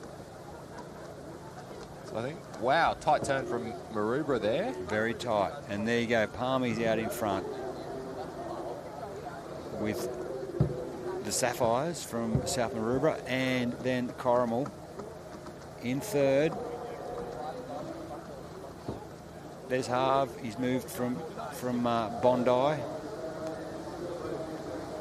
And I think Coogee as well. He's been to a couple of clubs. Down at South Maroubra, he's got his little Sapphires firing there. Good nudge. And Corrimal's having a charge as well. Must be a ripple there. This is not over. Look at this for a fight. Good effort. I think they've just pulled the lead, Maroubra. I think they may have. But Corrimal, Travie's got his new girls firing there. They're going really good. Oh, okay. And there's a father and daughter combo in the Corrimal White Foxes. In the Corrimal White Foxes. Thank you, Carol. Obviously a member of Corrimal. I don't know how I'd feel getting yelled at by my dad in the boat. Well, let's... Oh, and then, well, it might be enough. Oh, how do you pick that? Yeah, we don't. We say, let's refer that to the judges. Yeah, Wander in fourth. And I think it's Long... You can't pick that. Long Reef Sirens in at fifth. Yeah, Long Reef, they had a bit of a mishap at the start. The poor girl in stroke caught a crab after they went over the only 2 waves of the day. And in short course, it's so hard to make that up. You're not making... We haven't seen many crews make it up, but there's been a couple. Yeah, a couple of young ladies under the judges' tower there doing some pull-ups, getting a bit of... what do they call it when you exercise in the water? Like a hydro... I don't know, Zumba? Oh, you're as talented as me, Tom.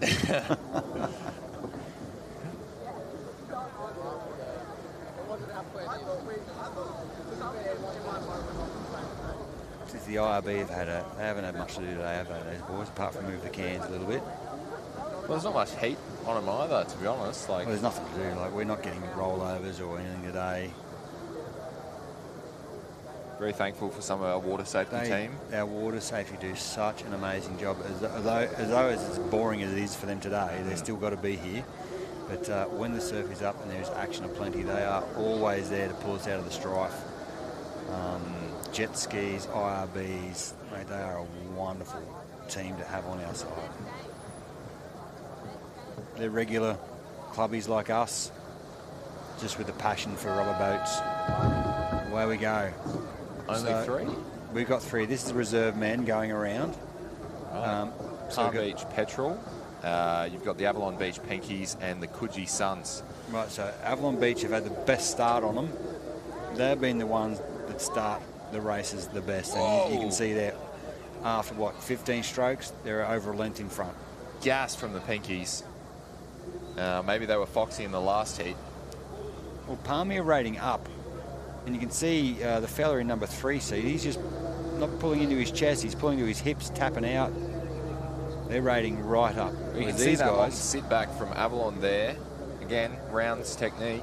That sit back lends itself, especially you're saving, I don't know, 5 strokes a minute. You are, yeah, they're rating far, far lower than the Palm Beach boys. Help save some bickies for the run home. Coogee in contention still with the petrol. We'll see how this turn goes. Coming up soon. Coogee have got a really slow recovery slide on. They got quick hands off, all the way up over, front. and then a really slow slide down the seat. Avalon early turn. I normally count the strokes. And what they've done is they've sped up. Number 3 is up the rating around the can. Works for some. Coogee might have got the better one out of that. They may have. Half a length lead. You can say Avalon's like a boat and a half out in front now, maybe 2 boats out in front. Oh, and guess what? Someone's laughing at your comment about Zumba. It's just called aqua aerobics. Oh, well. Thanks, Sarah, for clearing that up for us. What was Zumba then? Dancing Zumba's music? My mum used to do that. Latin dancing or something like that. Palm Beach Petrol. They put the foot down. Well, it's do or die now. Is this a semi-final? Yeah, well, I'm going to suggest they're taking 2 through out of 3, unless there's supposed to be someone else in this race. But by now they wouldn't, because we're doing eliminations.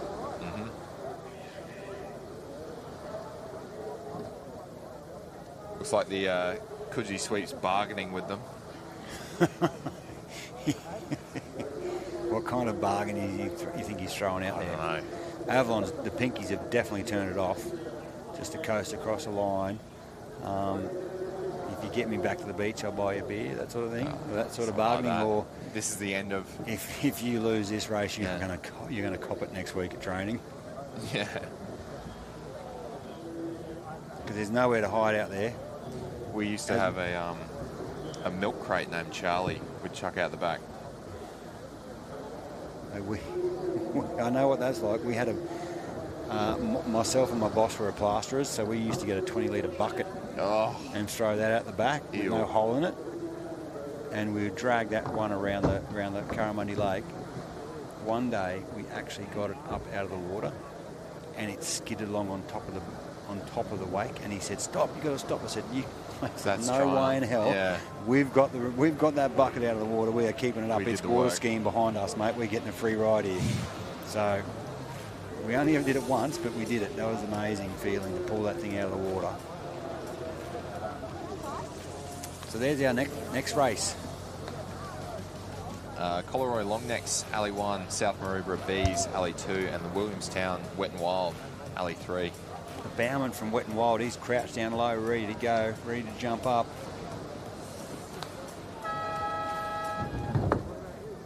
Successful.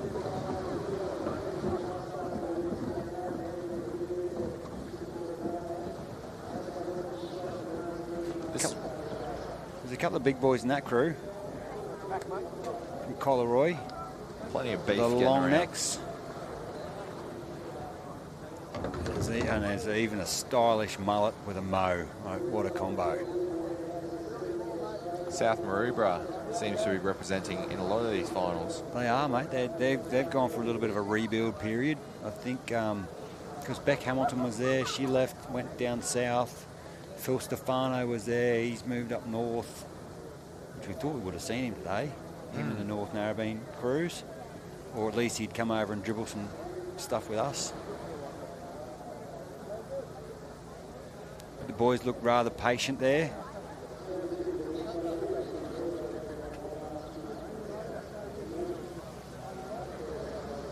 They seem to be just doing enough to stay in front, don't they? Yeah, well, I wouldn't say much. These semis, that's what I mean. Some of these semis are harder than the final. Oh, look, there you go. We can see the Cowboys on there now. Thanks, Tim. We can see that now. All we could see earlier on was the Hawaiian-styled flowers there. Least of his worries at the moment. Yeah, there's another stroke that sits there and does nothing. Hands the oar over completely to the sweep. Well, they're all right-handers on this one. Well, mate, Williamstown come out of there nicely.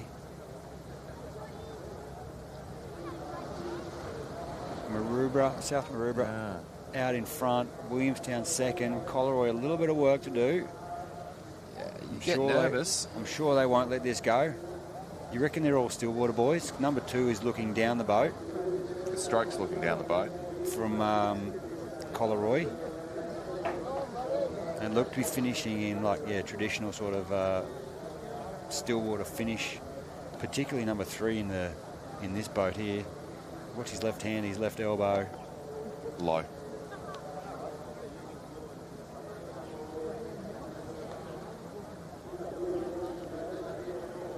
We always said pull it to your chest, but they've made some moves. Coleroy. Well, it's now or never, really. Here we go. Well, we're going to find out as Williamstown's got enough to get across the line, but we can definitely say South Maroubra. Oh, Coleroy have done it. They've pipped Williamstown. Some close racing. As we've noticed, same as at Lawn last year. Mate, it's not over to you across the line because we had a few crews get pipped on the line last year. If you didn't have a runner under you to cross the line, you were going to get run down. Sometimes you pull ahead of the wave. Yeah. How grim is that? It hurts. When you row in front of it, then someone else uses it. Oh, man. That's just the angle of the beach sometimes. It is, mate. It's where you are at the time. It's your fairy dust or wave dust or whatever you want to call it. The wave dust, man. You spend that wave dust. Yeah, you only get limited amount of wave dust, don't you? Oh, tell me about it. And you got to actually do the work to be able to put the wave dust in the little bag or whatever. What do you keep it in?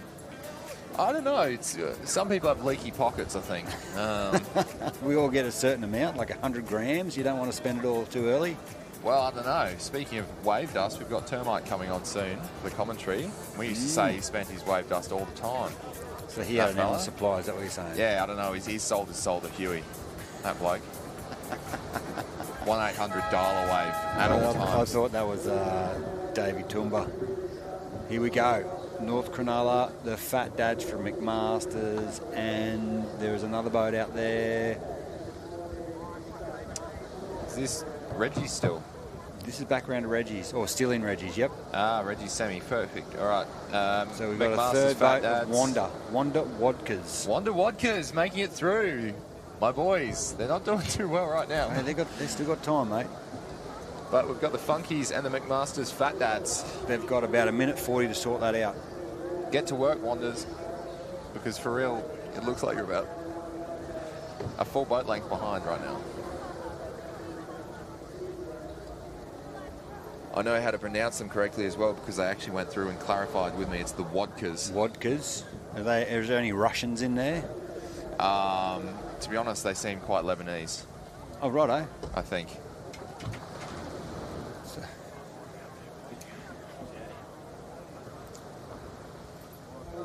Yeah. So we've had a new team rock up behind us here to take over, which is the world famous Don Cottrell and Termite. Termite's first go. Oh, he's had to go on the beach, right? Well, there we go. We're into the can. He practiced. North Cronulla and McMaster's first and second with the Wanda Wadkas. Bit of work done in that turn. They've pulled themselves back within a little bit, but it just seems like they're losing out on the straights. They could still probably chase up McMaster's here. Wow, late surge maybe. Get rid of, and knock the Fat Dads out, but the Funkies are looking pretty good there, if that's their name, from North Cronulla, because that is Funky in the back of the boat, I believe. closing in now. They are, the Vodkas. We're on. We're on for a real challenge. Come on. Give me some more, he says. There's no point looking behind you, mate. There is nothing coming to help. It's all down to you and your motivational speaking. Keep your weight up front. Vodkas. Uh-oh. Wow. I lied. They've got a game plan. They've got a strat. So North Cronulla pulling clearly. I'd take it easy if I were them. There's something there's something happening here for... Whoa. Oh, it's going to be so tight. Oh, that's the vodka. I think the Vodkas took it. Vodkas that is got through. Crazy. Vodkas for the final. Fat Dad just got pumped.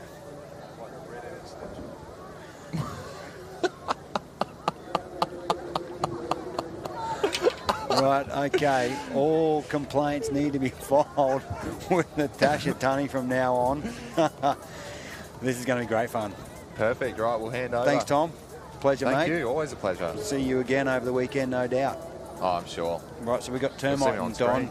taking over. Have fun, gentlemen.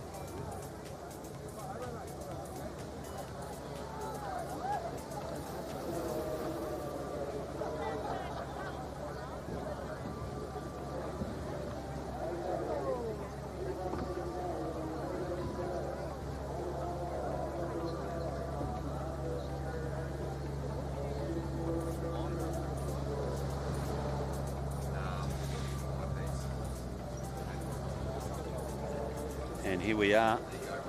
We've stepped into the seat here, mate. We're not 100%. Here we go, the bottom there. We are reserve grade female. Let me see if I can find that. We are technically challenged here. Reserve grade female. Upcoming. This looks right to me. Avoca Beach in 1, Wanda Wildfire in 2, Avalon Beach Chaos in 3, Palm Beach, New South Wales, the Pterodactyls in 4. And if I've got this right, Don, you're saying 3 of these 4 go through to the final? I don't think that they're at that point yet, mate. Apologies. We have 1 heat, 2 heat. Yeah, it looks to me like we have semis, 2 semis, and it will be 3 through to a final of 6. So this race is still 3 from 4, but we've got a little bit more real estate to cover before we get through to the final. Semi-final heat 1, reserve grade female. And the boys in the box are helping us out here, mate, with the info on the bottom of the screen here. Thank you very much, lads. Just going to turn you on now, Termite. Your mic, that is, mate. Gotcha. Nathan Wellings, back at that beach. Avoca in and away here now, and we are sailing with Avalon Beach. Nathan Wellings. Avalon Beach Alley 3. That is the Chaos. And you can tell, looking at the screen here, we have flat conditions. Tide is nearly at its peak. I would say another half an hour to the top of the tide. And that's what we're facing today. Not much help out in the ocean there, Termite. Yeah, that looks pretty close. I'd say Wanda might have dropped back a tiny bit. The 2 bookends, Alley 1 and 4, look like they might be getting the best of it, and the Avalon crew. All of them long and strong quite early, unusual really you'd think for a short course, but I guess there is no swell. It's got that sticky bottom from yesterday. It takes a while to get the boat free of the sand. Sticky bottom, is that a technical term? Yes. Yeah, we've got a few. There you go, on the drone you can see what we were just talking about. It's a pretty good angle too. You got Avalon Beach got their nose just ahead there. Avoca Beach, bottom of the screen. Sweep there is Mitch Renouf, Ellie, Belinda, Cooper and Jessica in that boat. Yeah. Above them is Wanda. Yeah, Mitch Renouf won't like where he's travelling at the moment, and those girls will be hearing all about it. He's a quiet bloke at work, and on the beach he's not real quiet in the boat. And in Avoca goes Nathan Wellings, crew Laura Teagan, Laura and Sophie, and he grabs the stroke oar, pulls it back, and away we go. Mate, when we get a chance, you need to tell me about your turning style. We were commenting on yesterday on the live stream. That was a pretty nice clean turn though from Avalon, wasn't it? Yeah, and mate, rowing with the round gear as well, the Avalon. Yeah, look at that. Left-handed sweep, yeah. Round gear. He's got himself a boat length in front here. That looked like a good tight turn. They kept the boy hard up on the gunnel there. Didn't really see the others. I think that's Coxie up the top. Yeah, there he is. He's pretty handy, this fella. And he'll be he'll be encouraging these girls. We call this the zone of apprehension, where you don't want to just get lazy here and look out for runners. You've got to really push hard here, and otherwise you'll be left behind. In that Palm Beach boat, we have Stephen Cox sweeping Ingrid, Stephanie, Alex and Alex. Yeah, it's all of Avalon Beach at this stage. Yeah, I think you'll see the Palmy is kind of inching up on them. It is very close. There are 3 through, so the person in the hot seat is Mitch Renouf. I like the send at the back of that Avalon Beach crew. They're just letting it go at the end, sitting it back. Yeah, they know they're okay. They know they're not under pressure here. I saw you talking to your crew yesterday. We obviously can't hear you, but on the close end, you're crouching down and talking to the crew at this particular point, mate. What are you saying to them? Well, it depends where I am. Mainly first. Yeah, if it's first, it's pretty positive, pretty nice. If it's back where Mitch is, it's not so good. But or if it's completely gone, then I'm pretty mellow again too. But yeah, it really depends where you're coming and how far to go as to how you dial up the level of intensity, I suppose, and what you're trying to get out of the rowers. But yeah, yesterday, as you can hear by my sexy baritone, pretty much all I could do yesterday was yell. Wasn't much else used for a sweep, and yell I did. Your idea of sexy is different than mine. And we have, coming up next, mate, is heat number 2 in the semi-finals of reserve grade women. We have the Newport Swordfish, Bateman's Bay Banshees, watch out for them, New South Wales state champs, Port Kembla and Allura Power. Yeah, we went to the Worlds earlier, and the Bateman's Bay Banshees were in the final, came second to the Hoosier, who were then known as the Curl, and the Hoosier have a lot of time for the Bateman's Bay girls. They're good friends, and they've been good competitors. I think they really supported the Hoosier in their step up to A grade, and I would say, looking at this race, they're going to be all over this. Yeah, the Hoosier, mate. I was just coming off the beach then, and they're giving me some dirt on you. Yeah. What's new? I don't know if I'm allowed to say it on the live stream, but they reckon you think women only have one ovary.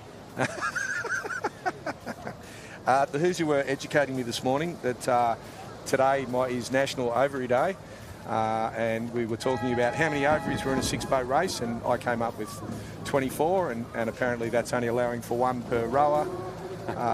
So I apologise, it is 48, and there's, in fact, in this one now, there's what would that be, 36 ovaries, and you're encouraged to get them checked as it's, or certainly take care of them. There's something to do with an ovary day today. By professionals only. Bottom of your screen, Michael King with the Newport crew, the Swordfish. Michael King will be pumped. Yesterday he made the Australian team with his under-23 women crew. They won 8 from 8. Outstanding effort. Beside them, the Banshees. They're the ones that we think you should keep an eye on. Neil Innocent at the back of that crew. His Port wife. Kembla. They are second from the top of your screen, and they have swept by Dave Erskine. And right at the top of your screen, you will see Allura. It's not Wilco, mate. Michael McBain. Right. There he is there. Mate, I get in trouble for that. Every Allura crew, I say Wilco sweeping it. You see that in the second bow, those shoulders being left off the catch. Something you want to work on is trying to hold those forward and press with the feet.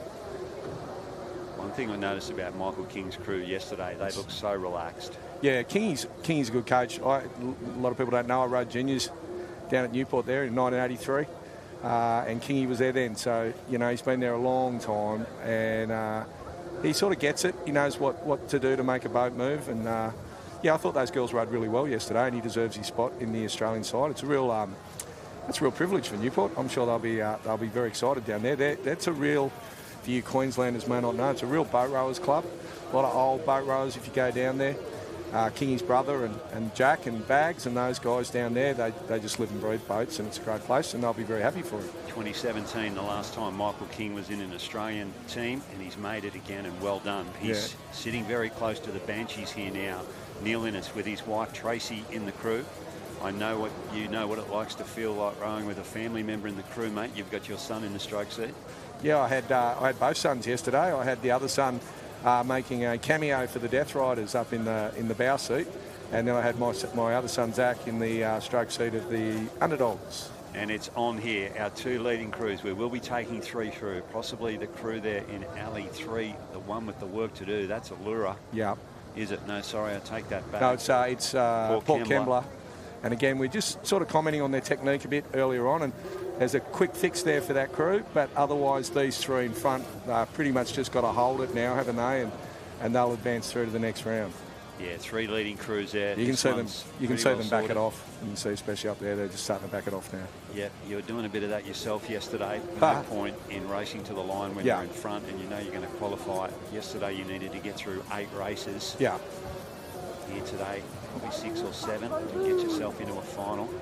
Yeah, and they were hard, those last 3. They were a nightmare. It was Maroochydore Force and the 2 South Curlies, and that's about as hard as I've gone in the... Well, I didn't, but it's about as hard as the boys have gone in the surf boat.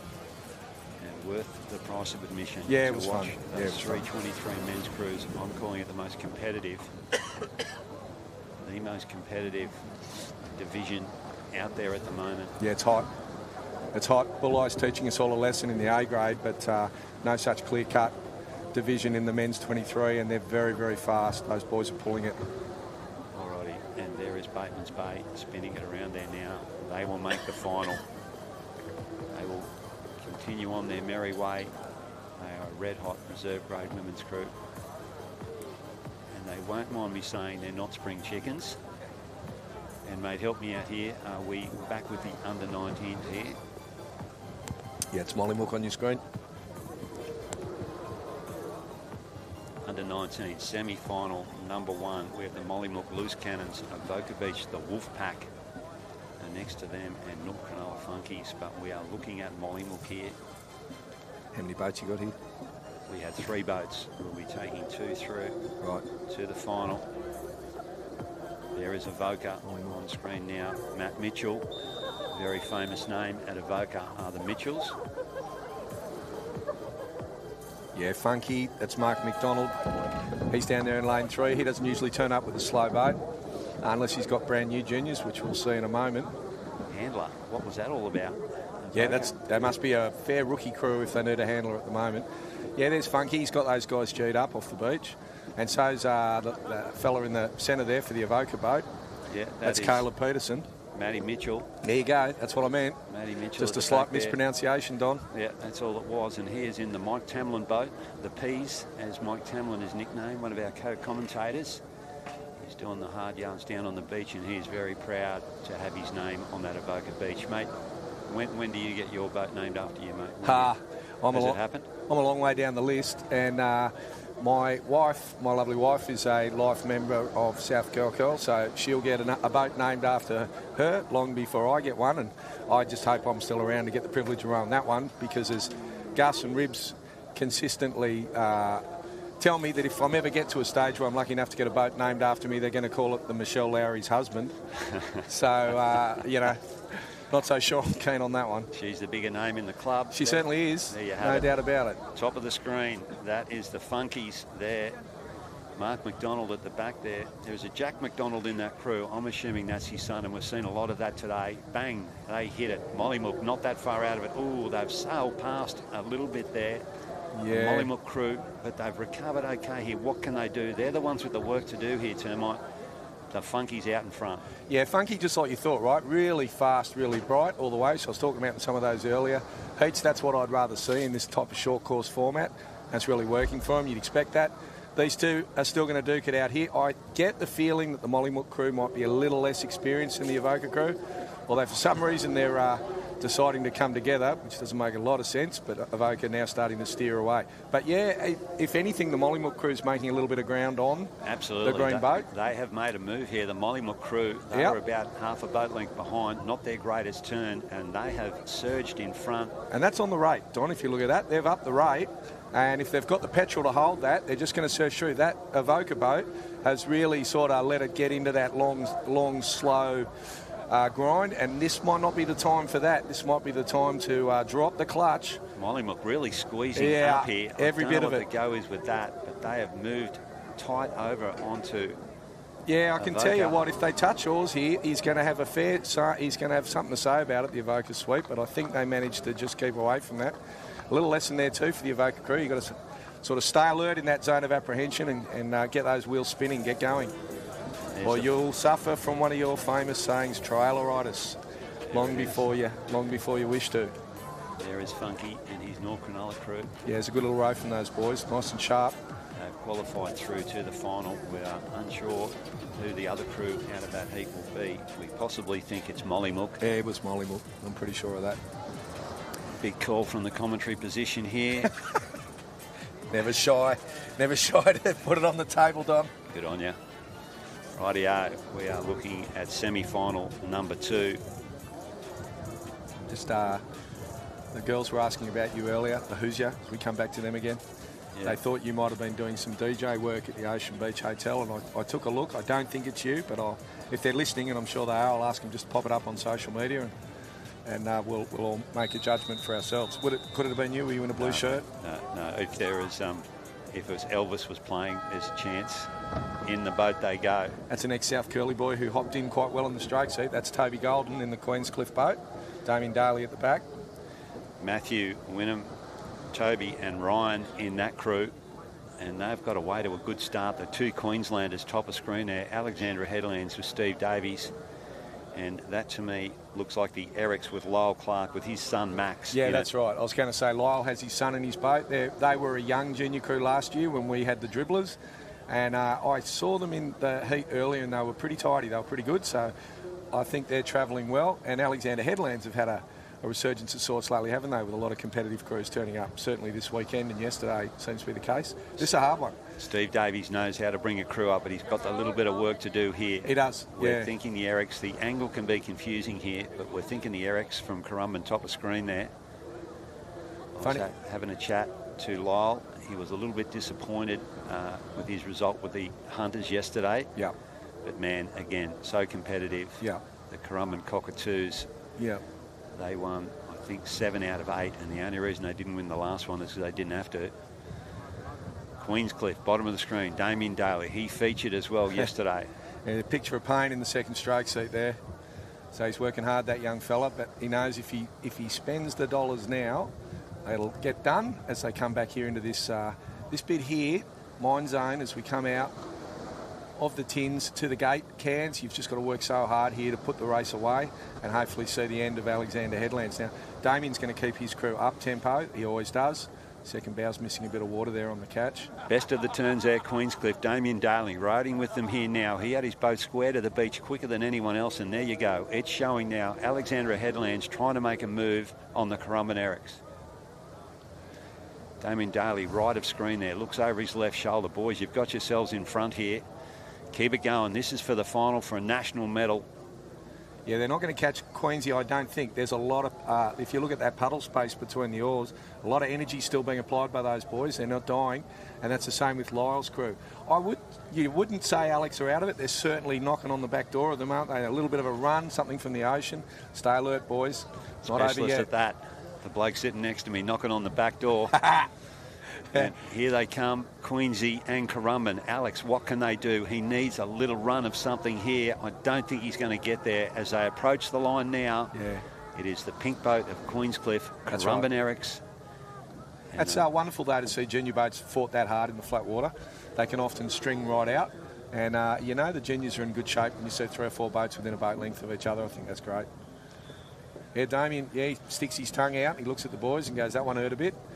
And I'm sure it did. And his dad was a sweep too, I think. Oh, yeah.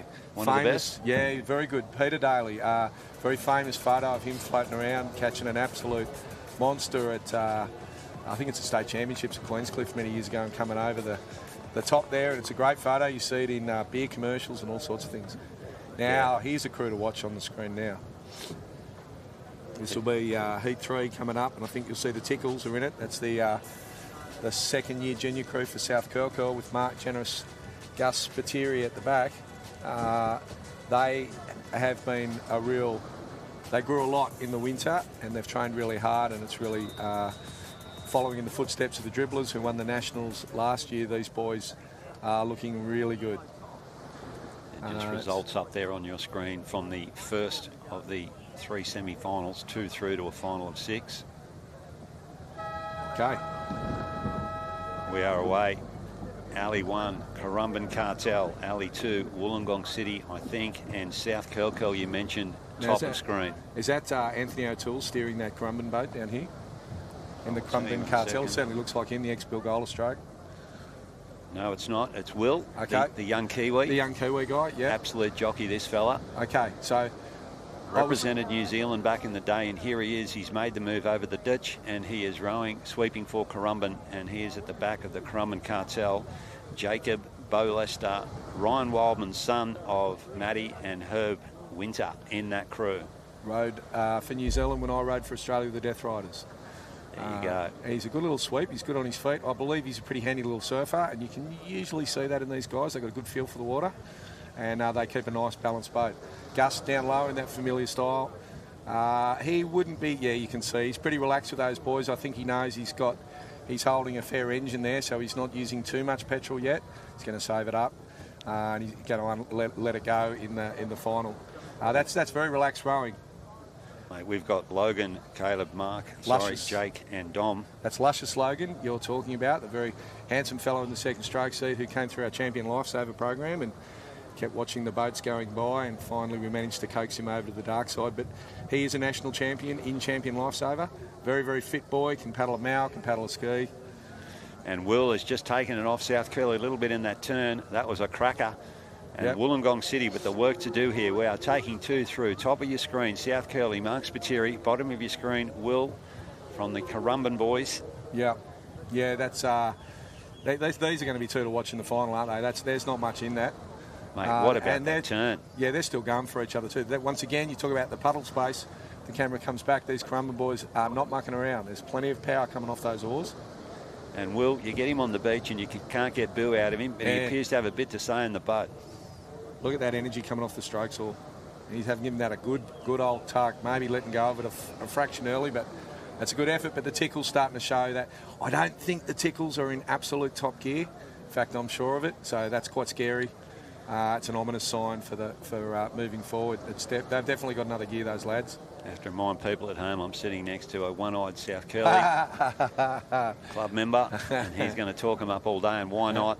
They won the point score yesterday, champion club coming out of the national team selection event yesterday, and they've come across the line in that semi-final in first position. They will qualify along with Currumbin and Wollongong. Well done for getting where you did. They come across the line in the elimination position. Yeah, they look pretty peaceful about it all. They're getting out of the boat, not too tired. It's good sign. Rightio. Gus looks more tired. I was actually at the Ocean Beach Hotel with him for some time. He looks more tired than the rowers, and that's a good sign. There's Lyle Clark wandering by. And Malcolm Trees, our photographer there in the Team Navy T-shirt. What a champion he is. Great photographer. Same profession as me, Don, in case you didn't know. So we often talk apertures and shutter speeds and stuff when we meet each other on the beach. Wow, you guys would be great to have dinner with one night. Oh, it's riveting stuff. Yeah, nothing like good shutter speed. And we focus in on Malcolm Trees. He's been getting himself into the water, mate. He's trying to make this as exciting as possible, getting down on water level. Yeah. Check it out on the socials. Malcolm Trees, you absolute champion. And he's going to come over to New Zealand for the trip across the ditch. What do we got here, mate? We've got... Look, junior girls, I'm going to say. I can see South Curly up in lane 4. Okay, let me get to that. So there you go. The Tickles are announced as the winners there with Currumbin second. No surprises. Wollongong will go away and plan for North Cronulla next week. It's not far from them for their Christmas carnival. And that's a good showing for them today, the boys. And now we move into the 19 girls. You can see them in the water. There they are. That's Summer in the bow of the cruisers. And that's Ivy, who's the girlfriend of Logan, who you just saw in the Tickles. And she's the second stroke for the cruisers. Side view of the dribbler himself, Ribeye Fleming.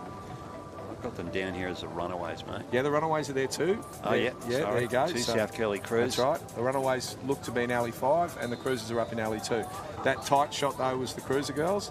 And the Runaway girls, there they go. So there you go. That's the Runaways in the boat with the yellow nose. That's Mona Vale starting there in alley 4. Mona Vale, I don't think they got that just as well as they wanted to. There's a few missed strokes there, so they'll have to fix that up. Quite tidy though, the cruisers there on screen with Chris Fleming at the back.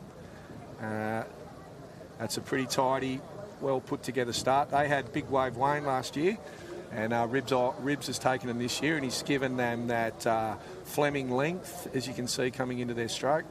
And it seems to be working quite well for them today. Absolutely. You mentioned you thought their stroke rate was down a little when we were on beach commentary earlier, but whatever it is, it's effective. Yeah, that's right. Yeah. Now it looks like we've switched to some ground-based cameras. So it's Avoca in alley 1. It looks to me like they're right up there too. Yeah, we have Avoca. And the Runaways down in 5, so the book-ending crews look good. Yeah, if I run you through Avoca Beach in 1, South Curly Cruises in 2, South Maroubra Sapphires in 3, Mona Vale Menace in 4, and South Curly Runaways in 5. Yeah. And help me out here, mate. Ribs is at the back of which crew, mate? He's the Cruisers. That's him on screen now. Rightio, the Cruisers. Okay, so that's the girls there. And they haven't gone into the runaway boat yet, but they're the ones right down the end there in alley 5. As they angle the boats in, it does look like the Cruisers might be just starting to take a bit of shape in there now, as well as Avoca. Definitely the Cruisers. So that long stroke's working for them. The rib touch is doing that's amazing. That's a great turn and a good lead too. You got 2 in Avoca, you got 3 in South Maroubra. 4 is the Runaways and Mona Vale after that sloppy-ish start. They got the ones at the work to do. Now, Rib's great history in female surfboat rowing. He had a cracking open women's crew for a number of years, mate. Won a couple of Aussies. Yeah, he won 2. I think he got a couple of seconds, a third and a fourth. So that was the famous Advance crew. One of those girls was still rowing yesterday in the Mooloolaba Open females, and they were in that final 3 to make the trip to New Zealand. So she's a real credit to the sport. You can see Ribs is getting along in years, though. He's bumbling his way across towards the Avoca boat. We've got Avoca on screen here now. I was the Avoca Andrew sweep. Collins at the back of that boat there. I'd protest him out of the sport. I don't know where he's going. It's like he's coming home from the Harbord Diggers some nights. I don't know, but he's been like that. We call him the old man in the sea. He thinks he can sniff out these little bumps on the ocean. No one else can see them, but next thing you know, they turn up under his boat. Now there's the Runaways. That's Nath Wilson at the back. He's yelling. He's looking nicely balanced there, isn't he? The way he's got his feet together like that, trying not to affect the trim of the boat. Well, close finish. Everything counts in this sort of flat water. Now that is the Cruisers, but I'll tell you who's come at them, and that's the Runaways, right down in alley 5. Ribs has stopped, so he obviously thinks he's got it. I really can't tell from that angle. I would say the Runaway, I think it might have been a 1-2 to Curly, but I can't confirm that. Good little race, that one. Girls look very tan, don't they? Young Ivy in the second stroke seat. Should be happy to hear that. And good support there from their club mates. The boys have got hold of the boat. Yeah, that's the Tickle. That's Mick Flurry from the Tickles helping out in the bow. Yeah, that's him. A pretty dominant performance there from South Curl. They may well be 1 and 2 in that race. Can't be sure. Avoca might have been in there too, but we'll find out. That's a nice tight race, that one. It looks like they've grounded the drone. It's always pretty handy to see that and gives you a bit of a better perspective sometimes. Yeah, recharging the batteries of the drone. We'll do our best calling from here. Got some in the ute. Just give me a nod. Let's see Coogee. So here we go. We've got heat 2. Yeah, Coogee. That's Coogee down there in alley 5. Palm Beach 4. Bateman's Bay 3. Corrimal 2 and Alexandra Headlands in 1. That was Alex we just had on screen there. There it is. It is up on your screen. Yeah, there you go. There's the 1-2 we talked about. That's the results from our previous race. 3 to go through. South Curl, South Curl, South Maroubra. We're in a good space down at South Curly, Don. And these young ones keeping us young, and we're hopefully showing them a few tricks too. But the place has a really positive vibe. Gym's busy every night. In fact, the hardest thing we have is getting them out of the gym and getting them to take a rest day. They just love it, and the results are showing out here today, aren't they? Don't know what's in the water there, but it's got to be good at South Curl on screen here now. Second of our under-19 semi-finals, and we're with Corrimal here. They are in alley 2. Yeah, Alexander Headland in 1. Well, they got a pretty nice start there, and it looks like a Bateman's Bay boat in 3. Would that be right? Yes, mate. It is a Bateman's Bay crew. Nick Jones sweeping that crew. Yeah, they look like they're going okay. Lily, Samantha, Oliver and Eleanor in that crew. Palm Beach in 4, maybe just back off them about half a boat, and Coogee in 5. Peter Spence sweeping the Palm Beach crew. Natalie Perry, mate, am I assuming that is an NR Perry? 100%. Very proud, NR Perry, whose son made the Australian side yesterday. He put a post up on social media and had hundreds of likes in no time, so very popular members of the surfboat fraternity, the father and son there. And yeah, Nath Now, tell me about this stroke here in this Bateman's Bay crew. She's not watching her all. Oh, she's having a look around. Oh, I hope the sweep replays this one. Oh, that is a lot of trouble at our house. She looks in all sorts of pain and suffering, that young girl. I think she'd rather be anywhere than in that stroke seat, but looking around like that, that's called a Bo Peep. She's having another one now. That's not going to... The next thing's going to be a crab. She's having a crack, though. She's putting some on the end of that oar. Oh, that's a lovely shot, John. I want to see that one again. Right, we're coming up to the turn. Does it look like they're angling? That's Alexander Headlands. We thought they were going pretty good. They've definitely hit the tin first. Yeah, Bateman's Bay in second. And it's lanes 2 and 4, Palm Beach. Alex not coming out of that turn all of that well. Not one of Steve's better turns, and he's letting the crew know about it, I think. Yeah, he's not taking the credit for that, I can assure you. Yeah, he's letting them know that that was a pretty ordinary turn. You've got yourselves in front. Don't let them back in. Yeah, that's right. You've done the hard work. What do you want to do that for? Steve Davies, he is unreal at recruiting and producing good junior crews, 23 crews. That's a good battle-hardened head too, isn't it? Yeah. Hey, look at that. Eye of the tiger. He's looking straight down at him. He's letting him know what he wants. He doesn't look like he's too emotional about things, which is good. Who's you might like a row with him one day just to take a rest? A rest from you. They liked it. I whispered to them a couple of races yesterday, and they said that was a new experience for them. They quite liked it. They asked me if I could do it again. I've asked this all day, the skipjacks. Can you explain to me why Nick Jones is so upright in his stance at the back of that boat in the centre of your screen there now? That is the Bateman's Bay skipjacks. You know, it's one of those things. It really doesn't make a big difference to get down low and spin backwards and forwards. I mean, I do it too. You're always trying to eke out. He's got a little run under him now. As you can see, it doesn't have too much effect on him, just whatever you're comfortable with. Main thing is to keep a nice flat deck and let your crew get about their work without you stuffing it up, shall I say. And he's done that, and he's taken them through to one of those first 3 positions. Yeah, it looks like Palmy, there, we think Palmy and Caramel are going to miss out there. Is Caramel in it? Yeah, Caramel, Alexander Headlands, we think they're through. Yeah, they're through. Bateman's Bay are through. Yeah. And who was it down the other end, mate? Was it? Don't know. We'll wait for the results to pop up on the screen. We were just talking about them. Coogee, Palmy. Yeah. Bateman's Bay, Caramel and Alex. Alex was in alley 1. They're definitely through. Yeah. Now they whistle them through, get them through them nice and quick. And what do we think happens here, Don, when they get through this race? They're not in the final yet, are they? No, they're not.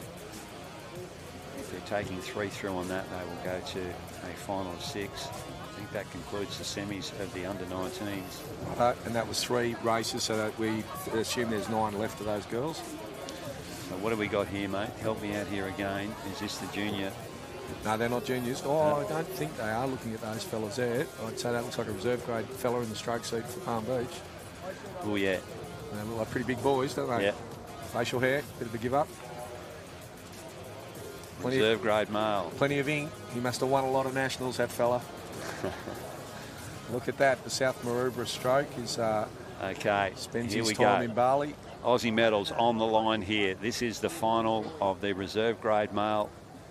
National medals up for grabs here. In Alley 1, we have the Coleroy Longneck, South Maroubra B in 2, Palm Beach, the Petrel in 3, North Cronulla Funkies in 4, Wanda Vodkas in 5, and keep an eye out, the Avalon Pinkies in 6.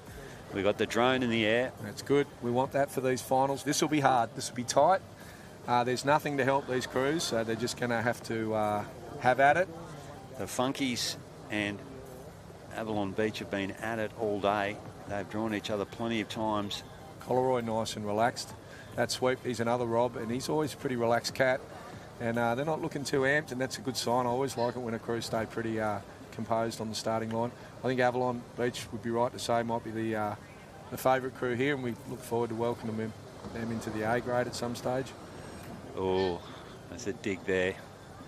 Just letting them know he cannot hide in reserve grade for much longer. Is that what you're saying, Tom? Not really. You're just trying to fill the space, Don. Yeah, and right. The Wanda Woodka next to them, who I heard Tommy talking up before, so I look forward to seeing them as well. Funky, we were chatting. He always puts together a good crew. He's got his tail right there in the sand. Yeah, as you see, they're going to throw everything at this. That's a good start. Yeah, Funky's nice, neat timing off the beach there. They've got the rate up. Haven't they? Look at struck that. up a little bit, and all of the crews, Wanda probably the only ones who just off the pace there at the start, but there is a good line across there, top of your screen. Let's work it from there. It is Avalon, Wanda, North Cronulla Funkies, Palm Beach, South Maroubra. Bottom of your screen is Collaroy, and the Pinkies, mate. Yeah, look at that. Second half acceleration, Don, straight into it. And they're just holding onto that tail that little bit longer, and you can see them just pulling away with every straight. It takes a lot of juice to do that. But I'd say, and look at that. Yeah, it's pretty relaxed, but they're really putting that acceleration into the back. And I'm afraid that's doing a lot of damage. Although, look, we talked about Funky, and he's going with a more upbeat tempo. And we'll see which one prevails out of that. The drone angle can sometimes be fairly deceptive. I'd expect you're going to see them to turn pretty close. In fact, I'd say... Funky's right there with them. Yeah, I think you're going to see Avalon used a lot off that start. And I don't think they can take their foot off the gas just yet, because Funky's coming at them, as is South Maroubra down here. The line of the tins favours this end on the drone. So you'll see it's a little tighter. And North there you Cronulla go. might have just got there a skin in front. Around they go. Left-handed sweep from Avalon Beach. What can he do? Oh, Funky's got it around nicely. Top three around really well. It's a battle in two, isn't it? Not really. Have a look at the bottom of your screen there. They've gone with them. We've got 4 boats in a line here. You're right, Don. And it is on. That is for sure. We're going to keep an eye on the crew on the top of the screen. The Pinkies, they are well renowned in this reserve grade male. They've won an Aussie. They've won an ASRL Open or 2. I've got them in front, Don. I know the drone might be showing South Maroubra, but I think if you spring that drone along and come around at that angle, I think we got the Pinkies in front. And I tell you what, Funky's got those boys up a gear. And you look at that second half acceleration now, and that is going to do damage. The Pinkies are going to need to lift and go with them, which they're doing. And this is very exciting. There they go. Pinkies finding another gear here at the top of the screen. They've accelerated away. Rowing with the round gear, you see them scoop those oars in and send the boat. Yeah. And they have lifted. They found a bit of energy in the ocean too, and they really utilised it. Nathan Wellings. Powerful. Sweep of them, and they come across the line again and take out another reserve Australian gold medal. Collaroy's still fighting. They're not going to get there, but it's a great fight. It's 4th place to Collaroy. It's 3rd to South Maroubra, 2nd to Funky in the North Cronulla boat. And the Wadkas and Palmy, they'll have another go at North Cronulla next week. National medals up for grabs, and that's the first of them. They're grabbed. They're grabbed. It goes to Avalon Beach, gold medalists in the Shortcourse Championships 2025. People at home aren't aware that is actually a national medal being awarded for this. So those guys now at Avalon Beach have an Australian gold medal. Australian short course reserve grade champions, and well earned, boys. That was a terrific row home. Good start and a terrific row home. Yeah, they are good. They are good in this category, that's for sure. North Cronulla picking up the silver. And I think we said it was Maroubra. Was Maroubra 3rd. Collaroy were in 4th. Make the podium. And the 2 to miss out was Palm Beach. And the Woodkers. Hopefully not too much of that. I wonder if the girls have confirmed your DJ appearance. Find out after the segment. Next final will be reserve female, I'd imagine. Reserve female. We have Wanda Wildfire in 1. We have Allura Power in 2. We have Palm Beach Pterodactyls in 3. Avalon Beach Chaos in 4. Bateman's Bay Banshees, current New South Wales state champs. Keep an eye on them. And Newport Swordfish in 6. Michael King at the back of that boat. Well, there's a mouth-watering match-up, isn't it, between Newport and Bateman's Bay. We know that Newport, I'm assuming, is the national side from yesterday, and we know that Bateman's Bay are the silver medalists from the World Championships, and an extremely good crew. Yes, Tash. Okay, we are going to throw down to Tash on the beach now. She's with the Pinkies. Okay, we're down here on the beach with the Avalon Beach Pinkies. Our first final for the day at the SLSA Course Aussie, and we're with the medalists in. Thanks, Tash. Yeah, it was a good row. Saved the best to last, but certainly the hardest. But we're all puffing harder than we have all day. So, who's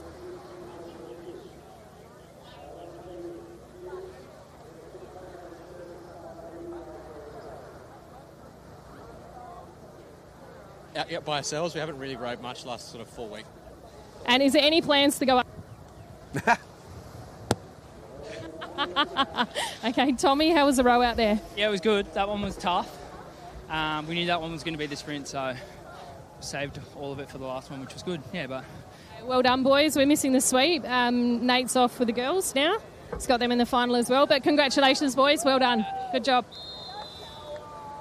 All right. righty, there we go. That's the big question on the beach. When are these boys stepping up to A grade? Yeah, certainly the body language and the words made it seem that they felt that they took that one pretty easy. They had a plan to just win that, and that's what they executed. So good to see them step up a level and test themselves. I think they'd be pretty handy. Results on screen now in the gold medal position. Avalon Beach Pinkies, North Cronulla Funkies, the silver.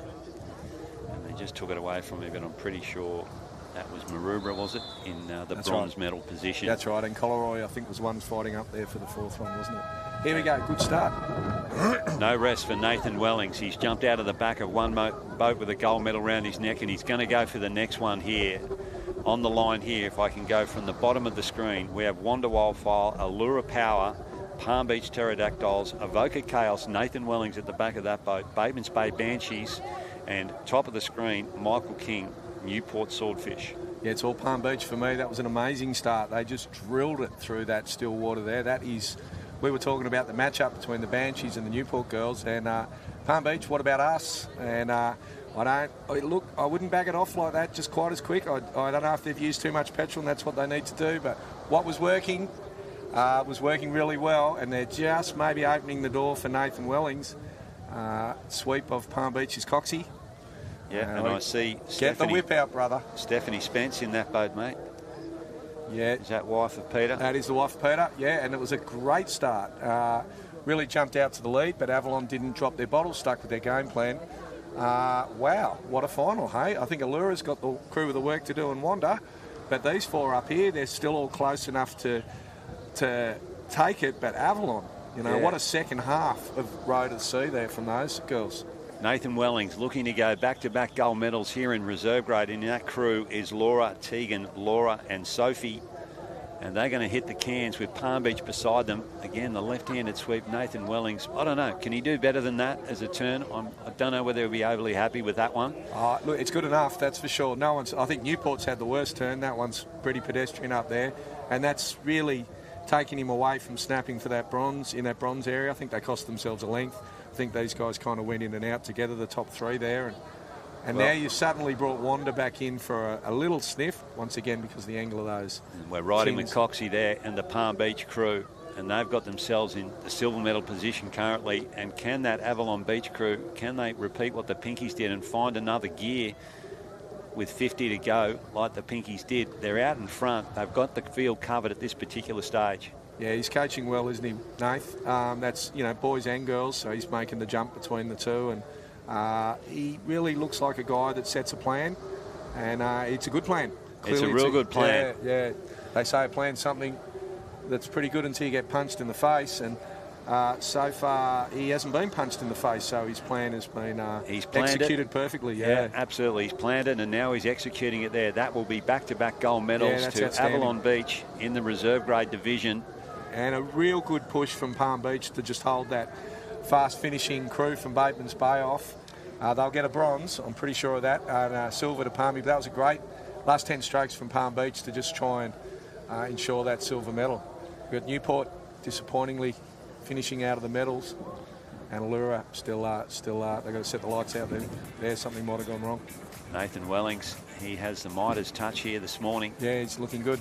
Well done, Nath. Coxie doesn't look super happy, and maybe he had a different plan for the way that was meant to go. But he should be. A silver medal, it's no mean feat. And Rick Miller would be loving that, mate. Wouldn't he? Wouldn't Rick love it, mate? He would be absolutely ecstatic. Remember, it was yourself, Don, in the famous 2002 A-grade gold medal race versus... glad you brought it up, mate. Glad you brought it up. Yeah, I've heard that you like to get it out on the old VCR every so often. And Donnie, you got the gold medal there against the late great Rick Miller, who kept the candles burning all night protesting the decision, but it held. Peter Carter in that crew is sweeping Avalon Beach now, and he and I have a bit of a hug. Yeah. I do remember it like it was yesterday. We were in third position. We had the other Chugan crew in front of us, and our sweepers called us back. We got the wave from the back, and we've trailed, and we looked down, and there's poor old Rick Miller and the Avalon Beach crew in dead water. Yeah, it was a great final, one of my favourite ones.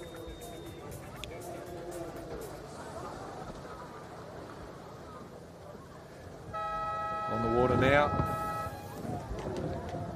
We're just wondering, have I got the males or have I got the females here, mate? That's got to be We've the got males. we've got the boy final. That's Generous Gus Spiteri in alley 1, Currumbin in alley 2. As I look down here. Mollymook in 3, Currumbin, Eric's in 4, North Cronulla Funkies in 5, and Queenscliff are in alley 6, appearing on the left-hand side of our screen now. Good start across the line there. Yeah, the Tickles aren't holding back now.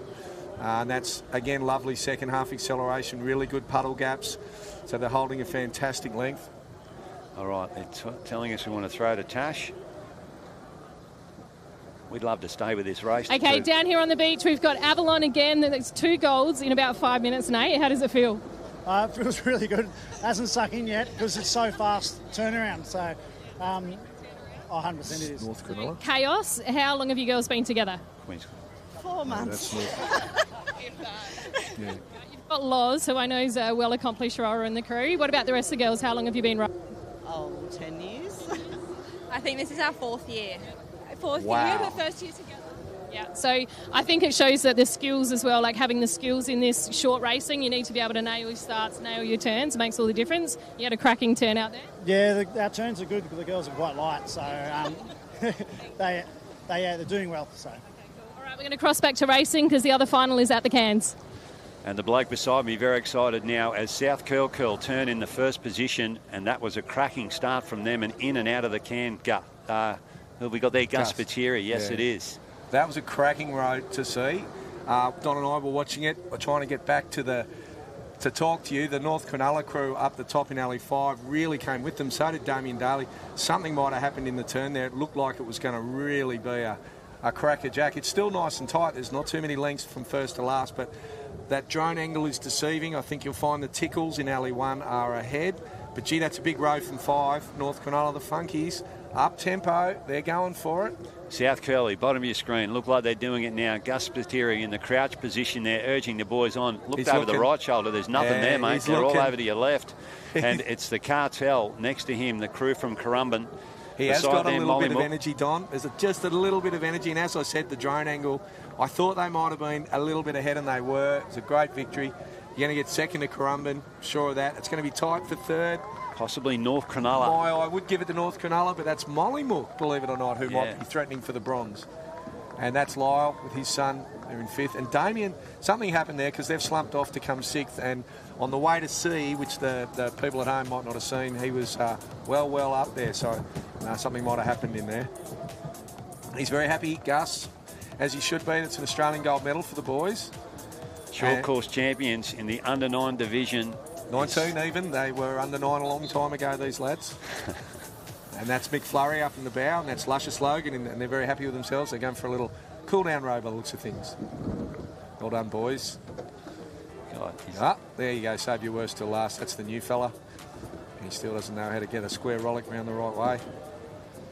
He's got it now. That's not going to be on the highlights reel at South Curly at the end of the season, mate, is it? It's a way to celebrate a championship, isn't it?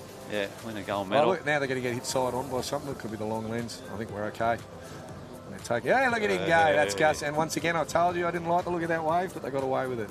Yeah, he's very happy. He's having a real weekend out, isn't he, Gus? He's the Australian representative for the first time. What's this, like a flyby now, mate? You win the gold medal, so you row all the way across the course sideways, saluting to the crowd. I can tell you that typical Sydney Northern Beaches. I can tell you that Gus, being the gentleman that he is, would be taking the boat down to alley 6 for the cruisers because this 19 girls final will come up next. We have 2 South Curly boats, and he's gentlemanly delivering the boat. I can see the cruisers standing there. His good mate, the dribbler, Ribeye Fleming, waiting for it. And what a moment too, here to have Ribs back in an Australian final. Very, very, very excited. And against my other best mate, Nathy Wilson, in the runaways. I haven't got a favourite. I hope they won too. This is very exciting. A couple of South Curly crews are going to feature. Yeah, there's some other good girls here too. They haven't got this all their own way. I think this one will be one of the tighter finals, and that's good because these are the future of the sport. This is the newest division, the 19 girls, and they can spread out a long way. But I got a feeling we might see some pretty tight racing here, and that means the sport's in a good place. Hey, you want to win something. You want it to be worth something, Don. You know, you want to fight for it, don't you?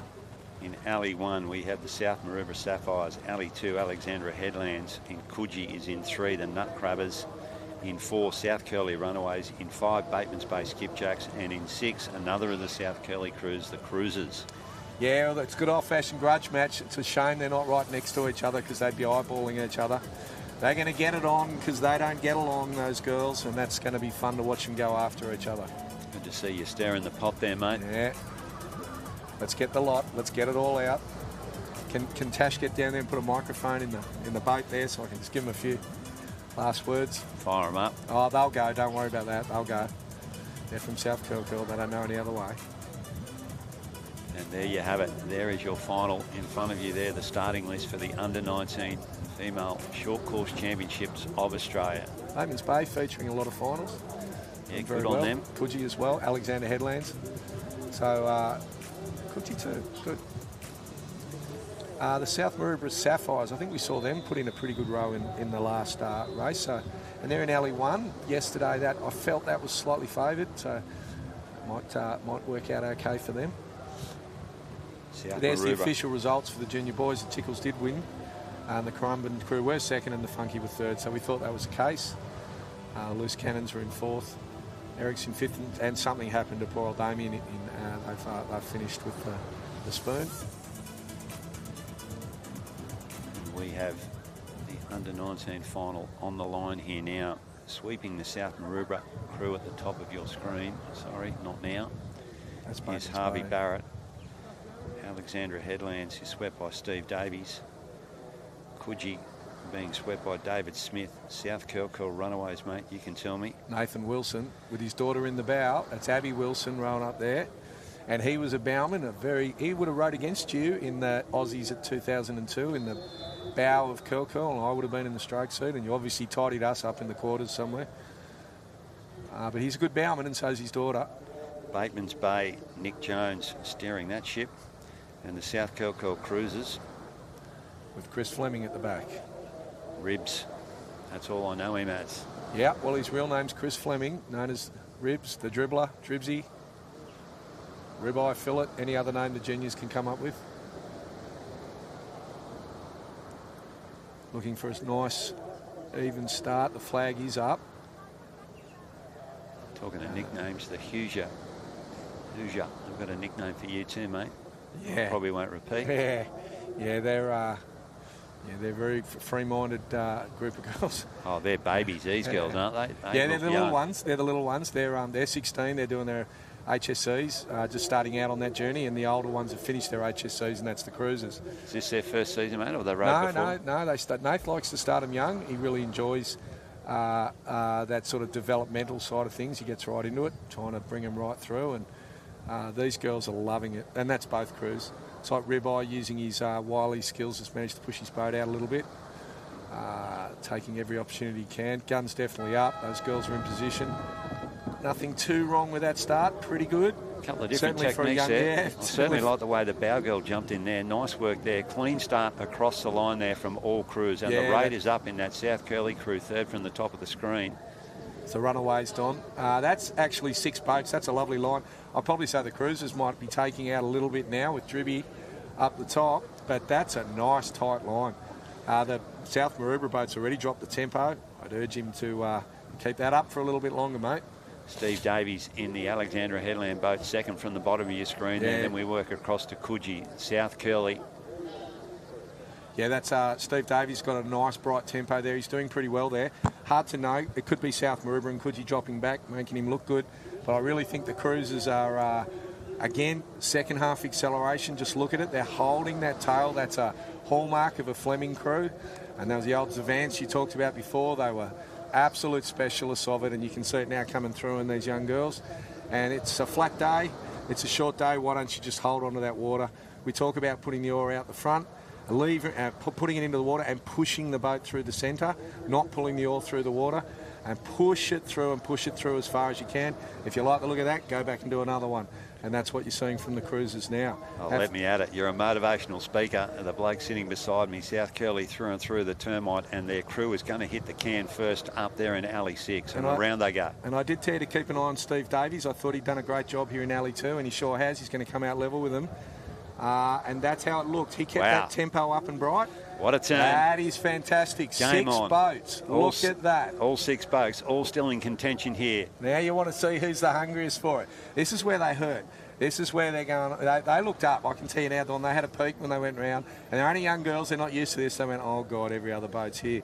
But some of these girls will dig deep. Some of them will go somewhere.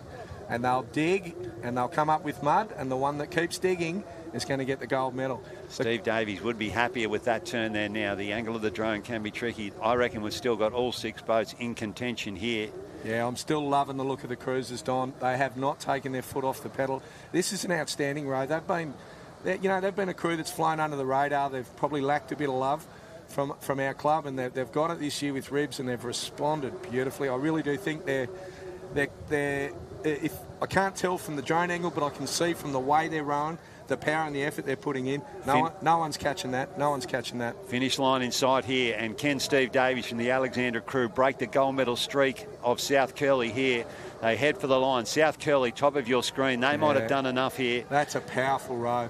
There they come over the line. South Curly have picked up the double. I'm going to give Steve the second and Bateman's Bay the third. I'm going to say Coogee fourth. And it's the Runaways in fifth. That's a great effort from the girls. They're in there. As you know, they've got a few more years of 19 girls yet. But that is outstanding from the cruisers. They just put their foot on the throttle, and they never took it off. As we say, put the skinny pedal down, and don't take it up again till you see the finish line or baby Jesus. South Curly there picking up both gold medals in the under-19 male and female. That is a great thing for the club. That is confidence. That's Kira talking to Gus across the boat. Ivy right next to him. Jesse up there taking her oar out in the second bow seat. And Summer, it's very quiet. They're all on my patrol, which is much to not their future development as lifesavers. But they're good girls. They mostly like to muck around in the ATV, the little four-wheel drive cart. And there's Ribs. Ribs. That's such a great moment for him. Plenty of fight left in the old dog yet. Yeah, that's a lot of that. You know, the girl's got to pull the oar, but a lot of that, you got to give credit to Ribs. He's taken that stroke. He's put a lot of length in it, put a lot of love into that crew, and you know, Zulu spent a lot of time developing them. He likes, like Nath, he likes to develop the younger ones, and then Ribs has sort of come out of semi-retirement, and that was great. That was a really fun little final. Good to see 6 boats coming out of the line together, wasn't it? Yeah, that was good racing to the cans. And like you said, who was the hungriest? Yeah. Who had it left in them to lift to that line? And it was South Curl. Yeah. They have taken it out. Yeah. And good on them and good on the club.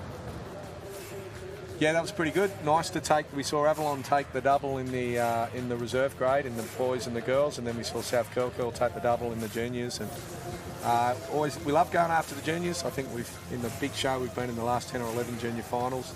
Place a lot of emphasis on developing the club from the ground up. Coogee picking up the bronze medal there. You might have called Bateman's Bay in the bronze medal position, but it is Coogee, the nut crabbers that have grabbed the bronze. Alexandra Headlands the silver. Yeah. And as discussed, South Curl Cruisers have picked up the gold. It was a great row from Alexander Headland in Alley 2. Saw it right from the thing. We had Coogee was hanging with him, and he kept that tempo right up, and he really made a big fist of it. Well, there we go. We head from here into our mixed crew racing. There's Underdogs, good friends of yours, Donnie. You can see. Love the Underdogs. Second stroke with a 5 on his hat. That's Taz. You remember him as well, came to New Zealand with you. Yeah. He's not in the Underdogs this year. He's having a bit of a paddle with the Sneaky Nuts, and we've got one of the dribblers who won the last year stepping up. He's live him up, rowing in the Sneaky Nuts. Yeah, he's got the Sneaky Nuts tummy going now, hasn't he? That's not the Underdog body. Yeah, that's right. Yeah, they go like that. They're a little bit fatter, are they? A nice bakery in Curl and the Sneaky Nuts, you often find them loitering around. No, they're fit boys, mate. They go really fast. Well, mate, we're going to have a bit of a break here, and Termite, I'm going to talk to you about your trot at... Okay, we are waiting for Tash to get into position with the South Curly crew. Mate, after we do that, I want to chat to you about the happy hunting ground for you at Alexandra Headlands in Australian titles. I want to count, just before we throw to Tash, I want you to count the amount of words that Chris Fleming uses in this interview. I'm sure she's going to cross. I'm going to guess and say 7. 7 words, that's it. Man, a few words. As we say, all hat, no cattle. Now, are the girls going to jump in and help him out? Hopefully Tash moves the microphone around a little bit. Yeah, here we go, Right, 7. 7 is my tip. We are heading down to Tash on the beach, and she's with the South Curly crew. Okay, back on It's the boys. boys. So our gold medalist in the SLSA Short Course Aussies. It's the South Curly Tickles, swept by Gus Spiteri, who we saw yesterday taking out the chocolates in the Aussie team selection. Caleb, I've been told you're the spokesperson for the crew. How was the racing out there today? Yeah, full credit to the boys. It's all good. I know, undefeated, I guess. I don't know, just practice every day. Literally 2 sessions a day. Yeah, and a lot of pressure on the starts and turns in the short course racing. Yeah, to a degree, I guess. I kind of messed up 2 starts, but we still came first. But yeah, heaps of pressure. But every second is pressure in this race. There's nothing without pressure. You can't mess up a single thing. But yeah. And how is it having Gus as your sweep? Yeah, full credit to Gus. Yeah, full credit to Gus. Without Gus, we definitely would not be here. We definitely would not have won. We wouldn't probably be at this course, to be honest, probably at the pub. Gus is probably the sole reason we're here. Yeah. And we're going to catch up with the girls in a minute. They just won the gold as well in the under-19s. It's pretty good things happening at South Curly, isn't there? Yeah. Yeah, about to take out the mixed crews, 2 first, 2 gold place in under-19 girls and boys. Well, I don't know, you don't have the grenades to help you out this year, so I don't know if you will. All right, we're going to cross back to the guys in the live stream commentary, and we'll catch up with the South Curly girls in a moment. They threw it to the spokesman in the crew there, mate, and he's gone to the NRL School of Commentary, hasn't he? Yeah, that's the book of cliches. He's dragged them all out. We'll be talking to Gus after this. We'll be taking the microphone off him. He will be on a media ban from now on. And then he talked it up after that too. You like the 2 sessions a day? I've never heard so much dribble in my life. 2 sessions a day. Yeah, no, he was talking about big time. You win 1 race, you think you're a world beater. I'm sure the rest of the boys at South Curly will pull them back into gear. I'd imagine that would be part of the culture. There'll be beers. There'll be beers from McFlurry there after that speech, and I expect more measured approach from the girls as they come on soon. On a serious note, I was talking to Gus yesterday, and he mentioned about some parents coming up to him saying, thank you for having my boys involved in surf boats, because they can get a bit loose at about that age. Yeah. And he said just then, if we weren't here, we might have been in the pub. Yep. Well, I'm glad Gus Spiteri, along with all you other sweeps, get hold of these junior crews and get them in line. And we're going to throw back down to Tash again now. She's with the second of the South Curly crews. Okay, we're back on the beach again, so I've got the South Curly girls here, the South Curly Cruisers, under-19 SLSA short course gold medal champions. Girls, how did it feel out there today? Oh, it was hard, but we really dug deep, and I'm so proud of the gals. So I think we did really well today. Yeah, it was like hard conditions because it was a bit shallow, so it was hard to pull. But yeah, it was heavy. But I think we did really well. We kept it together, kept it strong. So yeah. Okay, how many seasons have you girls had together as a crew? Last season we did a half. Yeah, we did half a season with Jess, but Kira, Summer, and I have been together for last season and the season before, maybe. So how many seasons you got left in the division? This is our Last one. Last one for 2 of them, and we've got 1 more, Summer and I. So you're at the top end, so that's good stuff to see. Ribsy, short course racing, a lot of pressure on the can turns. Yeah, look, these girls have been working hard. They've been consistent all day. They've won every race today. So, yeah, undefeated. So good job. Okay, excellent. Let you girls go and celebrate. You're doing mixed course. Yeah, so much fun. Yeah, awesome. Okay, good job, girls. Well done. And the media training continues at South Curly. That was another one. Dig deep. I was on the head with Ribsy though. 7 words on the knocker. He couldn't get it out of quick enough. Look at the girls there. You can see they're genetically challenged. Oh God, he's pulling that photo down, didn't he? The bloke in the middle. Yeah, poor girls. They really didn't get. Yeah, they're lovely looking girls. And they're going to do the jump. Is there going to be air underneath Ribsy's feet? We've got a few Warnerfords in the club. Ivy was the girl that came with the book of cliches. There's the jump. And her sister Marley rose with me in the Hoosier. The whole family are easy on the eye. Yeah, Good stuff there. Malcolm Trees capturing the jump. Check the socials later on. You will see the photos there of the winning cruise. You might see Donnie dancing too if you're very, very lucky. South Curl. Blue shirt, Ocean Beach Hotel. Look out for it. Yeah, pretty sure. I've got a twin out there. There is... We weren't talking about something before. You were going to ask me, did you already... mate, yeah, you brought me back into it. Let's talk about you, Termite. No, mate. Mate, Alexandra Headlands, there's been a couple of Aussie titles up there, mate. It's been good hunting grounds for you. You've picked up... Let's start me off with your open men. Yeah, 21. So 21 was the open men. Were lucky enough to knock off the national championship with you and Phil commentating, and then we went up the beach and knocked off the Colts final. Now, there's a bit more to that story too, because we also only just got knocked off by the first of those 3 medals to Maroochydore in the junior boat with my other son Zach, and got a silver. And Gus, of course, won the 19 girls with the genesis of the Hoosier cruise. So we ended up with, well, I think I got 5 medals at that Aussies myself, and I even got a silver rowing with the Juice, the Mighty Juice. Yeah. So that was pretty good, and we got a bronze in the relay, and we got a couple of golds and silver. And yeah, that's the only time the club's really celebrated hard. And you know, we always celebrate hard, but the club put a do on for us, and it was really good. But then we went back in 24, and we've kind of done it again, haven't we? Because we won the juniors, the Colts, and then Gus knocked off the reserve female. I hope I haven't missed anyone, but there are 3 gold medals, pretty outstanding. Yeah, so I'm buying a Unity now, Alex. And, yeah, South Curly, as an old man, I'll sit there and look at it. Yeah, I love the place. I loved it anyway. I love it more now. Mate, we were chatting down on the beach. You've got a couple of tattoos on you, mate, as memories. Yeah. Your Aussie medals, so when you get old and you can't quite remember them, I guess you just pull your pants down and have a look, mate. Well, that's probably, if I win the Open Female and they make me put Who's Your Daddy on, that's probably going somewhere within my pants. It's unfortunate for Michelle, but good for the rest of the general community. And we see the crews here now. Might be doing a bit of a warm-up here, or are they getting on the line? What have we got here? They're meant to be mixed crews or relays. I can't tell you. Here we go, reserve grade mixed, under 19 mixed, bottom on the screen there.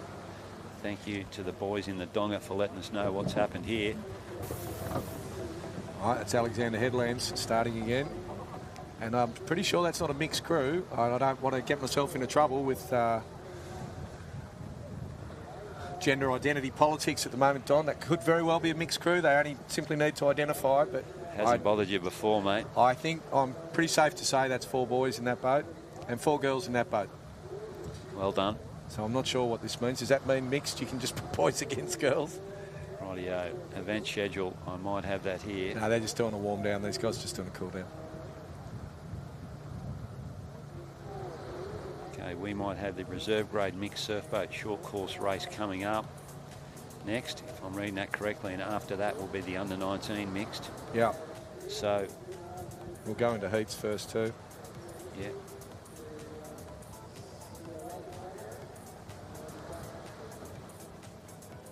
That might be Alex's open men's crew there. Not sure. They'll be racing tomorrow.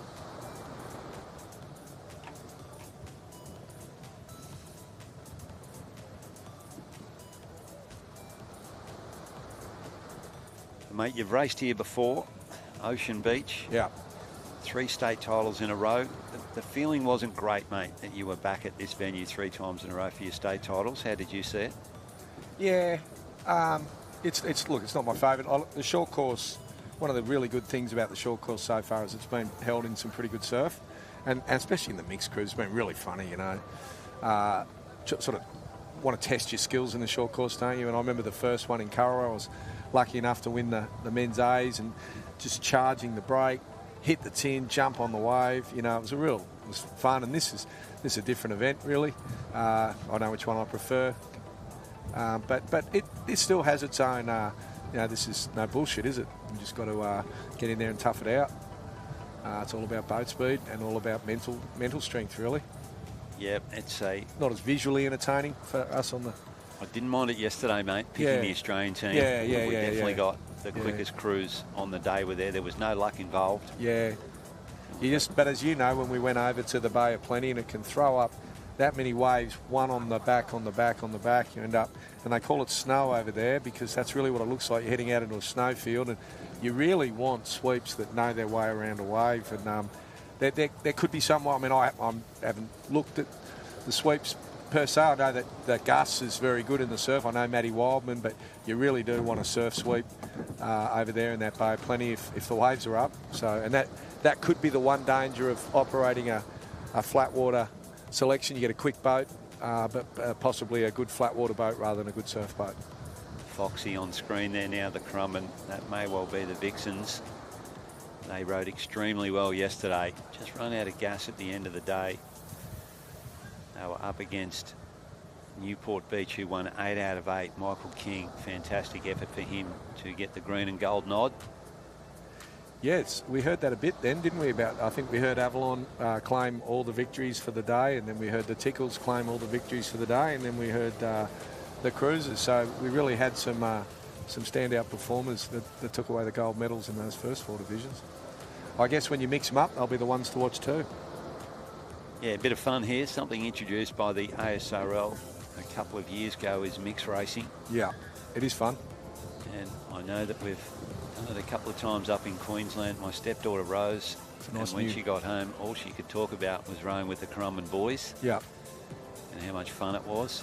Yeah, they do like it. I know that the underdogs like to mix up with the Glenelg girls because they shared a trip to New Zealand, and they love getting together and making up a couple of mixed crews. And yeah, it's a real highlight. They talk about it a lot. The girls seem to like it even more than the boys. The boys like it, but the girls really get involved in the picking and the planning and who gets what sweep and who gets who in what boat. And it is just a bit of fun, but they really spend a lot of time working out the little advantages that they think they can get. And they confuse us with trying to mix up the names of the clubs to come up with a crew name. Random names, yeah. That's hard for us. Mate, here comes the cavalry. We are looking at Jay Smolly Bean and Scotty coming to tag team us. I won't say that Termite had run out of things to say just yet, but we're going to be relieved. We've got a bit of a break here until we come up with the mixed surfboat races, reserve grade and under 19s, and we're going to throw now Jay Smolly Bean and Scotty. Thanks, boys, and thanks, Gus. Sorry, Gus. I apologise. Thanks, Termite. Always entertaining, mate. Great to be on the live stream with you. Yeah, thanks, Donnie. It was a ball.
Welcome back, Scotty. Yeah, g'day, Jace. How are you, mate? Yeah, pretty good. Some exciting finals down there on the beach for the Australian short course. They were very, very close, weren't they?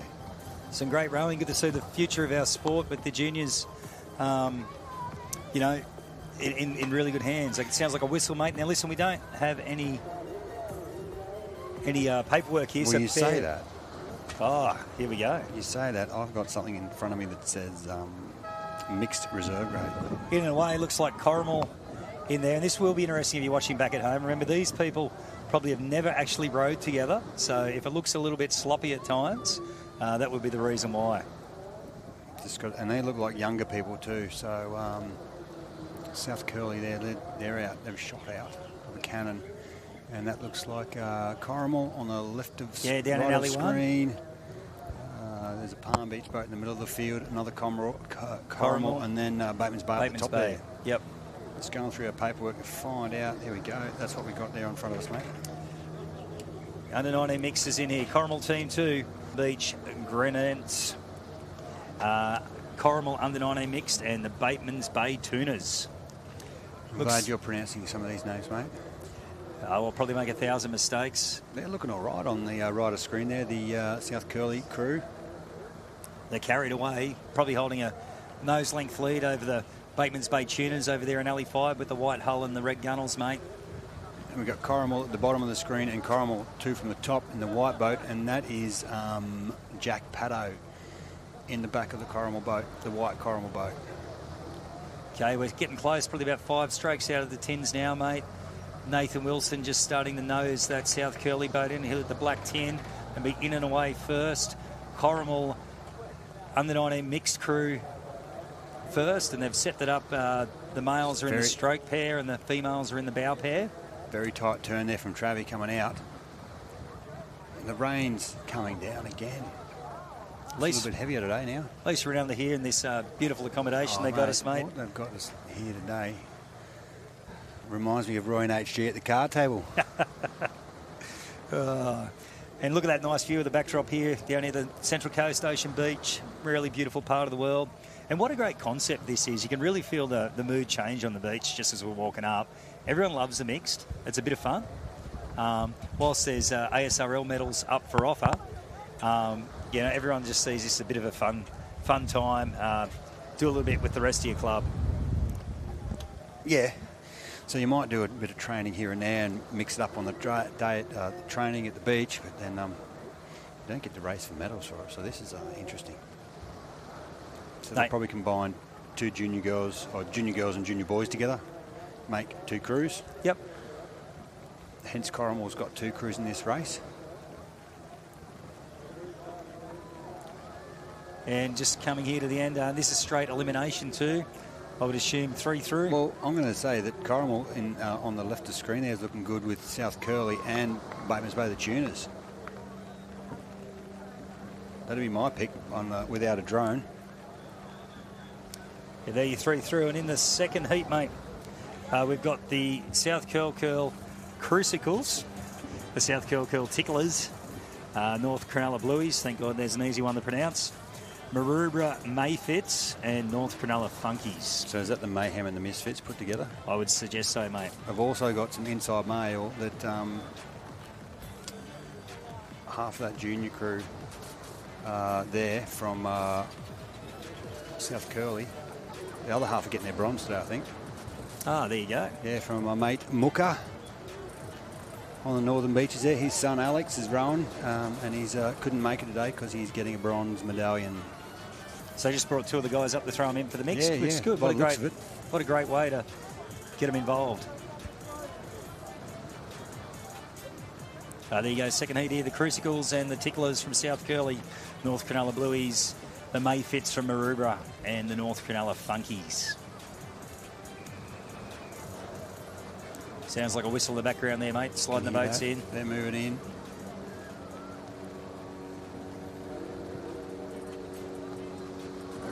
That rain sounds like it's going to settle in for a little while, mate.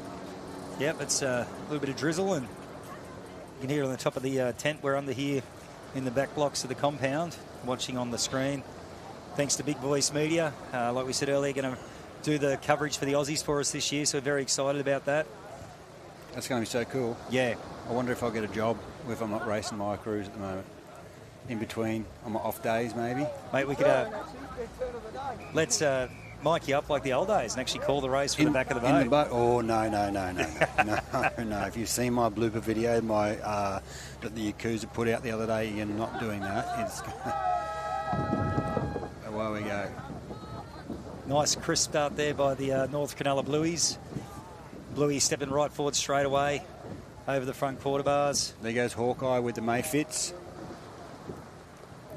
And I've just had word from Hayley Old up at Emu Park saying that Ocean Beach looks flatter than Emu Park today. Not possible, is it? Well, she said so. Could be. I've seen Emu Park pretty flat. There's actually a few bumps on the water now. It was a mill pond earlier. Yes, it was dead flat. We've got a little ripple out there now. So it suggests it's the Blueies in the middle of the pack here, probably just leading this field as we make our way out to the tins on this short course mixed ASRL. What is it? Open? Invitational? What do we got? What's the official title? It's the mix, short course mix. Yep. The short course mixer. So we got 2 South Curly crews on the left of screen. There's one of them, and that looks like Gus in the back there.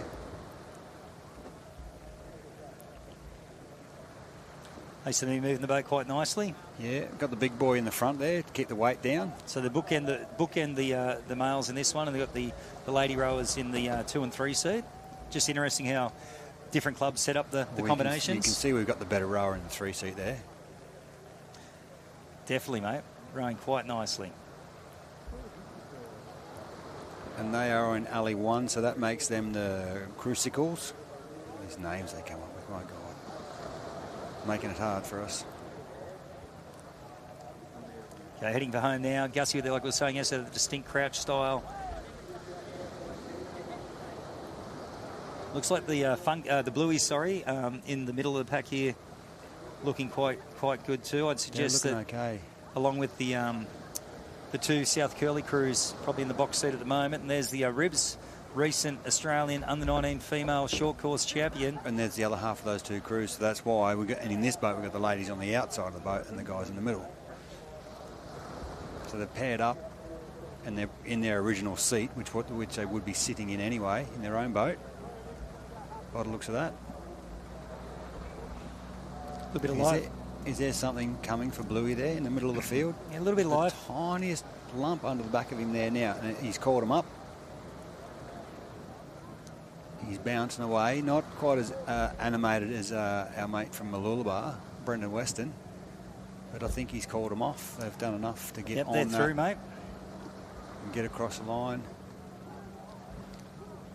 Ribsy should get second, I would suggest, although the Funkies might be in with a chance down there in Alley 5, but maybe too little too late. Might be. So what are we assuming? We're dropping 2, going to a final of 6? Yeah. Yeah. Looks like reserve grade now sliding in. Well, let me get the paperwork, buddy. Look, it's on top. It's ready to go.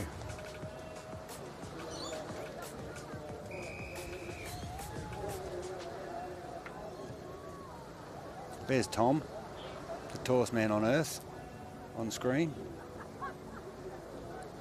Apparently sounds like Hamish Blake. Okay.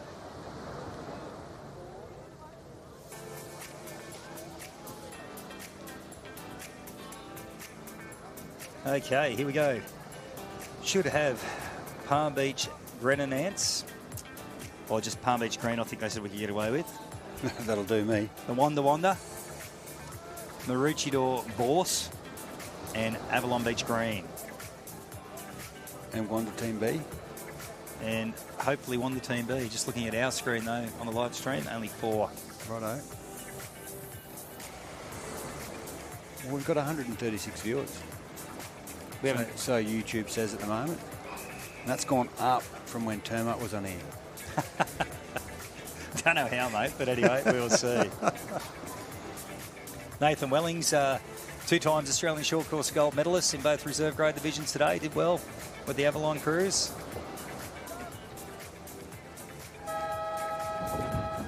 In and away.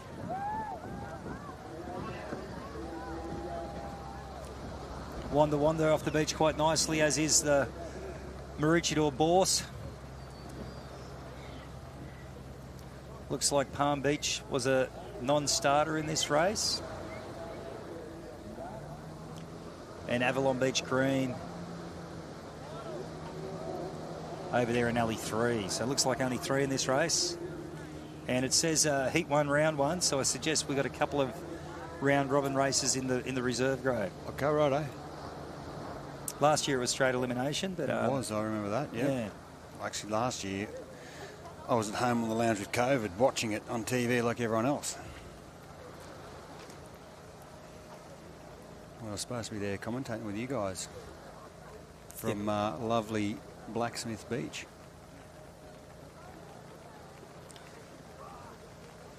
Wonder looking quite relaxed there, heading in the sea. Suggests it's probably Maroochydore Bourse with a bit of a lead at the moment. So, what's their other cruise names then? Mate, you're the Queenslander here. Yeah. Neither of us are, Don. Just Avalon and Maroochydore starting to angle into the tins now. Maroochydore probably just around first, Wonder second. Avalon hitting third. Away they go. So we've got... Looks like your friend the Sea Mist is starting to come back in the background there too, That's Chase. rain, mate. That's what that is. That is just rain. Now, this dude in the back of the boat here, he's so relaxed. That's Brad Norman. I was trying to work out who was sweeping the Avalon crew, because... Have they, like, turned off, or... They look to be going really relaxed. Oh, here we go. I've got confirmation. It's the Binks and the Force to make the Bourse. There we go. Righto. Thanks, Haley. Someone's checking in on me. Yeah, because it really threw me too, Jace, because Avalon, they have a rule that you have to learn to sweep left-handed at Avalon. Yeah, righto. Yeah, so that's what threw me, the right-handed sweep in the back of a Avalon boat, and that goes back to the late and great Rick Miller days. He was a massive believer of a left-handed sweep has the advantage at the turns, as we've spoken about.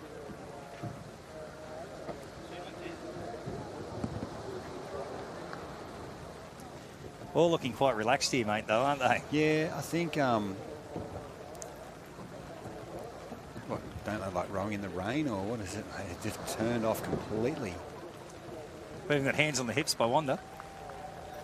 I'm a little teapot. Yeah, just chilling. I really hope to have a go in the next race.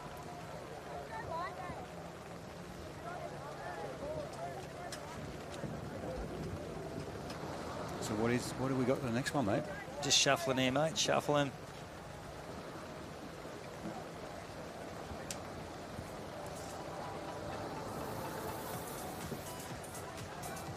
All right, so here we go. First one, I'll try and knock the stuff up. We've got the Palm Beach Pepperdactyls.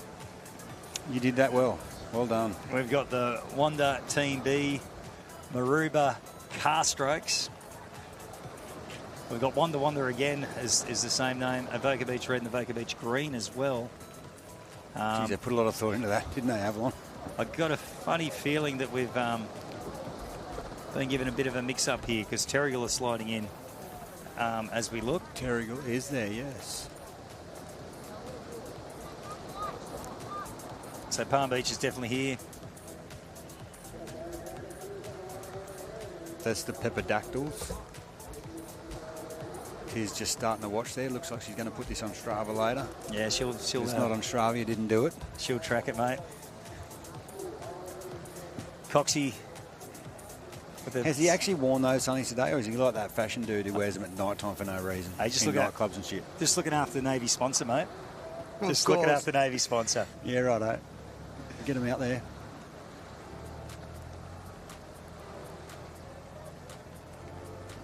Like you say, you can just see the body language. You know, people see this as a bit of a fun event, pretty which relaxed, is good. isn't it? Yeah.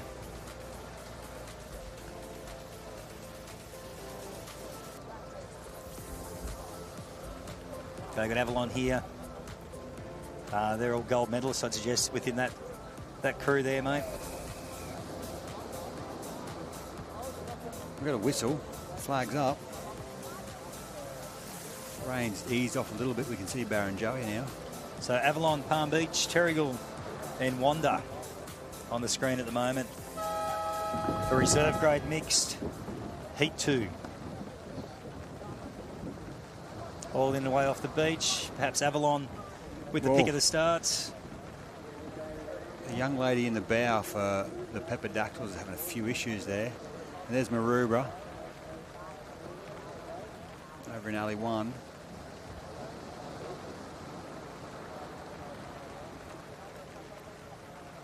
But it looks like Avalon, so they'd be out in front at the moment. Yeah, they've got a lead. Probably the Peperdactyls who are on screen now. Actually, they're looking quite nice and tidy there. Oh, no, look around. You've been caught on TV. Coxie, talk to him.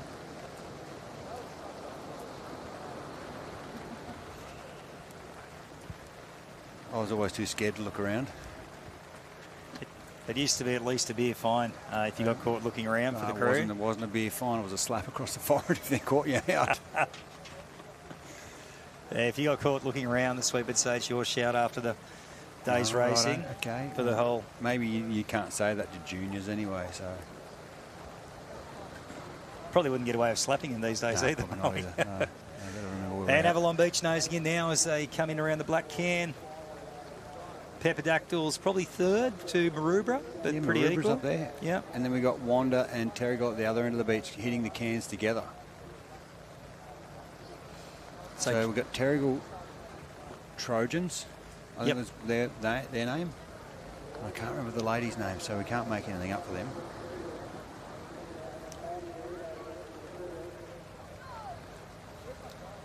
Quickie up the back there. He's been around surf boats for quite a while, and a bit of a stalwart of Terrigal.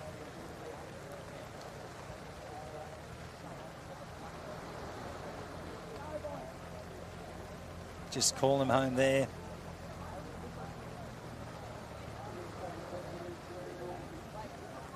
But Avalon showing their dominance in the reserve division today, leading out this mixed division in this race as well. So what would you call? You'd call Avalon front Peperdactyls? Yeah, Peperdactyls sitting in second at the moment. What do you think Maroubra is? I reckon Maroubra's sitting in third. So they'll be coming towards the finish line shortly. The finish line is a long way out today. A little bit of life there under the Maroubra boat. Hunting for a run on a bit of an angle. Wanda coming over for wet sail. They might challenge the Peperdactyls. They might. Everyone's stopped, but they're definitely across the line. Can't have the drone up at the moment with that rain. I'm not sure the complete reason behind that. I'm sure they're waterproof. Maybe it interferes with the blades. I'm not entirely sure.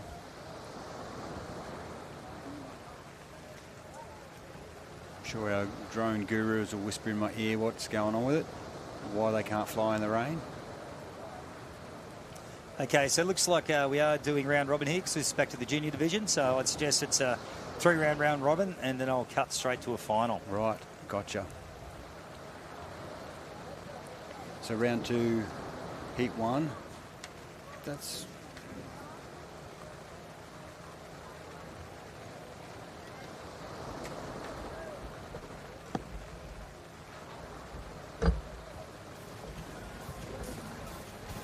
Terrigal's just jumped in to move off the course.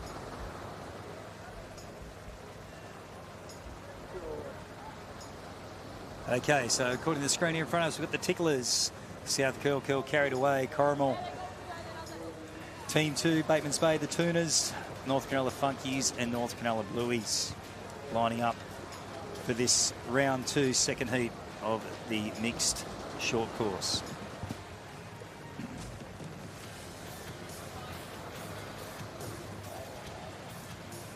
Mate, I'm glad we're under the tent. Yeah, better be in here now, mate. It's starting to get a little bit heavier. Was predicted to be quite hot, though, so I think the rain's keeping the temperature down at least. Because they said 33 in the city today or something like that. Yeah, it was meant to be 29 when I looked at it this morning, but this little bit of rain's managed to keep it at a reasonable temperature.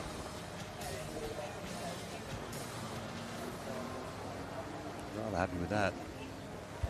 Because yesterday was a bit steamy here. Yeah, it was quite balmy, but no expense spared. We've got a $10 Bunnings fan just to keep us a little bit cooler. Well, I had to turn it off because it keeps blowing on the microphone. Bit of static on the mic.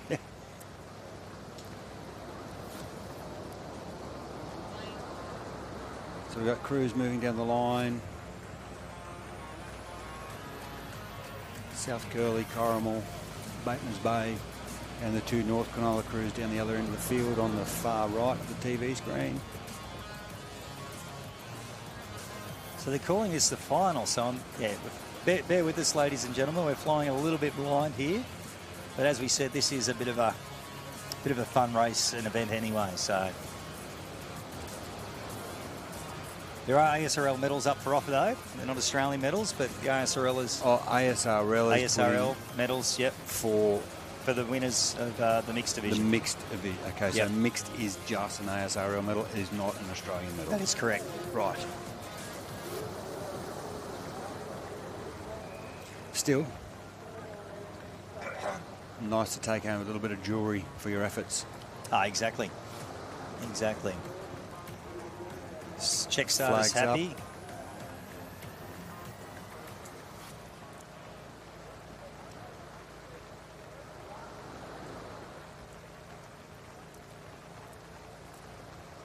Don't know what the starter's waiting for. Maybe to put them under one for a bit of action.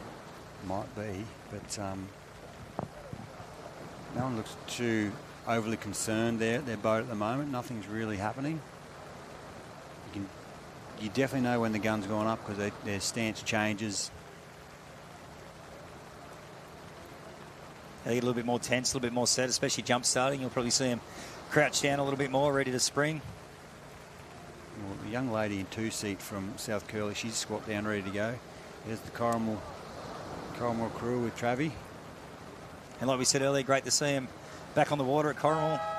In and away. No, was going to say a nice start. The 2-seat had a little bit of a trip over the gunnel, but they're in and away now. And they fix it up, but that can happen when you've got two crews blended together. They might do slightly different starts. They do. So both South Curl crews in a way. Well, Ali one, they've shot out of a cannon. They're gone. And for me, probably Bateman's Bay are looking pretty good there as well. They do. There's the ribs on the big stick there with the South Curl crew. So which one is he? You thinking Ali one for that guy? For Ribsy? Yeah, just looking on the big screen. That's his brass shirt. That's Ali one, which is the Ticklers with Ribsy Fleming.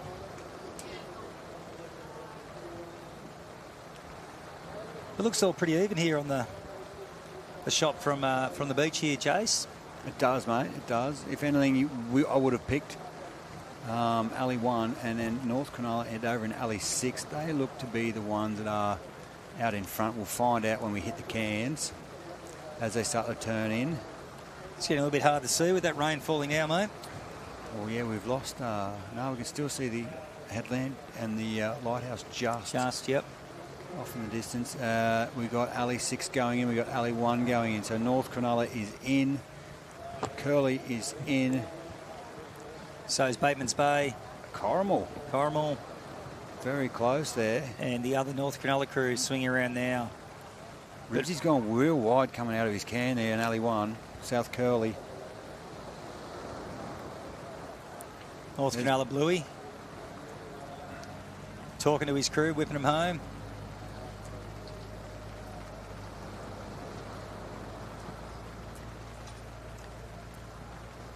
Suggest that's probably the lead crew looking at the angle of the big screen. I guess so, mate, yes. And the signage on the boat. Yep. Corrimal is still in the mix there. Yeah, they're making a little bit of a late charge. We're looking at Ali 1, 3 and 6 at the moment for our, I'm guessing, our top 3 placings. That's Bluey in the back in Ali 6. They're bouncing up and down. They've got a bit of a runner on them now. They're accelerating, using it nicely. I think they'll be fighting out for the gold medal here with the Ticklers. Ribs Fleming up the back of that boat from South Curly. Travie from Corrimal, and Ali 3 is looking like they've sewn up third place. Oh, I think if the race was any longer, they would fall apart. I think the wheels are just about to fall off poor old Corrimal, but they're doing a nice job. Unofficially, North Cronulla. Yep. South Curly. Corrimal. We've got water pouring in on us, mate. What's going on here? It's just coming off the tent onto the slab, and just obviously got some fall, mate. Right, I'm just checking where all our electrical stuff's plugged in. We don't want to. We want to make sure we're here for tomorrow.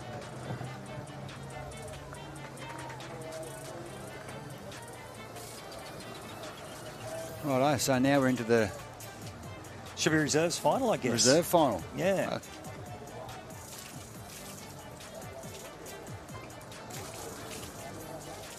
You hear that in the background? We're just getting a bit of water tipped off our tent. Our team are looking after us. We're certainly no Channel 9 commentary team here, mate, in an air-conditioned box. Mate, I prefer this any day. This is getting back in touch with nature. Must say, though, like, you know, without the waves we spoke about, it's a bit disappointing, but great venue. Central Coast has been a great host. Ocean Beach can do, you know, absolutely everything they can to make us feel welcome here. They've been a great surf club to work with this weekend so far, and you know, looking forward to tomorrow for the short course for the big boys. They'll get the boats moving. The fast guys are back. The A grade and the 23s, men and women. Not to say that these guys aren't fast. Reserve grade can always give the A grade a bit of a touch up.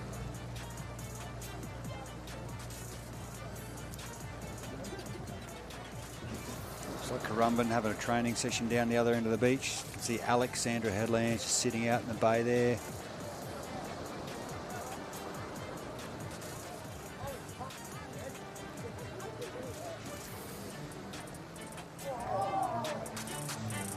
There we go, Corrimal second.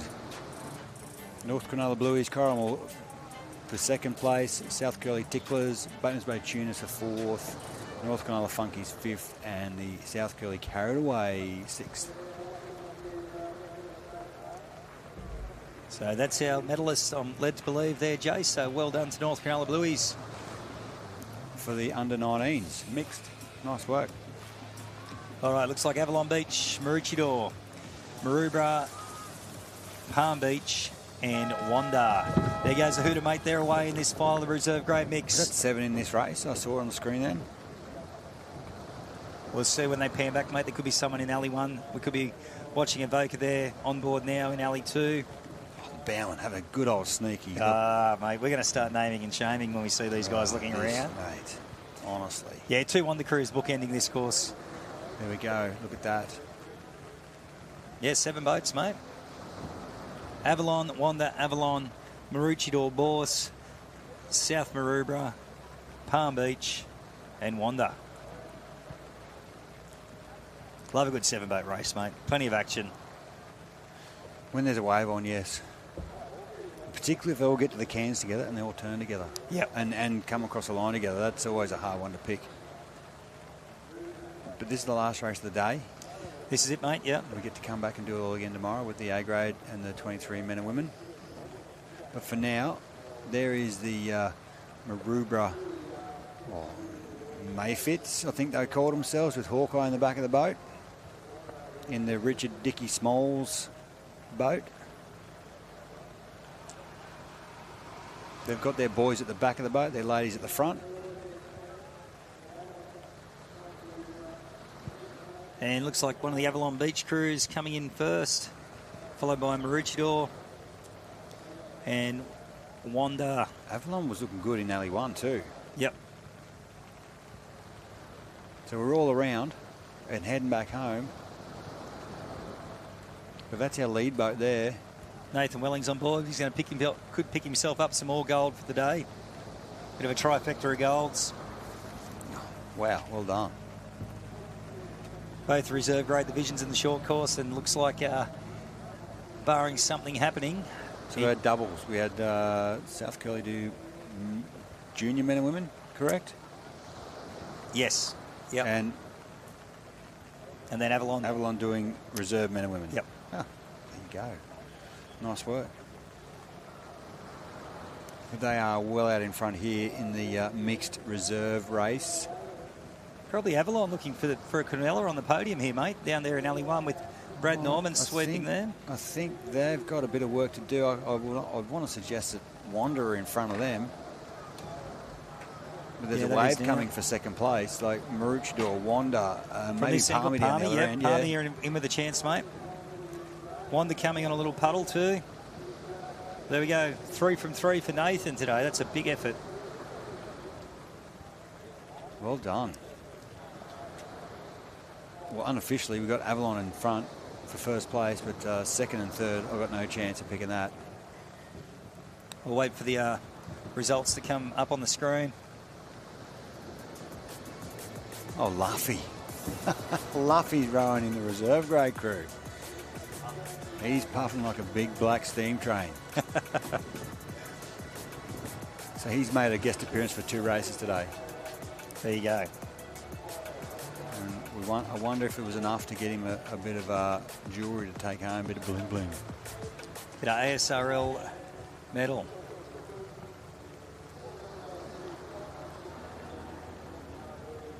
Malcolm, he wants a photo with the winners there. Does a great job, Malcolm Trees. Does, with the photography on the water. They're going for a boat pose. I like it. Soak it up.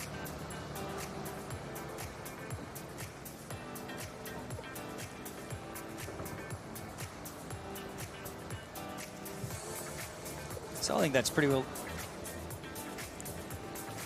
us for the day, Joe's just waiting for these results to come in, just make it giving official. Everyone the salute. Yeah.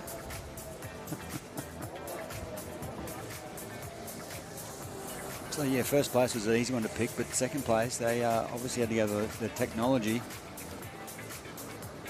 And there was a few finishes like that. Yeah, there was, mate. Bit of a delay at a few, just checking the placings. The junior boys was the hardest one to pick, I think. Yeah. There was a little bit of a stall and a wait down there to work it out and see if the loose cannons from Mollingbrook, see how they finished, where they picked the 4th place. Yeah, they got pipped by North Cronulla, unfortunately, mate.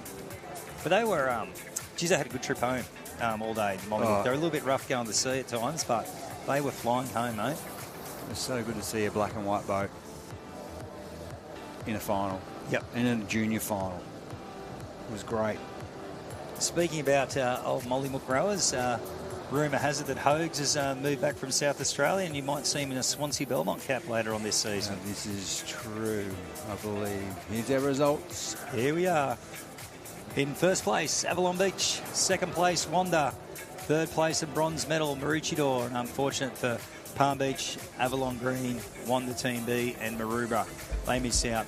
But what a good fun little event here, which has been great. Great concept by the ASRL. And some great racing today in the Australian Short Course Championships. What's on tomorrow, Jace? We've got open men and women and 23 men and women. So these are the guys that had a race on yesterday. We've given them a day off to have a recovery from their on-water battles with each other, because some of that racing yesterday was hard. It was tough, and mate. they were flying. They were. They were thrashing themselves. Everyone wanted to wear that green and gold at the end of the day. But only 4 crews got to do it, and we've got our Australian representative team. So we'll get to see. We may not see all of those tomorrow. Some of them may have just come up just for that one event. But we'll see. We'll have a short course open men and women tomorrow, and 23 men and women. Yeah, and then there'll also be a mixed again tomorrow too. At the end of the day for the Opens and under 23s. There's Wilco bringing the boat in now. I think he's got someone right there. They may have done a rescue at the back of the boat there. There's someone sitting in the back there. Yeah, they're taking some drive. Wilco's feet. May have been his daughter, I think she's here. Yeah. Wanting to have a row. Yeah. Fun days. Anyway, we'll see you back on deck at 8 o'clock in the morning, ladies and gents, for the Australian Short Course Championships, the Opens and 23 division. Thanks for another great day. Thanks to the Central Coast. Thanks to Ocean Beach Surf Club. Thanks to the ASRL for their support. And Surf Life Saving Australian. Thank you, Jace. Thanks, Scotty. Have a good day, mate. Cheers, mate.